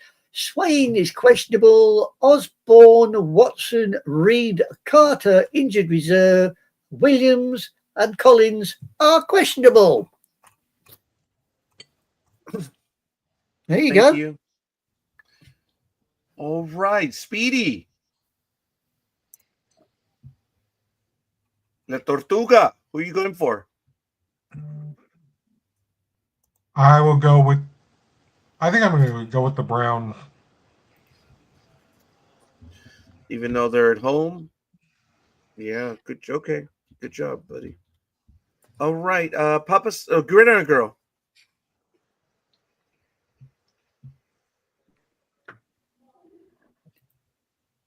Let's see. I'll be going with the Ravens. Philly says Ravens Wow. 23, Baby Shitters 9. Okay. Papa Socks. Ravens, please. Oh yeah, What the definitely.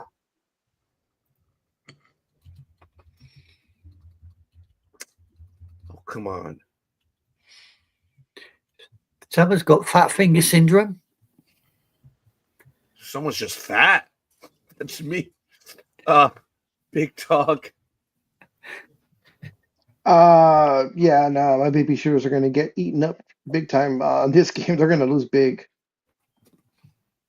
So the Care to Ravens, of venture a course. score? No. Okay. Scorekeeper says ditto. NorCal girl, I am assuming is going to stay with the Ravens. Anime girl? Ravens.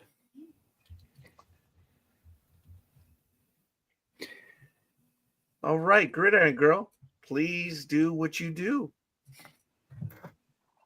All right. So for the Ravens, we have Cafe, NorCal Girl, Sports Sister, The Philly Special, 28-9, me, Huh? Papa Socks, Big Dog, Or Scorekeeper, and Anime Girl.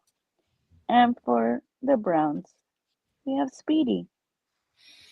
That is it. yay. Le Tortuga. Okay. Chiefs Broncos. Anime girl, you are up. Oh, am I really? Yay me. Right, we have got the 5-4 Chiefs taking on the 8-2 Broncos at Empower Field, Mile High. Scores on the doors. We have got the points per game. KC are 9th, while the Bronx are 17th. In yards per game, the KC is 7th, while the Bronx are 13th. Time of possession, KC are sitting 6th, while Bronx are sitting 20th. In defensive sacks, oh, look at that, completely switched around. KC are 21st, while the Bronx are 1st. Wow. In interceptions, KC is 15th, while Bronx are 20th. And in turnover differentials, KC is 10th, while the Bronx are 20th. Last time these two knocked heads was January this year, and the Bronx white-walled KC 38-0. So there you go. That's crazy. In the last for the Chiefs, they had a bye last week. They're 3-1. They lost against the Bills, and the Broncos in the last 5 weeks, 5-0, decisively. Wow. The only questionable game was the Giants, and they beat them by 1 point. Otherwise, they pretty much dominate everyone else. Close games. Yep. And also wanted to add, KC on the road is only 1 win with 3 losses, and Denver is 5-0 at home, and they are playing at home. So just wanted to add that. This is the Chiefs are minus 3.5 for the betting line. Yep. Win probability. I got KC sitting at 65%. Ooh. Wow. Okay. Well, I guess So there is obviously some big money being put on KC. Yep. Huh. Do we have a weather report for? Yes.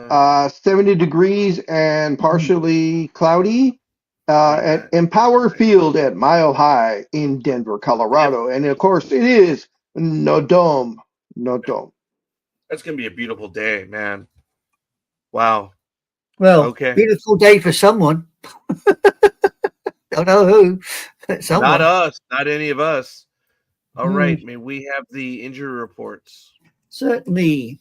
For KC, Moore, Jones, Lockhart, questionable. Ingram, Bringstall, Bush, Scott, Robinson, Johnson, Anuke, Azumo, Norman Loft, George, all injured reserve, and Pescio is out. For the Bronx, Ellis, Singleton are both out. Miller is questionable. Saunders, Walker, Burton are all injured reserve. Atkins is out. Gargulio, Wallow, Henginson, Kroll, Powers, Pert, Reed, they're all injured reserve. And Dobbins is out. So there you go, peeps. Okay. I've got Mahomes starting for KC and Nick's starting for the Bronx. Yes. If that's any use to anybody. So who are you going to take, Anime Girl? Well, my head says one thing and my heart says something else. But I love the wee man. Shite it. I'll go for the Bronx. I think KC just might edge it, but I'll go for the Broncos. Going to be tight, though, I think. Ooh, who's back? Big dog. La Tortuga. Speedy! You're muted, Speedy. I know. Sorry. I'm also going to go with the Broncos because who cares about Taylor Swift's team? Woohoo! Okay, here. Gridiron Girl? Don't anger the Swifties. I know. So Chiefs are... yeah, I'm gonna pick Kermit's team. Yeah. Oh, wow. Yeah, they're missing two big linebackers in the Broncos right now. Well, that's not the reason for me, but I'm going for the Chiefs. It's because she secretly has a crush on Kermit now. No, she doesn't. Tony is going with the Chiefs as well. He has it 24-20. Wow. Papa Sox. The Chiefs, please. Yeah.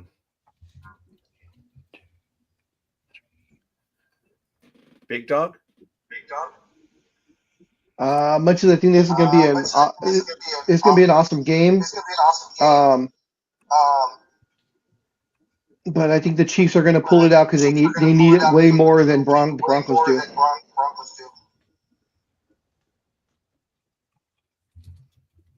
You know, you might be right because Broncos have got 6 linebackers out. Yeah. I noticed that, and I was looking at another statistic. They might eat him up right there. Not the running backs, just he. Yeah. I'm going to go with the Chiefs on this one. This will definitely be an upset. Clearly. A 5-4 team and 8-2. I'm sorry, my girl. So my heart said the Chiefs because they've normally been quite good for me, but the head said Broncos for some reason. So I went with the Broncos. Okay. All things being equal, I was leaning to the Broncos, but their defense in the particular area is pretty beaten up. That might be enough for Kermit. All right, Gridiron Girl, would you do what you do? I mean, would you regale us, please? Sure. For the Chiefs, or aka Kermit's team, we have Coffee, we have me, we have the Philly Special, 24-20, Papa Sox, Big Dog, Scorekeeper. And for the Denver Broncos, we have NorCal Girl, Sports Sister, Anime Girl, and Speedy. And that is it. And that is all. All right, the Sunday night game. And if anyone cares, I will probably be at the Applebee's on Monte Vista, right there in Montclair for this Sunday night game. This looks to be good. Lions and Eagles, that game alone. Yep. Oh my. Okay. What's that? Trying to narrow mine. She missed the boat. Believe it or not, if you say something, it means something. I was the little thing you said, it reminded me of the Wizard of Oz, so I said, oh, okay. Never mind. That's all right. It's all good. Okay. Detroit, Philadelphia. Big dog. We have the 6-3 Detroit Lions heading over to Philadelphia to take on the 7-2 Eagles.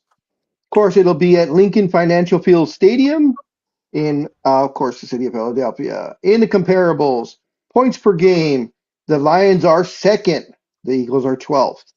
Yards per game, the Lions are 6th. The Eagles are 23rd. Time of possession, the Lions are 5th. The Eagles are 19th. Total sacks, the Lions are 4th. The Eagles are the Eagles are 24th. In interceptions, the Lions are 8th and the Eagles are 20th. In turnover differential, the Lions are a +6, and that puts them at 4th in the league. The Eagles are not too far behind. They are a +5, and that puts them 8th in the league. And in their last game, oh, come on, there we go. In their last game, which was on September 10th, 2022, it was the Eagles 38, the Lions 35 in Detroit, Michigan. Yeah. The Lions had a bye on week 8, but they're 2-2 in the last 4. The Eagles had a bye in week 9, and they lost against the Giants, but they're winners of 3 in a row right now. They've been, yeah, wow. Okay. The Lions are -2.5 on this one. No, it should be the Eagles. I'm sorry. Yeah, I have it. Sorry, I have it as the no, Eagles. you get it right. Eagles 2.5. Yeah. May we have a win probability, please? Well, shock horror, I've got a win probability of the Dodos at only 57%. Wow. May we have a weather report, please? Yes, as the crescent moon will be rising, it will be 44 degrees on the field, and of course there is no dome. It's no dome. Wow, that was almost poetic. Jeez. All right, may we have an injury report? Certainly. For the Lions, we have Robertson questionable, Davenport injured reserve, Rodriguez physically unable, Rakestraw, Dorsey injured reserve, Omokazui physically unable. Bloody no, a name like that, not surprised. Decker questionable, Frazier physically unable, Vaki is questionable, Arnold is out, Jackson, Robshaw, Jones, and Swarsdale injured reserve. Laporta is out. Turner injured reserve. Joseph out. Zestra injured reserve, along with Reed, Cunningham, and Manu, and Mahogany. And Sewell is questionable, along with Sailors and Wright. For the Dodos, we have got Carter and Steen questionable, Van Suren, Wilson, Hilton, Lampkin, Ujori, I think that's what you call it, Williams, Okaru, bloody Nora, Hewitt and Eaps, all injured reserve. Good God, no wonder these people are injured reserve with names like that. They can hardly stay them, let alone bloody play with them. Carry on.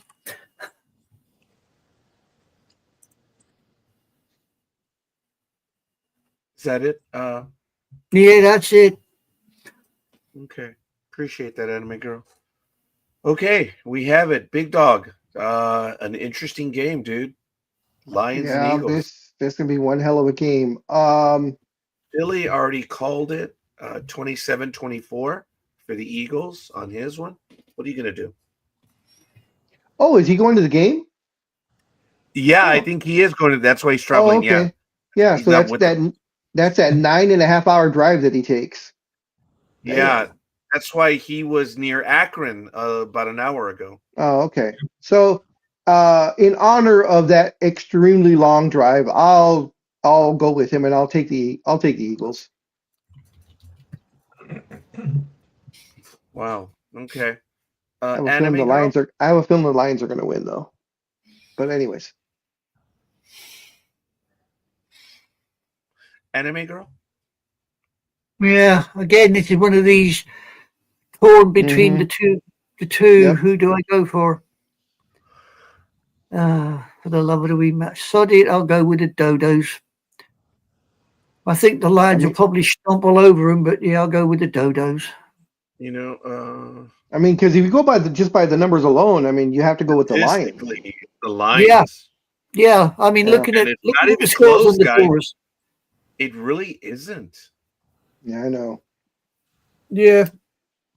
But That here's injury, that injury report for the Lions that too. is not exactly fills me with confidence. I mean, the Dodos aren't that good, but their injury report is far smaller. I may switch it back to the Eagles, but for right now, those numbers are just overwhelming. La Tortuga. I will also go with the Eagles. Oh, that nails it. They did. Gridiron Girl. Well, first apology. Sorry, Philly. Yeah. You know I love you, but not this game. I'm going the Lions, and it's going to be a close one, 2017. Wow.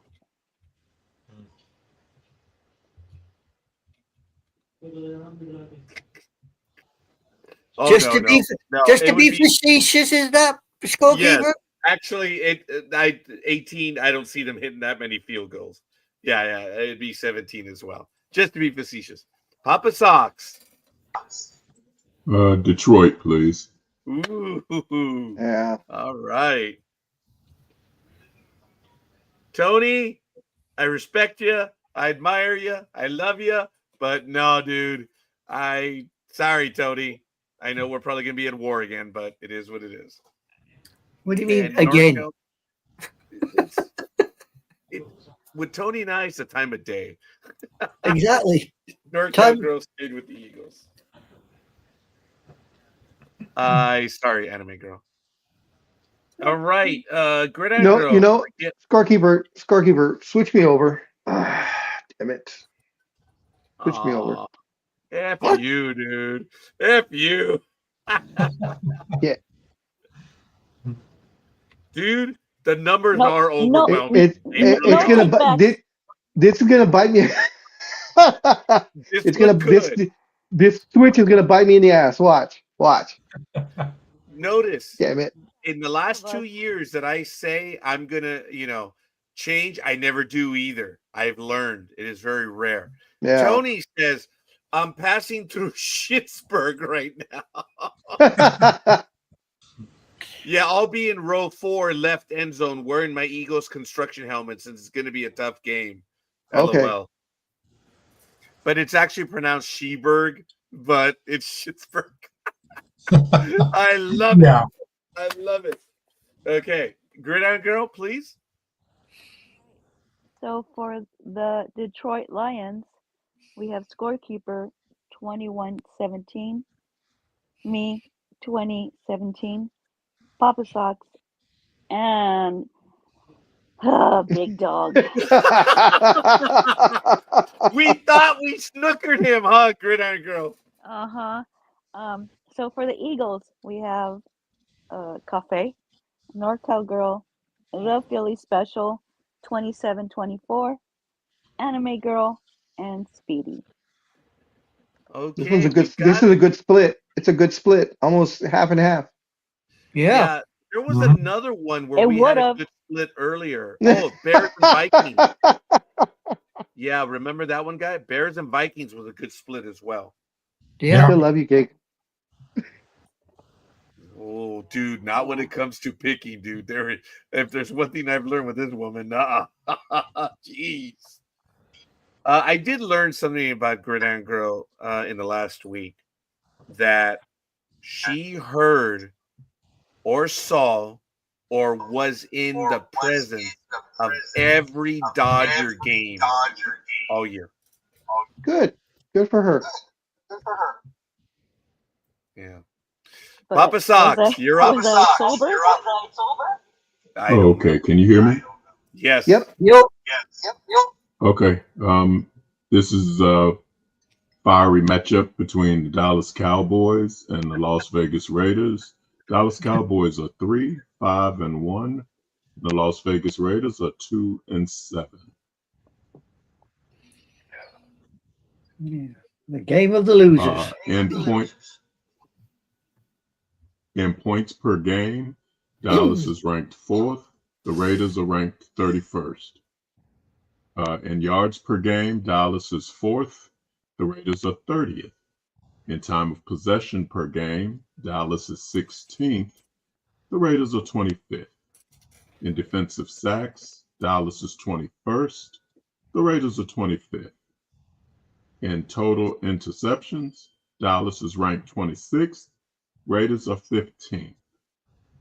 In turnover differential, Dallas is 20th, and so are the Raiders. Yeah. Last time these two teams met, the Raiders won 36-33. Tony says Back that to that's you in the okay. booth. Yeah, thank you. That's okay. Most predicted the Eagles would lose at Tampa, at KC, and at Green Bay, and we won. So it's all good in the hood, he says. All right. Well, looking at this, the Cowboys had a bye last week, and they were Scorekeeper. That was just Tony's nice, and excuse my French to anybody out there, but that was Tony's way of saying "fuck you all." Oh wow. Tony, do you wish to confirm or deny? He's Cowboys laughing. The Cowboys are 1-3, and yeah, we'll see what the cop says. And the Raiders had a bye in week 8, and they're losers of 3 in a row, and they won last against Tennessee. Good God! All right, the Cowboys are -3.5 on the betting line. Shock horror. Blue Star Boys are actually sitting at 62.3%. We have a weather report. Yeah, whether anybody's in shop or not. It'll be 58 degrees and cloudy for this evening game, of course, at Allegiant Stadium in Las Vegas. And of course, this is a dome. It's got a dome. It's a dome. It's real. It's a beautiful dome. Yeah, it's a beautiful stadium.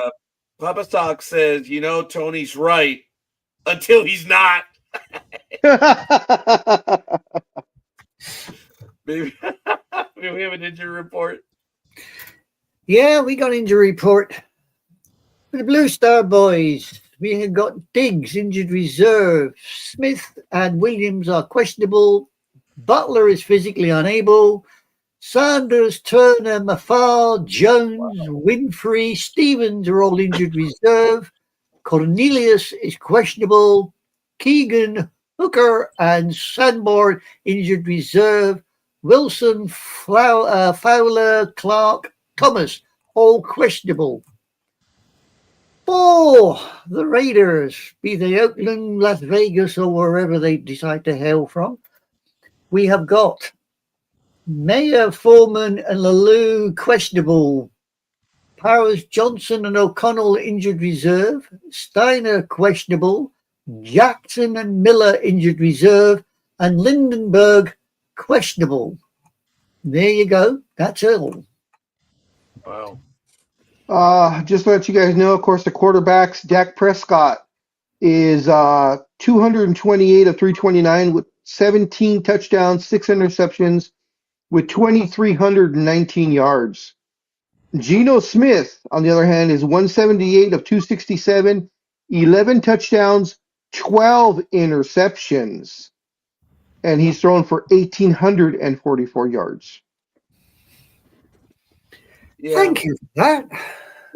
Philly says both teams combined record 5-18, and he also confirms with you, Big Dog, with a big thumbs up. Told you. All right. So, you know him so well. Yep. Papa Sox, who are you going for on this one? Who's at home this week? Raiders. The Raiders. Oh, give me Geno then. Oh. Thank you. Okay. Big Dog.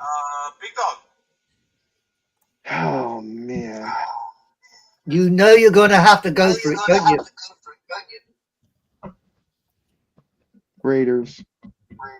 I figured it out. Damn. Scorekeeper is going with the Cowboys. Yeah. Anime I know. girl. As I said, a game of losers. I mean, you know, it's not even worth worrying about. But Blue Star Boys.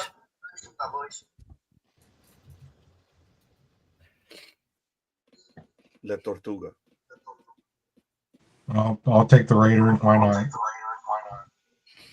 Yeah, in this game, Speedy, I don't think it's going to matter who Blair wins or loses.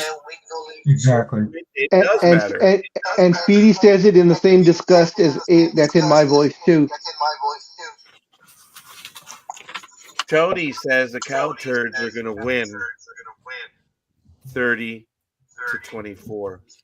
That's a lot of points for the Raiders. Gridiron Girl? Oh my God, is she going to go for the Raiders? Hell no. No. Cowboys 24-20. So Gig, do you make fun of your son for following the Raiders? Oh, I course she don't does. dare. I just give him support. Fair enough. I guess we have everyone in now. So please, Gig. Okay. So for the Cowboys, we have Cafe, NorCal Girl, Scorekeeper. I'm hearing myself. Okay. Scorekeeper, Anime Girl, The Philly Special, Gig 24-20. And for the Raiders, we have Sports Sister, Papa Socks, Big Dog, and Speedy. That's it. So, Big Dog, you have the helm. I have to run inside for 2-3 minutes. I'll be back, and then I will update everything. So I'm just stepping away for a few moments. Let me close this. Boom. And I am stepping away. So I just the leg and the foot are throbbing. I'll be back in about 2-3. Okay. That's it. That's the only thing that throbs I'm hitting anymore. So, anyways. Oh, looks like Papa Sock might be giving it out. No. No, he's still there. So let's see. There was some news going around. I'm trying to figure out which one I want to talk about. Antonio Brown. The Cowboys, I don't care. Well, this one's about Antonio Brown. So, bye, Papa Sox. I don't know if you left us or not. Yeah, he's gone. Okay. So, former NFL star Antonio Brown was arrested. This came out. This was actually last week's news, but I don't think we covered it. So, former NFL star Antonio Brown was arrested on attempted murder charges stemming from a May shooting after a celebrity boxing event in Miami. Police confirmed last Thursday. Miami spokesman Mike Vega said Brown, who is 37, was taken into custody by U.S. Marshals in Dubai. He was flown from Essex County. He was flown from there to Essex County, New Jersey, where he is being held pending extradition to Miami. It was unclear why Brown was taken to New Jersey first or how long he had been in Dubai, although he posted several times on social media over the past few months from there. It says, according to the arrest warrant detailing the May 16th shooting, Brown is accused of grabbing a handgun from a security staffer after the boxing match and firing 2 shots at a man he had been in a fistfight with earlier. The man, Zul Koran Kwame Ntambu, told investigators that one of the bullets grazed his neck. It is unclear from court documents whether Brown has an attorney or not. So even once he left football, he still can't keep out of trouble. What do you expect? What do you expect?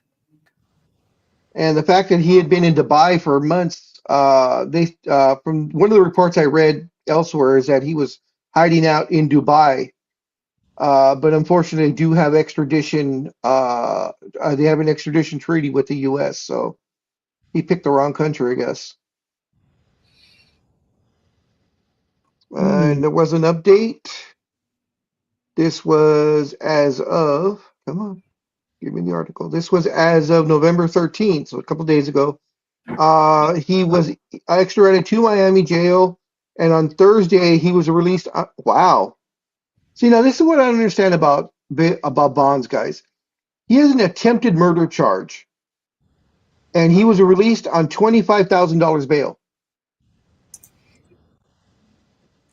And it's a second-degree attempted murder charge. You only got 25,000. Yeah, only 25,000 for attempted murder. I don't understand. Judge on speed or something? I guess. It says Circuit Judge Mindy Glazer ordered Antonio Brown to wear a GPS ankle monitor as he awaits his trial. He faces up to a potential of 15 years in prison and a fine up to $10,000 if convicted. Said prosecutors have sought pretrial detention, contending Brown is a former professional athlete with resources to flee. They said they told the judge Wednesday that Brown, who no longer has a passport, will return to his home in Broward County, Florida, as the case proceeds. Right, he's sitting in Florida. You try to tell me there is no way that he can just jump on some little boat exactly. and float away down the coast to Cuba or somewhere like that. You know, and then nothing stops him doing that. Yep, really. I completely agree. So at least he has the ankle monitor, so they'll know where he's at. Oh, those damn things can be blocked and all silver foil around, and that soon blocks them out. Yeah. And of course, I don't think we covered it last week, and unfortunately, it is about your Dallas Cowboys, but it is very sad news. As Dallas Cowboy defensive end Marshawn Keelan, who was only 24, died last Thursday, the Thursday before, Thursday morning from an apparent self-inflicted gunshot wound. The team put out the statement, but did not mention the cause of death. It was, quote, "It is with extreme sadness that the Dallas Cowboys share that Marshawn Kendall tragically passed away this morning. Marshawn and his beloved, Marshawn was loved by his teammates and every member of our organization. Our thoughts are in prayers regarding Marshawn and his girlfriend, Catalina, and his family." I believe the Cowboys are going to be wearing a memorial thing on the helmet. Oh, yeah, okay. They're going to be wearing it on the patch on the helmet this week.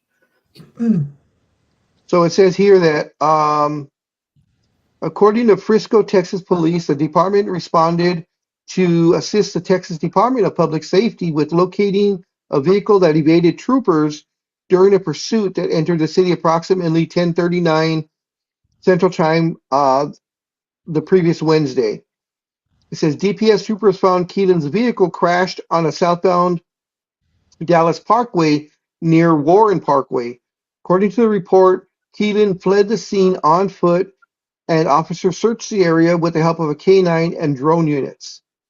As authorities were looking for Keelan, a dispatcher told officers that people who knew him had received a group text from Keelan saying goodbye.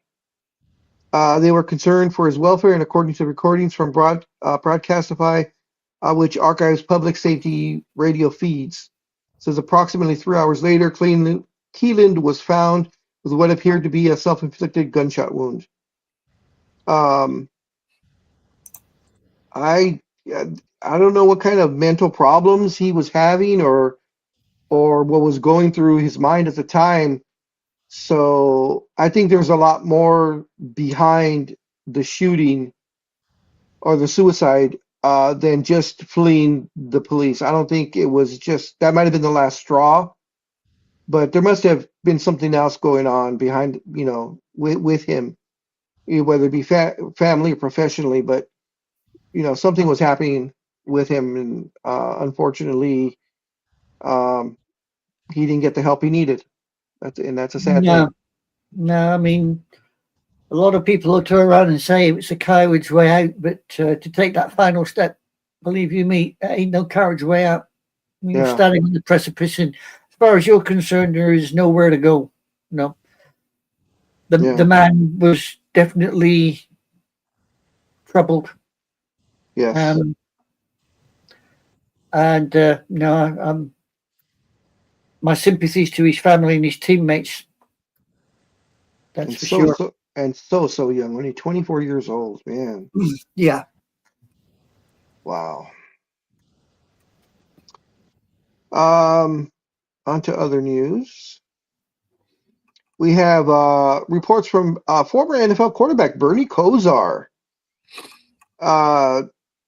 He said this was as of Wednesday that he underwent 2 aggressive procedures to stop internal bleeding as he awaits a liver transplant that has been delayed. It says in a video posted on X, the former quarterback said that he was set to get a liver transplant this past weekend, but it was held off because the donor organ was infected. Kosar then underwent 2 procedures and was set for a 3rd procedure, he said. And he said, quote, "I could really use your love, support, and actual prayers today," he said while in his hospital bed. Kosar had previously announced in July of 2024 in Cleveland Magazine that he had been diagnosed with cirrhosis of the liver and Parkinson's disease. Kosar, who is 61, has been on the list for a liver transplant through University Hospital's hepatologist Anthony Post told the magazine that Kosar had improved since the year started. Of course, as we all know, Kosar played for my little baby shitters from 85 to 93 and is the 3rd all-time in franchise history with 21,904 passing yards.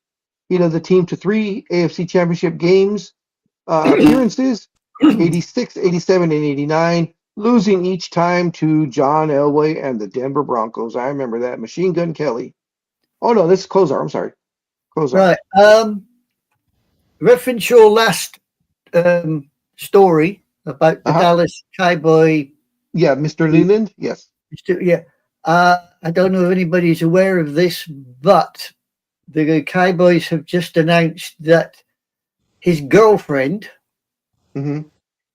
is pregnant with their first child. Oh, wow. Just 1 week after he removed himself, his girlfriend, Catalina Manchera, is expecting their first child. Wow. So the Cowboys have decided to help out. They've started the Nealon Memorial Fund where they can give help and support to Catalina. So there you go. I don't know if anybody was aware of that. So there you go. No, I hadn't seen that one.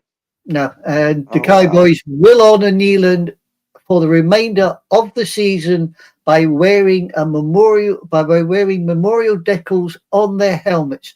Additionally, the team will sport special T-shirts for at least the next couple of games.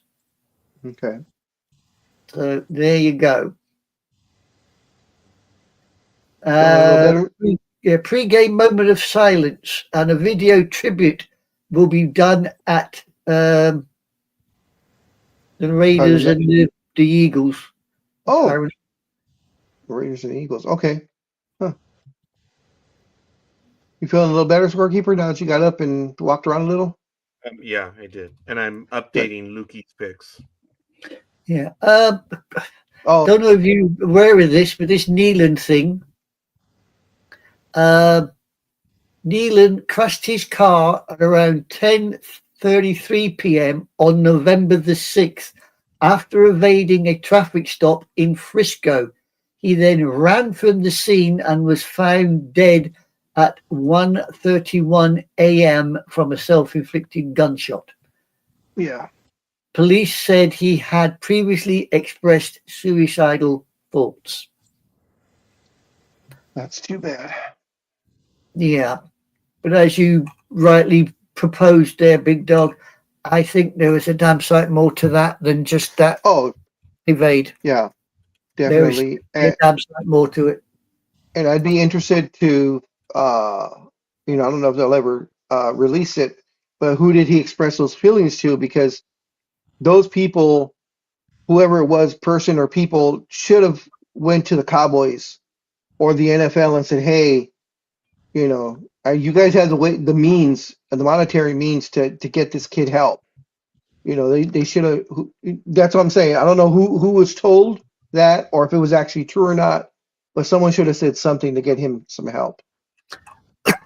Well, yeah, but then again, it depends on whether or not the person he told believed him. Yeah, that's true too. Yeah.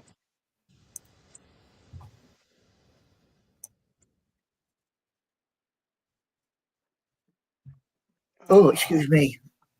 Got a frog in my throat. I know it's not French before you say anything. In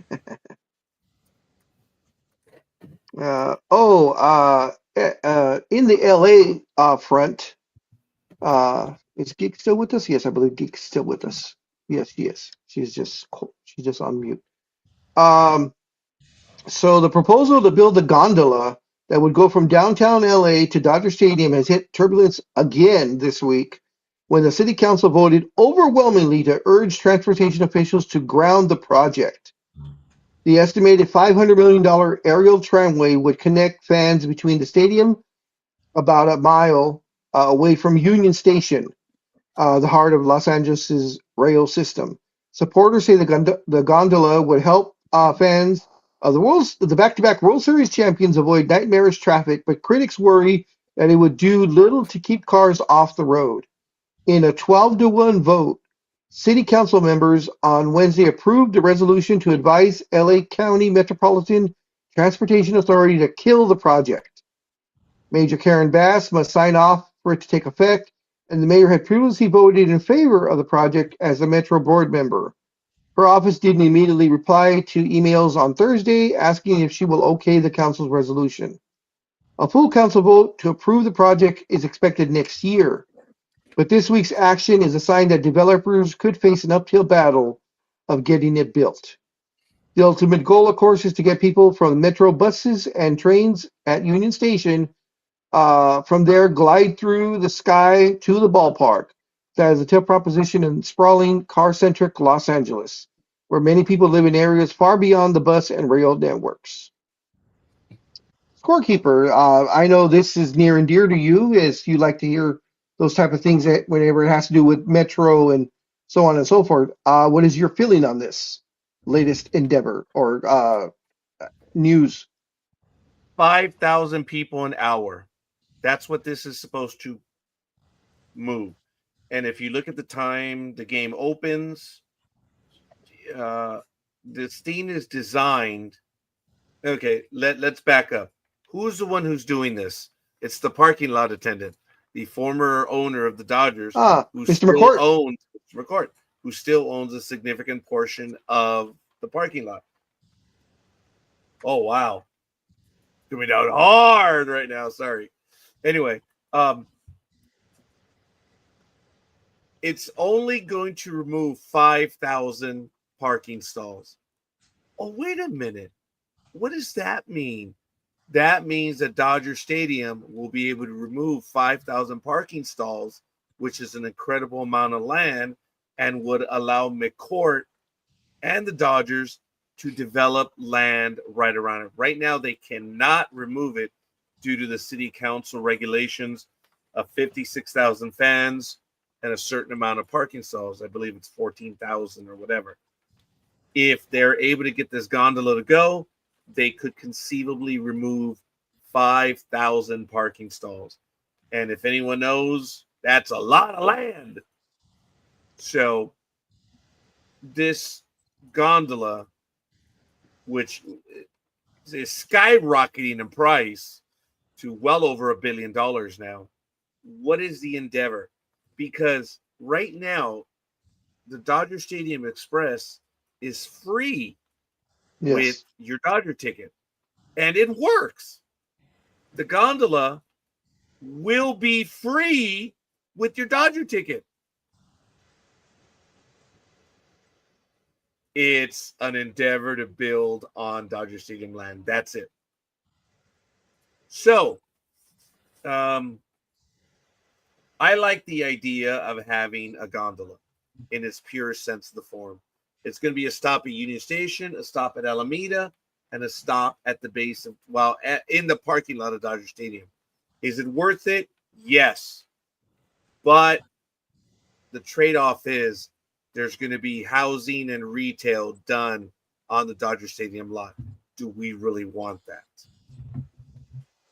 Scorekeeper, do you know if they've ever talked about, or if it would even be allowed for them to do a parking structure rather than just the flat parking that they have now, just open land? Have they ever talked about doing a parking structure of like say 5 or 6 stories? That's a good question. I don't know that part of it because I did think about that, but yeah, I don't know what the regulations are in that area. Yeah. So okay. Why don't they just putting a build parking structure for anyone who's been sorry, Speedy, go ahead. So why don't they just build an underground garage? Well, either way, whether it's an underground garage or a parking structure, it's the same thing. If anyone who's been to Dodger Stadium, and I have, for a playoff game, it's ridiculous. Even though all 5 exits are now open again, when they close Scott Street to be a friendly neighbor to the neighborhood, it's open again. So the 5 exits.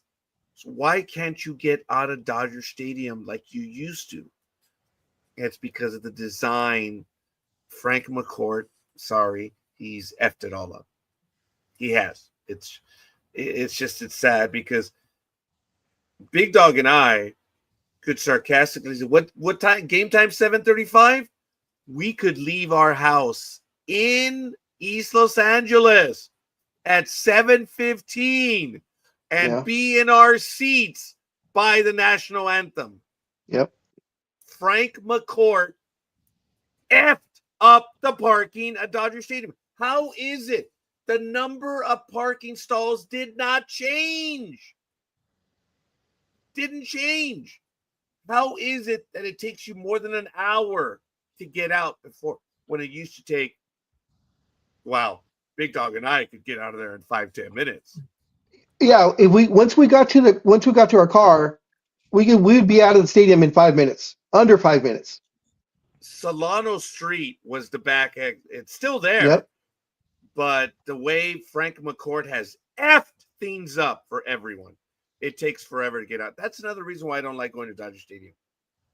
Now, I am as aggressive as they can be, and I can get out of the stadium quick. I am good at it, but I don't want to do that. I go to Anaheim Stadium, I can get a seat and I can get parking in 5 minutes. I can get out of the stadium in 5 minutes.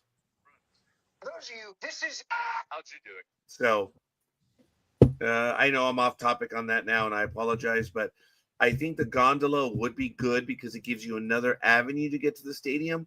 But knowing that they're going to add housing and retail, I am against that. So I don't know.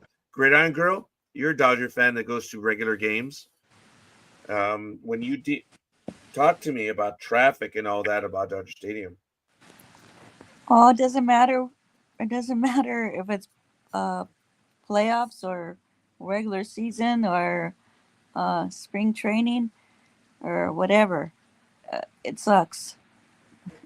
You're going to have to devote a lot of time and energy in your car. To get in as well as to get out. Yes.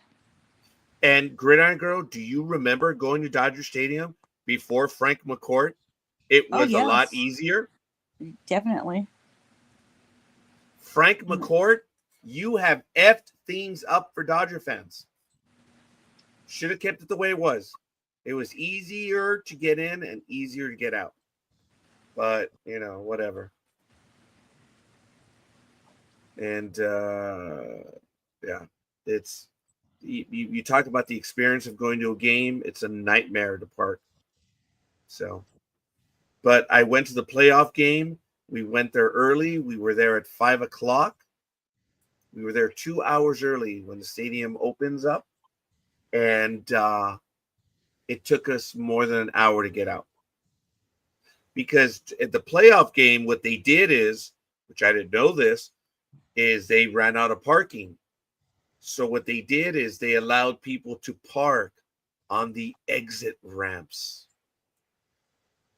It was like the Hollywood Bowl, and that was bad. Traffic didn't even move for 20 minutes because they had to wait for people to get to their cars to move the cars. I'm like, that was, I personally believe that was a fire violation, but what do I know? I don't know anything. That sounds like a headache. Oh, Matt, it was a little more than a headache, but that's okay. I like going to a game that I can experience and get in and out quickly. And sorry, Anaheim Stadium is ridiculously easy. And this is when they sell out, there's 45,000 fans there. I can get in 5 minutes and get out in 5 minutes. It's crazy. And they have fewer exits than Dodger Stadium does. Dodger Stadium has 5 entrances and exits. How is it? Thank you, Frank McCourt, for effing things up. But the games that I went to Dodger Stadium this last year was fun, of course, but it's a hassle to get in and out.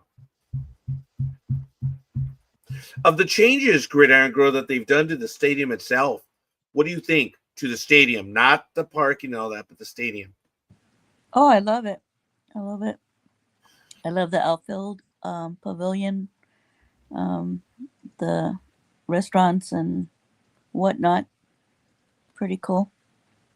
A lot of people don't know this, but Dodger Stadium, for up until maybe 10 years ago, I might be off by a few years, the pavilions were segmented off from the rest of the stadium. You went into the pavilion, you went out. But now, for those of you that know and don't know, there's a grand concourse that goes all the way around. So you can go around the entire stadium now, which is really kind of cool. It's really neat. I've done it. I think they learned that from Anaheim Stadium when Anaheim Stadium decided to connect behind when they closed it off and they made the rock formation. Remember the same thing? It was the same way too. You could only go so far. Right. You could still go right. But it was still part of the stadium. Yeah. In Anaheim, but they made it go all the way around. You are correct. Yeah, exactly. Yeah. There was a point where you're like, oh, I want to go that section over there. Got to go all the way around. Yep.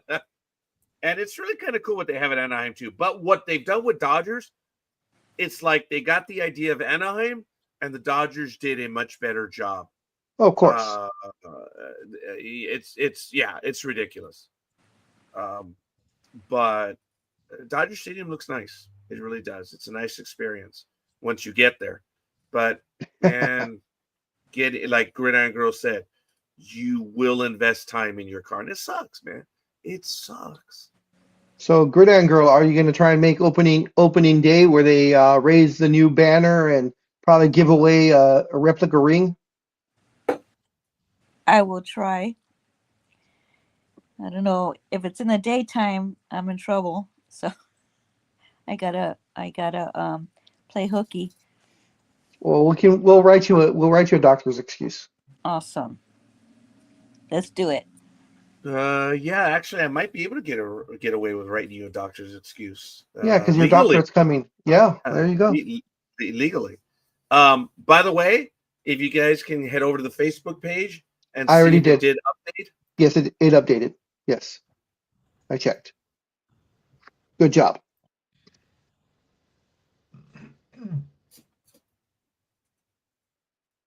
Awesome. Looks like you want to punch people. Oh, no, not at all. I'm just being sarcastic. But I did get Lukey's picks in there as well. So you were going to talk about the baseball players, but then we started the football stuff from Miami that also got nailed. And do you have that information right now? Let's see. Yeah. Because I have a few stories. Okay. So you know what? You were right. It was Cleveland. Oh, okay. Because I'm looking at the same Guardians. Yeah. So Of course, this was from a while ago. I think it was the week before, or was it this week? Let's see. Well, no, it was in June or July when it first happened, Yeah, but it but was they are, last week when yeah, they last week. were. So Cleveland Guardian pitchers Emmanuel Clase, I guess, and Luis Ortiz were charged with fraud, conspiracy, and bribery stemming from an alleged scheme to rig individual pitches that led to gamblers winning hundreds of thousands of dollars, according to the indictment unsealed by the federal prosecutors last Sunday. Ortiz, who is 26, was arrested last Sunday morning in Boston and will appear in court on Monday, which he already did and pleaded not guilty. Prosecutors for the Eastern District of New York, the Brooklyn-based United States Attorney's Office had levied similar charges against NBA players Terry Rozier and multiple coaches in late October. Said the indictment that class arranged with a bettor. What's that? Close enough. Okay. Arranged with the bettor as early as May of 2023 to throw specific pitches for balls so the gambler could place prop bets and profit. Ortiz, prosecutors say, joined the scheme in June of 2025, and between the two, the gamblers won at least $450,000 wagering on the pitches, while Clase and Ortiz were given kickbacks for their participation. Says the both pitchers could face up to 20 years in prison for wire fraud conspiracy, 20 years for honest services wire fraud conspiracy, and 20 years for money laundering conspiracy, and 5 years for the conspiracy to influence sports betting by bribery, according to the prosecutors. Yes, they in deep shit. Yeah, they are, and that's it. So, and apparently they're not the only ones. Yes, So, this is now that the NBA, when that happened, the indictments on that one, that just opened up the can of worms. But I did want to get to this before real quick. Scorekeeper, do you know who Jackie Bradley Jr. is? Or was? Or no, is. are you talking about the baseball player? Yes, sir. Yes, sir. Huh. All right. So, of course, he was an 11-year major leaguer and a 2018 World Series champion. Jackie Bradley Jr. is now the first pick in the inaugural Banana Ball player draft, which was done that past Thursday night, and in making him the first former major league player to commit to participate full time with Bananas Ball. So he was drafted by the Indianapolis Clowns, as now there only used to be the two teams. It was the Savannah Bananas and their version of the Washington Generals. They now have four teams playing now, and I believe they're expanding two more teams. So it'll be a total of 6 teams in total, and they're starting their barnstorming tour again in 2026. Okay. Figures it'd be the Well, Boston Red Sox that would do that. you're funny. In local news, I don't know if anyone Yeah. want to comment on that, but in local news, there's a little bit of a brouhaha going because the UCLA Bruins Oh, yes. apparently are wanting to leave the Rose Bowl, and the divorce has just begun, and it's going to get ugly. Apparently, a judge has denied the Rose Bowl's request for a restraining order, but suggested it could seek an injunction blocking UCLA from inking a deal with SoFi Stadium. So, as many know, USC plays at the Coliseum, and this happened about 9 or 10 years ago, where USC got pretty much control of the Coliseum to do what they wanted to do, even though it's a quasi county, city, and state agency. It's those commissions. USC got control. The Rose Bowl has been home to UCLA from time immemorial. Yep. Well, all of a sudden, they were looking at the new kid on the block, SoFi Stadium, and UCLA said they want to play at SoFi Stadium. And the Rose Bowl, which is in Pasadena, is suing them to block the move. So a judge denied the Rose Bowl's request for a restraining order, but he suggested it could seek an injunction blocking UCLA from inking a deal with SoFi Stadium. So this was in the Los Angeles Times, and it basically says the Los Angeles County Superior Court on Wednesday denied a request from the Rose Bowl operating company and the city of Pasadena seeking a temporary restraining order in their attempt to keep UCLA football games at the Rose Bowl, saying these entities had not demonstrated an emergency that would necessitate such an action. Judge James C. Chalfant said previous cases in which the New York Yankees, New York Jets, and Minnesota Twins were barred from moving games did not apply to this situation because those teams were scheduled to play in a matter of days or weeks. And UCLA's next scheduled game at the Rose Bowl after its home season finale against Washington on November 22nd isn't until the fall of 2026. So the legal remedy that was done here was the Rose Bowl said, hey, we need you to stop this. Judge said, due to case law, there's merit, but they're not playing next week. Yeah. Go back and try it again. That's what this legal maneuver was.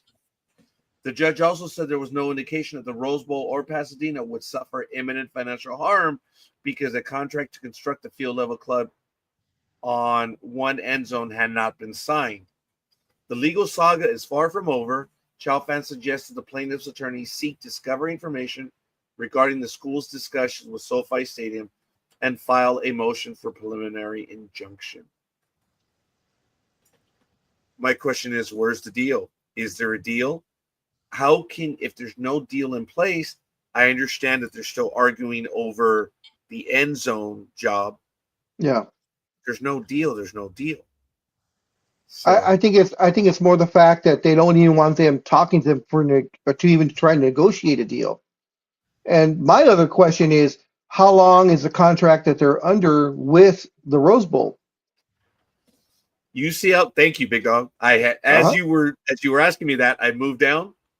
UCLA has played its home football games at the Rose Bowl since 1982. Not time immemorial, but I had figured they were like in the 50s and 40s, but I was wrong. For Gen Zers, that's time immemorial. Yeah, I don't even think they know what that means on the calendar.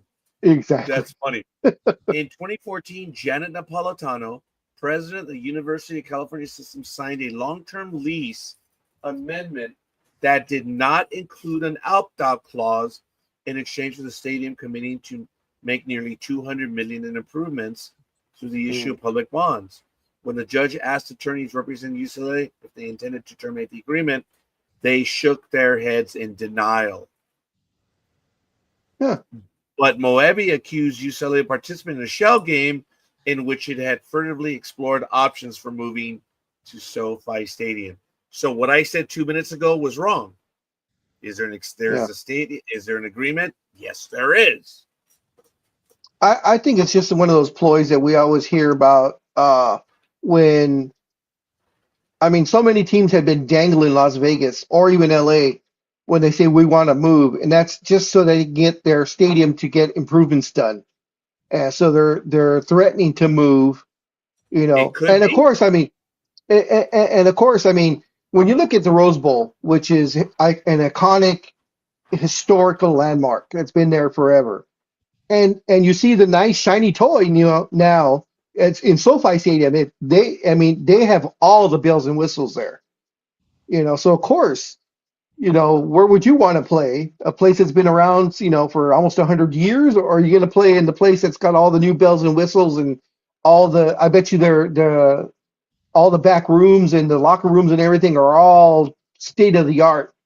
Whereas the Rose Bowl has to upgrade to get close to what SoFi already has. So the deal was $200 million in improvements, and the one item has not been finished yet. So the judge was like, all right, calm down. You're not going to play a game in a week. So go back and talk about it. UCLA says the relationship with the stadium and hence the city is breaking down. Doesn't matter. If they're meeting their end of the deal, then that's it. And further, big dog, to even take this, well, I think I'm stuttering now, but to take this a step further, if what they're building is not ready right now, you're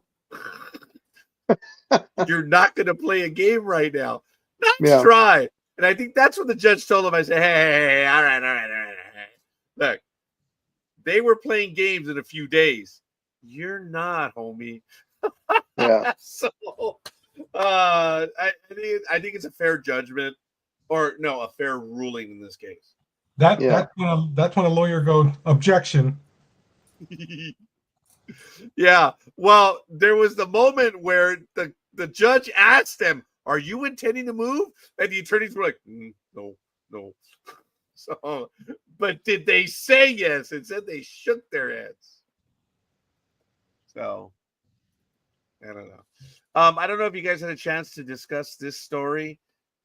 This was on Apple News. It was on ESPN, so I don't know. Go ahead. Before you switch over, since you had the computer right in front of you, UCLA to the Rose Bowl is how many miles, and UCLA to SoFi is how many miles? Oh, I didn't think about that one. Oh, UCLA to SoFi is like minutes. That's pretty good, big dog.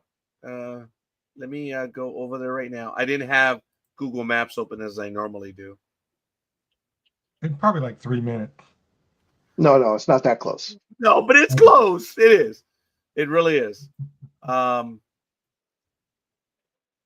going to do the math right now, but I want to show you what Big Dog just asked me, folks, just by eyeballing it. Check it out. Okay. Just by eyeballing this. This is, this is UCLA right here. SoFi Stadium is right here. You can even see it. So I'm eyeballing 10 miles. Okay. Here's UCLA to the Rose Bowl, which is over here. And I believe that's it right there. So let's do it this way. UCLA. I want directions. Here we go. SoFi Stadium. UCLA to SoFi is 13 miles. Takes 22 minutes. There it is. Yeah, I've got it right now. Very good, big dog. And then UCLA to the Rose Bowl. I said 10 miles. It's 13. So, and then UCLA, to the Rose Bowl is 26.2 miles. Yeah, look at it. But you've got to go through LA. There's no direct way. It sucks. So UCLA could argue that their attendance would improve since the stadium is going to be closer by at least half. I mean, it's twice. The Rose Bowl is twice as far. Now, so they can argue that one. Though, big dog, as the transit advocate that I am, UCLA is going to have a subway stop right here, and you're going to be able to take the subway all the way into downtown, and then you transfer to the light rail, which takes you there, and you can get a shuttle. There is no direct light rail or subway or anything down to there at the moment. Down to SoFi, you mean? Yeah. Okay. Yeah, there is the K line that comes close, but it's within a mile. Actually, it might be the same distance that Rose Bowl is to the goal line. That's interesting. Ooh. I'll have to do a little bit of work on that. But as a transit advocate, you're going to be able to walk less than 100 feet because it's in Westwood, the subway stop. Yeah. You get all the way to Union Station, transfer to the Gold Line, and then you take a shuttle from right here in Pasadena to the stadium, which is common practice. That's what everyone does right now. Yeah. Over here, because I was just wondering. I figured SoFi was closer. I just wanted to know. Check it out. The K line passes right here. This is the K line right here. and then it comes down on Aviation Boulevard over here. So it's within about a mile and a half, which they're going to do some sort of transit thing. Yeah. To there. Now, here's an interesting wrinkle. The new LAX shuttle is going to end right here. They were talking about extending it on Century Boulevard to come up to the stadium. Like, ooh. Okay. But no one's going to do that. It's not. They're not going to do that. So, yeah, interesting. Just very quickly, the Titans story. Titans Algerius Sneed is indicted on a charge of failure to report a felony. I don't know if you guys heard about this one. Oh, yeah. Tennessee cornerback Sneed was indicted by a grand jury on Tuesday in Dallas County, Texas, on a misdemeanor charge of failure to report a felony from an incident that occurred in December of 2024. Sneed is accused of having observed the commission of a felony under circumstances in which serious bodily injury or death may have resulted and knowingly failing to immediately report the commission of the offense to a law enforcement officer. The charge is punishable by 1 year in county jail.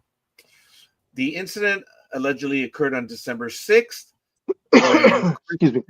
Nishiyama, who owns an exotic car rental business and was researching vehicles for his company, was sitting inside his Mercedes G-Wagon at a dealership in Carrollton, Texas. Nishiyama alleges Sneed and his personal assistant pulled up to the dealership in a rented Lamborghini Urus and shot him while he was sitting inside his vehicle. Wow. Yeah. Sneed, according to the lawsuit, according to the lawsuit, Nishiyama remembers seeing Sneed and his assistant at the car dealership, but didn't recognize Sneed from his NFL career or television. Nishiyama also does not recall ever meeting Sneed before that day. The lawsuit says the defendants might have mistaken Nishiyama for someone else. The Titans traded for Sneed, who was 28 last March, and signed him to a 4-year, $76 million deal. Sneed is currently on injured reserve after suffering a quad injury against the New England Patriots. Wow. Bummer. I have some San Diego Padres news. The family of the late Peter Seidler, is exploring the potential sale of the San Diego Padres. The team announced on Thursday. In a statement, Padres chairman John Seidler, the franchise's control person and Peter's older brother, wrote that the team will, quote, undertake the process with integrity and professionalism in a way that honors Peter's legacy and his love for the Padres and lays the foundation for the franchise's long-term success, end quote. Since Peter Seidler was part of the group that purchased the Padres in 2012 and became the franchise's largest stakeholder, in 2020 and invested in the team in unprecedented fashion, outfitting the roster with star players on long-term contracts and running the payroll higher than $250 million in 2023, all with the goal of delivering the first championship to San Diego. And we all know how that ended. The Padres are in the midst of the greatest run of success in their franchise history, making the playoffs 3 times in 4 years and winning 90-plus games in back-to-back seasons. Petco Park, which of course is nestled in the heart of downtown San Diego, has enjoyed record-setting attendance along the way, drawing at least 3 million fans in each of the last 3 seasons. It has been an impressive run. Yes, but the Padres lost their local media contract early in 2023, eliminating a crucial source of fixed revenue, and the franchise has scaled back in its spending since Seidler's passing. The Padres slashed payroll by about a third going into 2024 to roughly $172 million, and they brought it back up to about $215 million this past season. Those constraints, when coupled with lucrative long-term commitments to the likes of Manny Machado, Xander Bogaerts, and Fernando Tatis Jr., has limited the maneuverability of general manager Asa Preller. So, will NDB Media start getting the cash coffers ready to make a bid? Well, yes, but realistically, this one proverbially maybe out of our ballpark. Realistically, this is going to be a $2 billion deal minimum. Minimum. Yeah. We I here at agree. NDB Media have significant backing. $2 billion for the Padres. I can hear shut up. Even my attorney's laughing at that one right now. He's And like, do dude, you? don't be stupid. Don't even legally say your committee. Because all kidding aside, folks, when we were to buy Paramount, we had an all-cash offer on the table. It was legitimate and legal. Yeah. We had no debt. It was all cash. So that's why we announced it. Right now, we don't have – if it's going to start at $2 billion, we have money, but we don't have that much money. Now, Scorekeeper, do you believe that the $6 billion deal for the Commanders, and then the $6.2 billion deal for the Celtics, and then the unprecedented $10 billion sale of the Lakers, do you believe that that is going to affect the price of the Padres as far as it going up higher than what everybody would expect? Yeah. Yes, I do. Because there's a wonderful problem that the Padres have. They're winning, Yeah. and they're selling seats. You know, those tickets are very expensive. Yeah. In a way, only baseball fans will get this. The seats are shittier, and you know, they're higher up and they cost more. Believe it or not, some of the Padre tickets are much more expensive than Dodger tickets. Yeah. And the Padres own that stadium, right? Or is it the city? No, Or does the city? The city. The city owns it? Okay. Yeah, but I mean, the city charges them rent. So Yeah. no, the Padres are making the money. Okay. Then I'll go down there. I'm going to go to the Starbucks to do the rest. Okay. Okay. So go to Starbucks, Speedy. Yeah, go, Speedy. Give me a caramel latte, okay? Actually, no, caramel frappuccino. Caramel macchiato. Hot, damn it, I'm old. Hey, that wasn't me. I'll take a matcha heavy cream. Time out.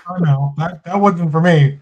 That was for my nurse. He wanted to go down and get Starbucks, I guess. Well, yeah, that's why we're giving you the order. But he's gonna go get it. Well, yes. Yeah. And that's why we gave you the order. For all of us. That was funny, Speedy, because we barely heard you. I heard you were talking, but Big Dog picked it up because I'm deaf. I heard Starbucks. I knew it wasn't Matt's voice. So I was like, okay, someone's going to Starbucks run. I want my Starbucks. That was good. That was funny. It was good, folks. But the thing with the Padres, I mean, realistically, we are we gonna try to get involved? Oh, hell yeah. But $2 billion, no. What do you think? What do you think they'll sell for? I mean, if they do sell, I mean, of course, this is still conjecture because they're only thinking about it. But once you hear that, most likely it's going to happen within the next year. What? Okay, Tony. Okay. I love the gracias at the end. Oh, and I was screwing with Big Dog a little bit because that was the grass. That was the grassy ass. Yes. He asked me for something, and it then was I gave him the answer. It was Lukey's pick. Lukey's pick. And he put grassy ass. And I was like, that was funny. So then later on, I was sending him a text and I said, oh, this is going to translate perfectly. So that's why I said, I don't know what grassy ass is. And, and I saw the way it came out. I'm like, good, send it. And I even joked with Big Dog as I dictated. I said, well, I, for one who have any thick accent, I don't know what you meant with grassy ass. I laughed. I'm glad you did because I had read it and I was like, oh, I can mess with them on this one. Well, the funny thing too is it was a day later, so I didn't know if you just saw the grassy ass or if you connected it to your sister's pick. And when you gave it to me, I said gracias, but I just put grassy ass just to mess around. And guys, you guys don't know what we're talking about. Big Dog actually put GRASSY, grassy ass. It's funny. I know what he meant. It's gracias. That's how you would phonetically spell it. So a day later is I came up with it because I started sending text messages to people. And that's why I was screwing with the big dog saying, well, with my heavy, thick accent, that's how I interpret it. And he laughed. That's all I meant for it to be. If he laughed, he laughed. It was good. So you know what this sounds like? This almost sounds like what happened to Fluffy, the famous comedian. Look it up on YouTube where he talked about how his BlackBerry lied for him to his girlfriend at the time. Oh yeah. I remember may not that. have seen that one. I'm gonna have to check That was one out. about 3 or 4 stand-ups ago. Yeah. Okay. I may not have, or at least I don't recall the one on that one. I'm hoping to go visit him. Carlos Mencia is performing locally, and I may go and check him out. So we may go see him. Okay. I'm interested. I think it's at the end of the month, right? Actually, he's in San Diego today. Yeah, no, he's up here again. I can't remember if it's Brea. I can't remember if it's Brea or Ontario. Is and Brea? Yes. Okay. He's at both. He's been here at Ontario, Okay. and he's Brea, and also he's in San Diego. He's in San Diego today. He's going back and forth right now. So I don't know. It's obvious that he's a lot older now and he looks a lot more beat up. But in his heart of hearts, he tries to make you laugh. I want to go see if he's funny or not. So when he did his program, The Mind of Mencia, there was some really funny stuff there. But as everyone knows, Carlos Mencia was Joe Rogan. Led the charge, and not once, not twice, but numerous times. Yep. Being a comedian himself or an entertainer, I would say Joe Rogan, he had the wherewithal to go after Mencia and to challenge him directly. And he didn't just say, "You're stealing from us." He pointed out the jokes that he allegedly had stolen. And for a comedian to accuse another, comedians don't do that. So for a comedian to say that you're hoisting my stuff, that is a serious accusation. And it turned out that there was, how many? Was it 3 comedians? There was a number of comedians. I mean, 3 that probably came out on that one video where he exposes him. And you know, those comedians came out and said, "Oh yeah, whenever Joe Rogan's around, we don't give any new material because he'll take it." No, you mean Carlos Mencia. Carlos Mencia, I'm sorry. Yes. Carlos Mencia. Yeah, when Joe Rogan did that YouTube video that he put out where he exposes he stood Carlos up Mencia. for all the comedians. Yeah, and Mencia didn't know what to do. I mean, he was trying to, say BS as BS, but I mean, it was just Rogan kid just kept going, "No, look at this one and look at this one and look at this one." And that was unfortunately the downfall for Mencia from there. Not that I would ever do stand-up, but it is in the back of my mind. I am nowhere near. Folks, I can make people laugh for about a minute or so. I can get a few going, but for me to do stand-up, I actually had a routine. Big Dog, remember when I had my thrifty routine? Mm-hmm. I actually had a routine, in the late 80s. That one went about 10, 15 minutes. But for me to do stand-up, I'm thinking about it. But if I did it, I'd have to have a routine. And right now, I just don't hate the engineers as much as I do. Jay, sorry, brother, but I still take shots at engineers every day. It's too easy. But I am thinking about doing a routine, but I'm nowhere near. I could go 5 minutes right now, but to even on open mic, dude, you got to have more material than that. Yeah. What? It goes usually 15, 20 minutes, right? Well, usually like open mics, they usually want you to have it about 5 minutes of material. If it's like an open mic type of thing, they're not going to let you go long. But you're supposed to be able to give 5 minutes, but you're supposed to have a backup in case it keep you on there to go another 10 more. So yes, a total of 15. But you want your best stuff in that first 5. Yes. Yeah. And the reason why I said this is because I even thought that there are comedians that said some funny stuff, and in my mind, I'm like, Carlos once said, I'm like, ooh, I could get away with stealing that joke. But the thing is, you give credit where credit is due. Yes. And there was a funny joke that Carlos Mencia had, other than his dee dee dee. Oh my god, I love him for it. Because I did dee dee dee at work. Today I'd be fired for it. And I was gonna say he had to change his entire Yeah. comedy routine because none of that flies now. Yeah, his brother is mentally disabled. Yeah.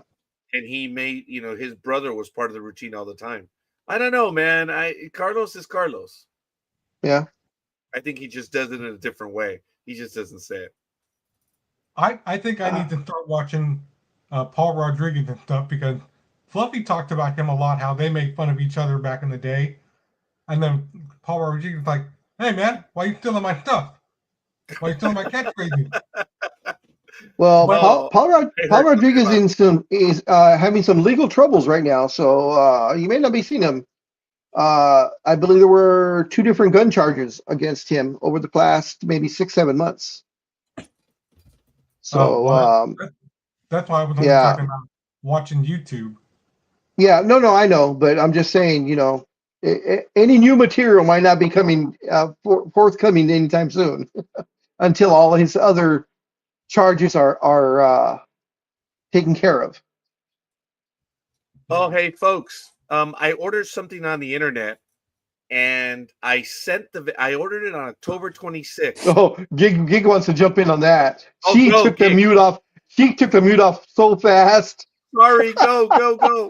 No. I want to listen. Oh, okay.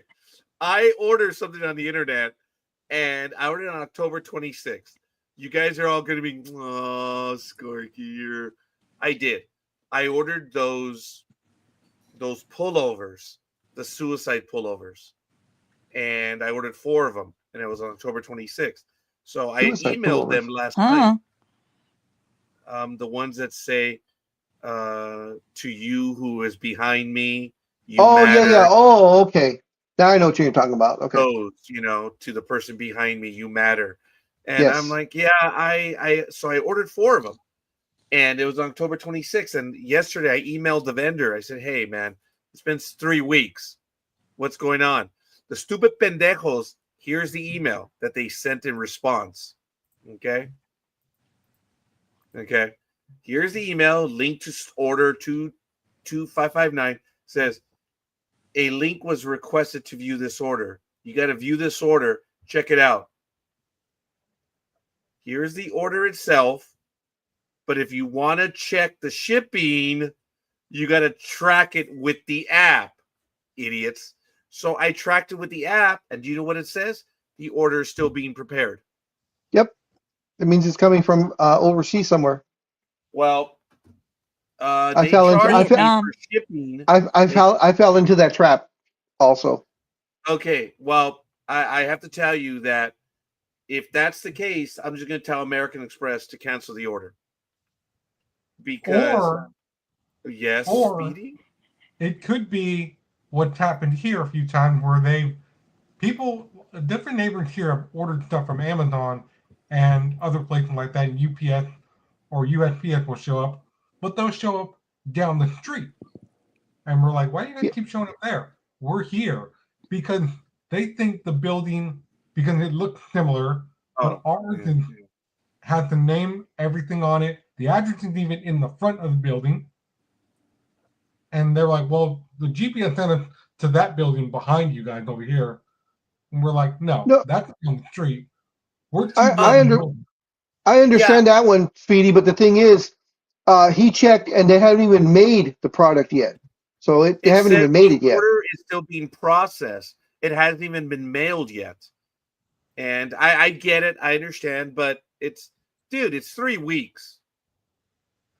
It should say it's being shipped. They haven't even done that. Yeah. So yeah, they're still making it. Yeah, it's overseas. I did that with a birthday present for Mason. It was a Transformers jersey and I ordered it, and I waited like a couple of weeks, and it was getting close to his birthday. Then I checked, and it said the same thing. It's still in process. And then I did a little more digging, and yeah, it was being made in Taiwan or Japan or something. And I get And that. yeah, and it got there 2 weeks. In total, it was supposed to be like a 3 to 4 week delivery, and it ended up taking like 6.5 weeks to get here. And of course, it was Well, way after his birthday. if it takes 6 weeks, okay. See, look, here's what I ordered. And I really got a good price. And you know, but I asked them, hey, it's been 3 weeks. Give me an update. And they sent me a link to check the order. I'm like, oh, you stupid little bastards.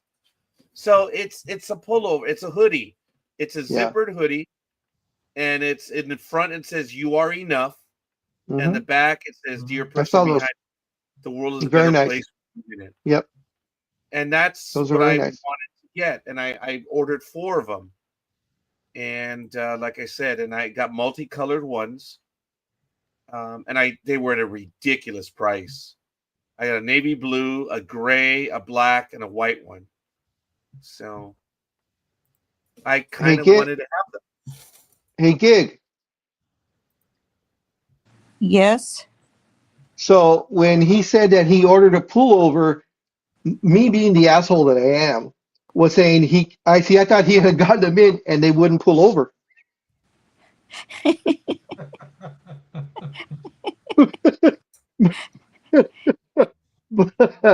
But he hasn't gotten them yet, so never mind. Shoot.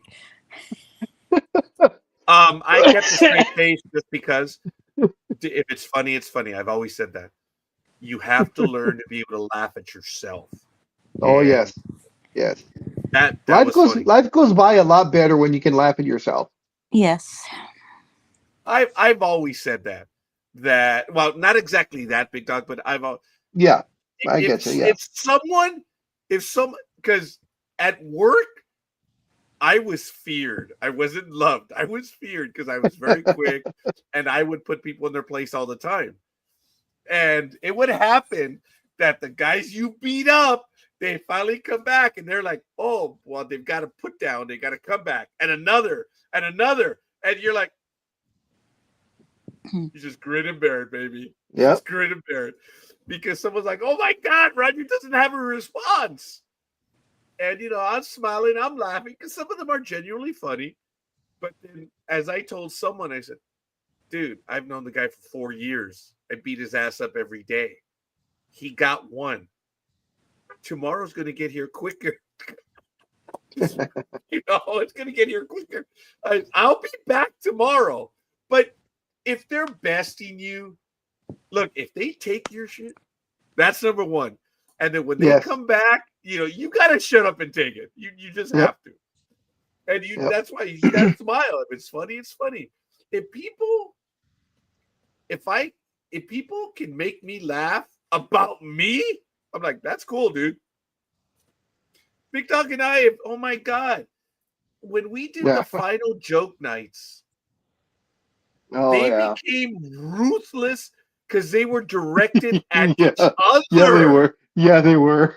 And it got to the but they were funny funnier. Though. It was funny. It was funnier because they were, instead of like a priest, or whatever, no, Roger, Tony, and Anthony walk in. Yeah. That was funny. And they could be, so it became ruthless. And I think it did make it funnier. Some of them were damn funny. Yeah.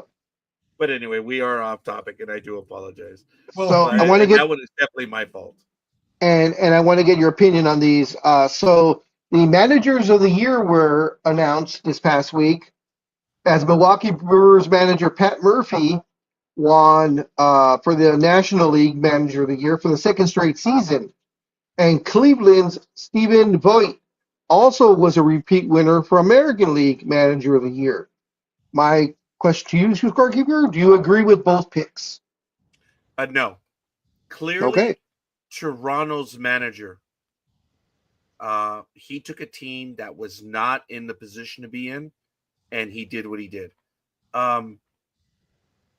So Voight on that side, Voight had 17 of the 30 first place votes, and Toronto's John Schneider received 10 of those votes and finished second. Yeah, in my humble opinion, but it's been Schneider. And folks, the point of Manager of the Year is, if done correctly, it's the guy that doesn't have the winning team. So that would immediately mean Schneider's out and Roberts are out. But Roberts, the luckiest man in baseball, I want to shake his hand so I can steal his luck, made moves this postseason and the season to get there. The Dodgers had no bullpen.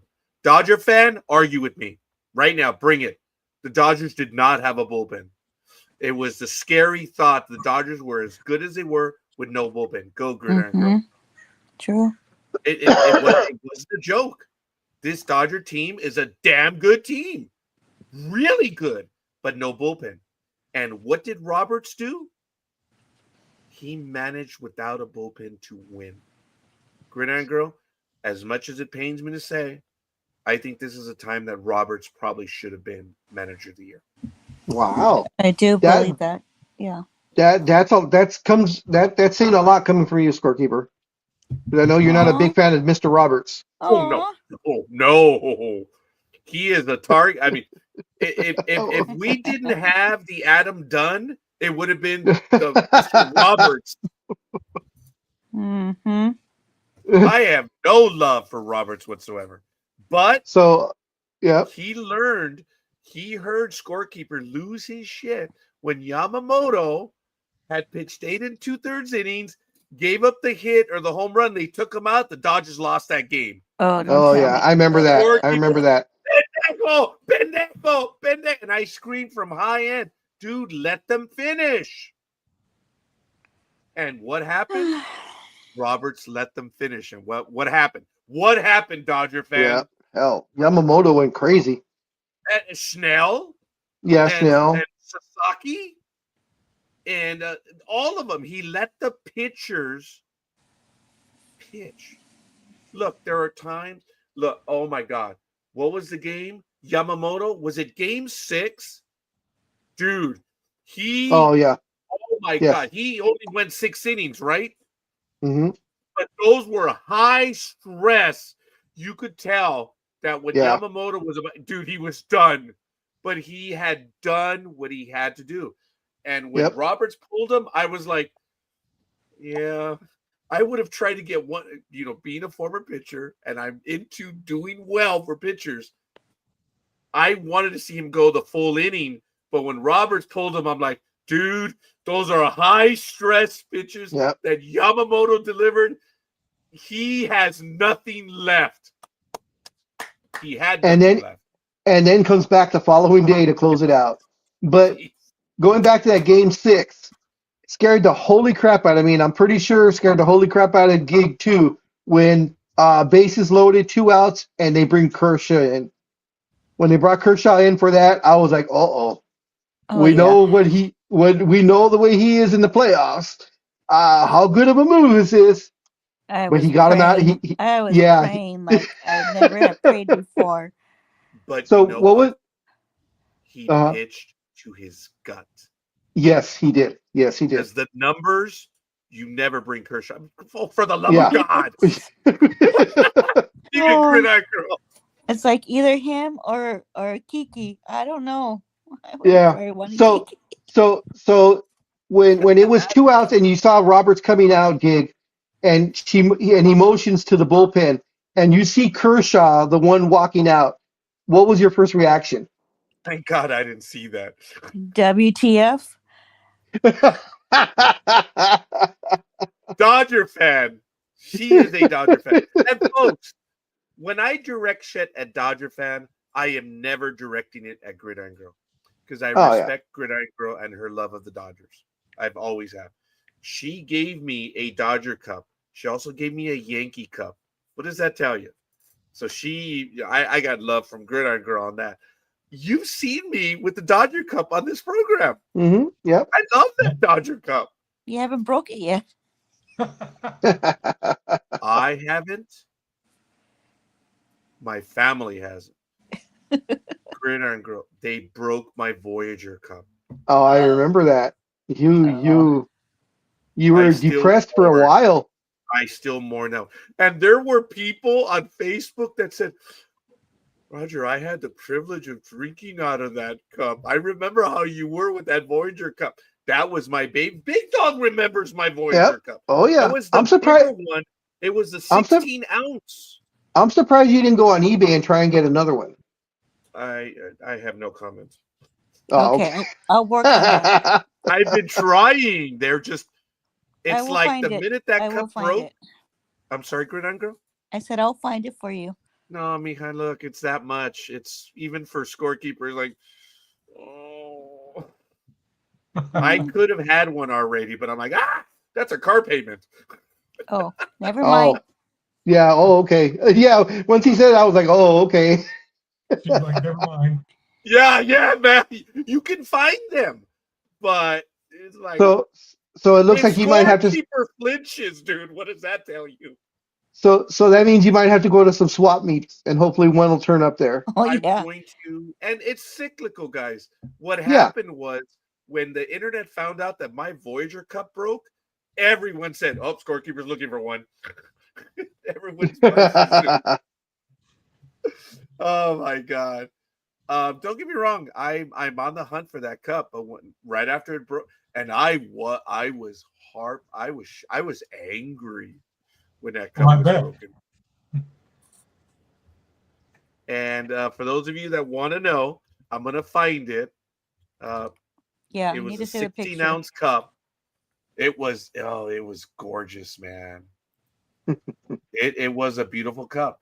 It's getting more and more difficult to find USS Voyager cup, but it was beautiful because it had the Voyager on it, and it didn't say Star Trek like they all do.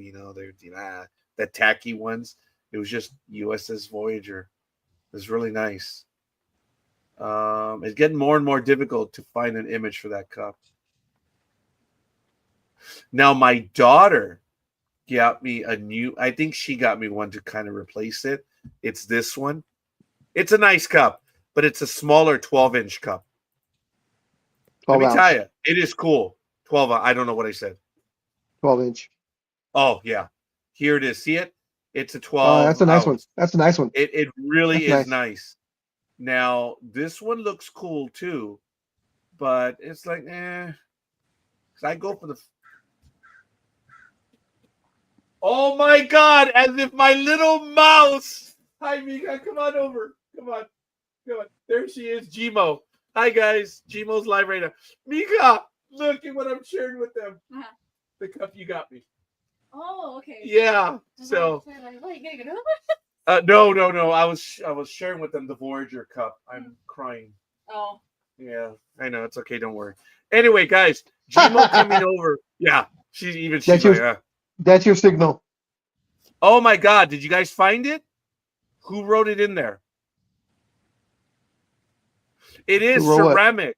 No, I don't know if it's 11 inches. It was a big cup, but 11 ounces.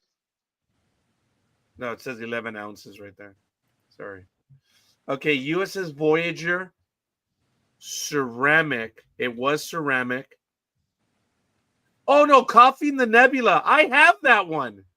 But cup Voyager. Spell it right, stupid. But my daughter came over to pick me up because we were going to go somewhere right now. Oh, it's like this. You're going to go look at the limo. No comment. But I have that coffee cup. There's coffee in that nebula. It is really cool. That is not the cup, though, but it's 16 ounces. Let's see if they have it. No. These are some cool cups. I'm going to have to spend a little bit more time. It's like, 16 ounce.